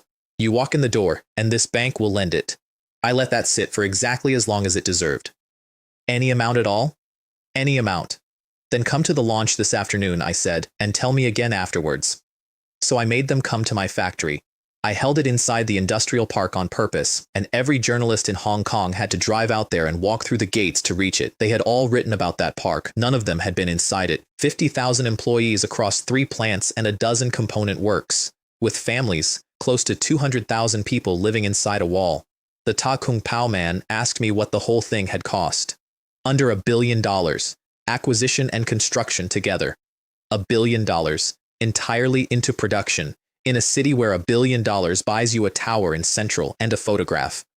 Then a woman from the Commercial Daily asked me, very fast and slightly out of order, whether I was surprised that Watson's was about to pass the bank. You can slow down, I told her. Nobody is going to take the microphone off you. She went scarlet and the room laughed, and after that they were mine. I am not surprised at all. Watson's has never been a shop. It sells the things a household cannot do without, and there are 5 million people on this island and 2 billion in this region. For a market that size, $10 billion is not a ceiling, it is an entry fee. Then I gave them the 2 things I had brought them out there for. Very Cola is in production in the mainland and goes on sale in Beijing tomorrow morning. The room made a noise. And from next week, every one of our 1,326 stores across Asia will stock a multivitamin that we developed ourselves. If you have an elderly parent or a growing child, buy one and try it. It is $19.80. That is the moment the room actually broke, and not one of them had seen it coming, because vitamins in 1981 were made by 4 companies in Europe and America, and nobody else on Earth. You are telling us that Hong Kong can produce that? My laboratory solved it at the beginning of this year, I said, and moved on, because there was no version of that answer that did not involve explaining where the process had come from. Then I brought out the watches because it was, after all, supposed to be a watch launch. 6 new series for 1981. 6 models on 6 wrists, and the one I put first was a plain black one. This is the Impact, simple, hard-wearing, and designed to be worn every day by somebody who is not thinking about it. The case is our own ceramic, developed in our own laboratory, and it is the first ceramic dial anybody has put on a watch at this price. Somebody asked what this price was. $158. Chinlan made a noise. She wears a watch that costs tens of thousands, and she has never once been shocked by a number in my presence before or since. The other 5 are under 1,000, apart from the limited piece. We are not in the business of selling cheap things. We are in the business of selling things that cost less than they are worth, which is an entirely different sentence. The Ta Kung Pao man asked the sharp question, and he was the only one who did. Is it true that Swatch is now built entirely on Hong Kong technology? No. He looked up, because nobody expects that. We are 90% self-sufficient. The movements still come from Switzerland. But the Swiss movement factory is also yours. It is my company. It is not Hong Kong technology. I let that stand. Those are 2 different sentences, and I am not going to blur them for a headline. Then I took all 40 of them into the assembly hall, which is the only part of that afternoon I actually planned for effect, because in one bay of that building there were several hundred robotic arms from Germany, working in sequence, putting together the cheapest watch we make. Those journalists had spent 10 years writing that Hong Kong was a place where things were put together by hand for other people's brands. Nobody said anything for about a minute and a half. You could hear the line. One of them said, to nobody, that it looked like a single enormous machine. That is exactly what it was, and that is why the watch is called the Impact. One of those 40 journalists did not write about the watches at all. He was from Ta Kung Pao, he had 10 years behind him, and he had walked through large factories in the northeast of China and township works in the south and plants in Japan. He went home that night and sat under a desk lamp and did not write about a launch. He wrote about the canteen, meat every day and a meal for $1, company housing, training for every grade, and promotion by assessment rather than by whose nephew you are, a cinema, free tickets, a supermarket, wages 30% above every comparable factory on the island at every level, and a hospital and a school inside the wall with fees at half price, and the other half met out of the group's own fund. He said it reminded him of the great works he had seen up north, where a man's life is arranged from the cradle, and then he said the thing that made it dangerous, that this one was better, that the food was better, and the machines were newer, and above all, that up north nobody could be dismissed, and nobody could be promoted, and inside this wall both were possible, and he had watched what that did to the faces of the men on the line. He filed it under a headline that I did not authorize, could not have bought, and would not have dared to write. Great industry, the last conscience left on Hong Kong Island. The next morning I had 4 stories in the papers, and any one of them would normally have owned my week. Watson's vitamins on sale today. Hong Kong breaks a European and American pharmaceutical monopoly. Swatch launches 6 new series, the Impact at $158. Very-Cola enters the mainland and goes on sale in Beijing today. The first residents move into Baocheng Industrial Park and the ground is broken at Shengquan-o. My city does not take anybody's word for anything, so people went and checked. They walked into a Watson's and found the vitamins on the shelf at $19.80, and they walked to the counter and found 6 watches, and by the afternoon 2 of the 6 were gone entirely. Watson's opened above $12. Swatch went to $7.5 billion. But the piece that actually took the roof off this island was the one about the canteen. They were reading it out loud in dim-sum restaurants. Men were skipping breakfast to buy the paper and check whether the part about the flats was true. That cannot be right. No company gives a man a flat. It is true. My cousin's colleague at Swatch got one. Not a villa, an ordinary 3-bedroom. But he got it. Even without the flat, that treatment is more than enough. The last conscience on Hong Kong Island. That is not an exaggeration. And then, inevitably, I heard Watson's is building a bigger one in Shengquan-o. Shengquan-o? That slum? What slum? Half the people out there already work in his factories. They have turned their lives around. My land out there had more than doubled in 11 weeks, and I owned most of it personally, and my chief executive brought me the survey with a look on his face. You are the largest landowner in Shengquan-o. Everything the group builds out there, the group will be renting from you. That is correct. And the rise in the value of it is entirely because I put a factory there, I said, which is why it is mine and not the group's. If I had wanted to speculate in land, I would have done it in Central like everybody else and saved myself a great deal of walking. I keep those 2 sides of the ledger separate, and I always have, and I have never once developed a flat for sale, and I never will. Then he asked me the practical question. There are several thousand people outside the gates at Shengquan-o, and more arriving every morning. What do we do with them? Take the best of them. Every plant we own is hiring, and I would rather find one good man out of 4,000 than advertise for him in a newspaper. Then I opened my doors. The promotion started on the 4th of August, and my head of stores had built it exactly as I asked. 20% off everything, everywhere, for a month. Buy one, get one free on our own labels, $10 off any purchase over 50, 33% extra free in every own brand pack, 60-second flash prices announced over the tannoy, and a trade-in on the watches. Bring in any old watch, whatever it is, wherever it came from, and buy a new one at half price. 3 days only. The Impact at $79. The white-collar model down from $598 to $299. 500,000 people in Hong Kong had bought a Swatch in the previous year, and every one of them now had a reason to come back and buy a second one and hand me the first. The queue at my flagship in Tsim Sha Tsui went round the corner by 8 in the morning. And on the 5th of August, in my industrial park, a man who had once stood on a roof moved his family into a house, and that is the only part of my summer I still think about. Fang Xuan had not moved in with the first batch because he had been running the launch, so he took the keys on a Wednesday, and his son stood in front of the gate and could not get the sentence out. Dad, is this really our house? That is our house. His daughter, who was about 6, took her mother's hand and asked whether she would have a room of her own now, and was told that she would, and cheered, and then said without thinking that she would not have to sleep with grandmother anymore, which produced an immediate and extremely serious negotiation with a 60-year-old woman on a garden path, resolved by the child attaching herself to the grandmother's leg and explaining that she still loved her but wanted the room. Fang Xuan showed his mother the lawn and told her she could sit out there in the sun with her tea now and rest. His mother looked at the grass with contempt. Sunbathing. That is a large piece of good ground and you want to sit on it. She waved him away. You two go to work. I will have that under vegetables in a month. He started to argue and his wife stopped him with a look, because his wife understands his mother considerably better than he does.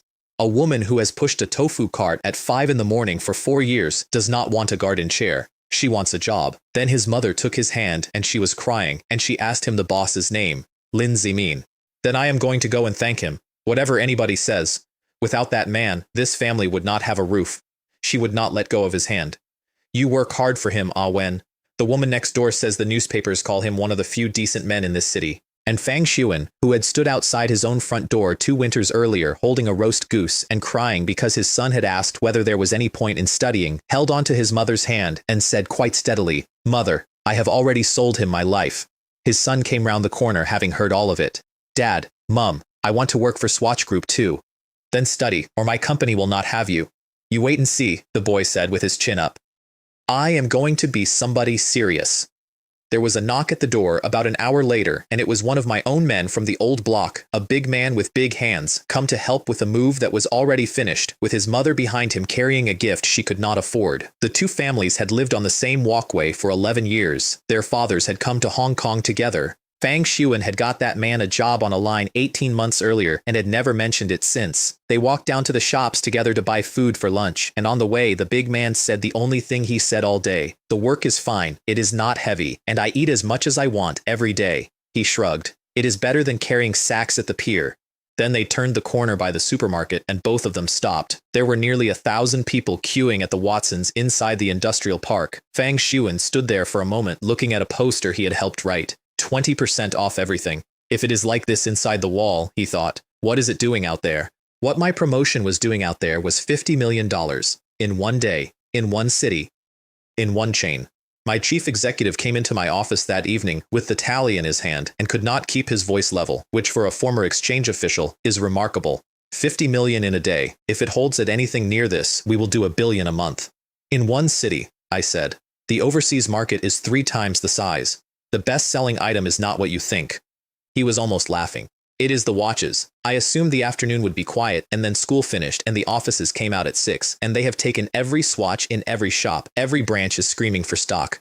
Then coordinate with production tonight and do not stop the line at the weekend. He waited for me to be pleased. I did not oblige him and I am not proud of that. Take these figures to Ming Pao and to Sing Tao before 10 o'clock.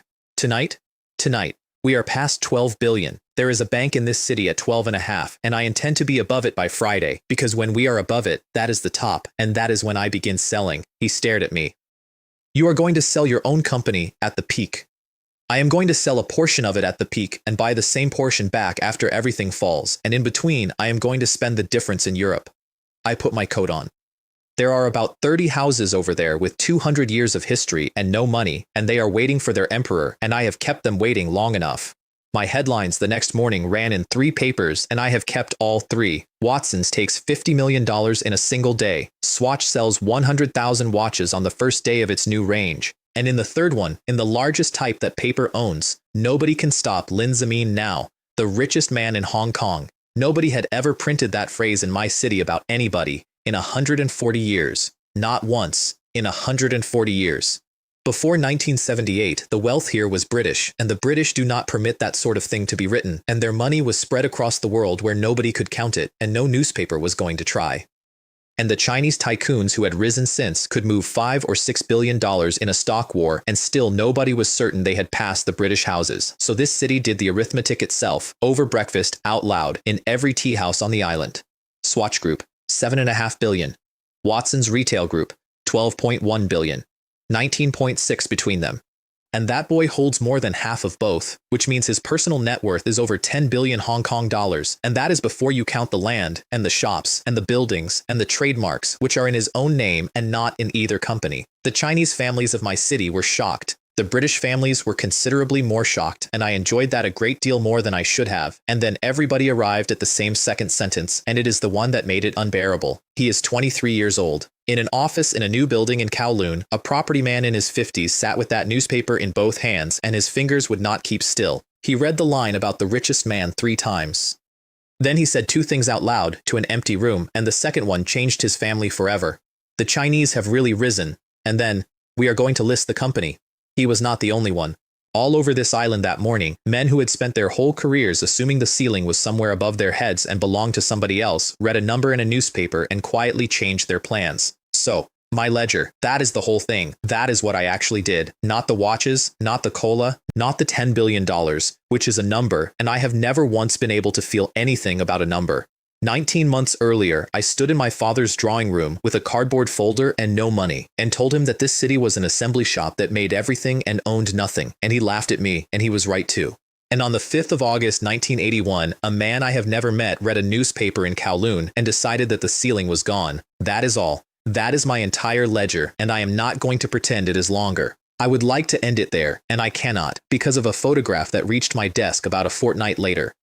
It came in an envelope from a man I pay in New York, and it was taken by a stringer outside a hotel on the Place Vendôme. There is a man getting out of a car in it, gray coat, no hat, in his middle 40s, and he has been photographed 1,000 times and has never once looked at the lens. He had lost nearly 100 million American dollars to me that summer. His fund had shrunk, and his investors were writing him letters, and Wall Street was telling the story at dinner parties. And instead of going home to defend himself, he had spent 11 weeks in a suite in Hong Kong watching me, and he had worked it out. Not the trade, the board. He had worked out that Muddy Waters Research and Muddy Waters Securities were the same hand, that the hand was mine, that Tiffany and Cartier and Blancpain and Ulysse Nardin and Swatch were not 5 transactions but 1 sentence, that I was not building a retailer. And then he had done the thing that nobody else on earth had done, which was to ask where a man like that has to go next, and to go there first. There is a jeweler in Paris with a divided share register. 40% of it came out of a liquidation in Hong Kong and is sitting in my personal name. 33.6% belongs to a family from South Africa. Whoever reaches 51 first owns it. I keep that photograph in a drawer in my own desk. He is not looking at the camera. He is looking up at a building, the way a man looks at a thing he intends to buy. I have beaten a family in Siam, an industry in Japan, a fraud on my own exchange, and a British trading house that has been here since before my grandfather. Every one of them came at me first. I was answering every time. This one did not come at me at all. He simply worked out where I was going and went and sat down and waited, and he got there 4 months before I did.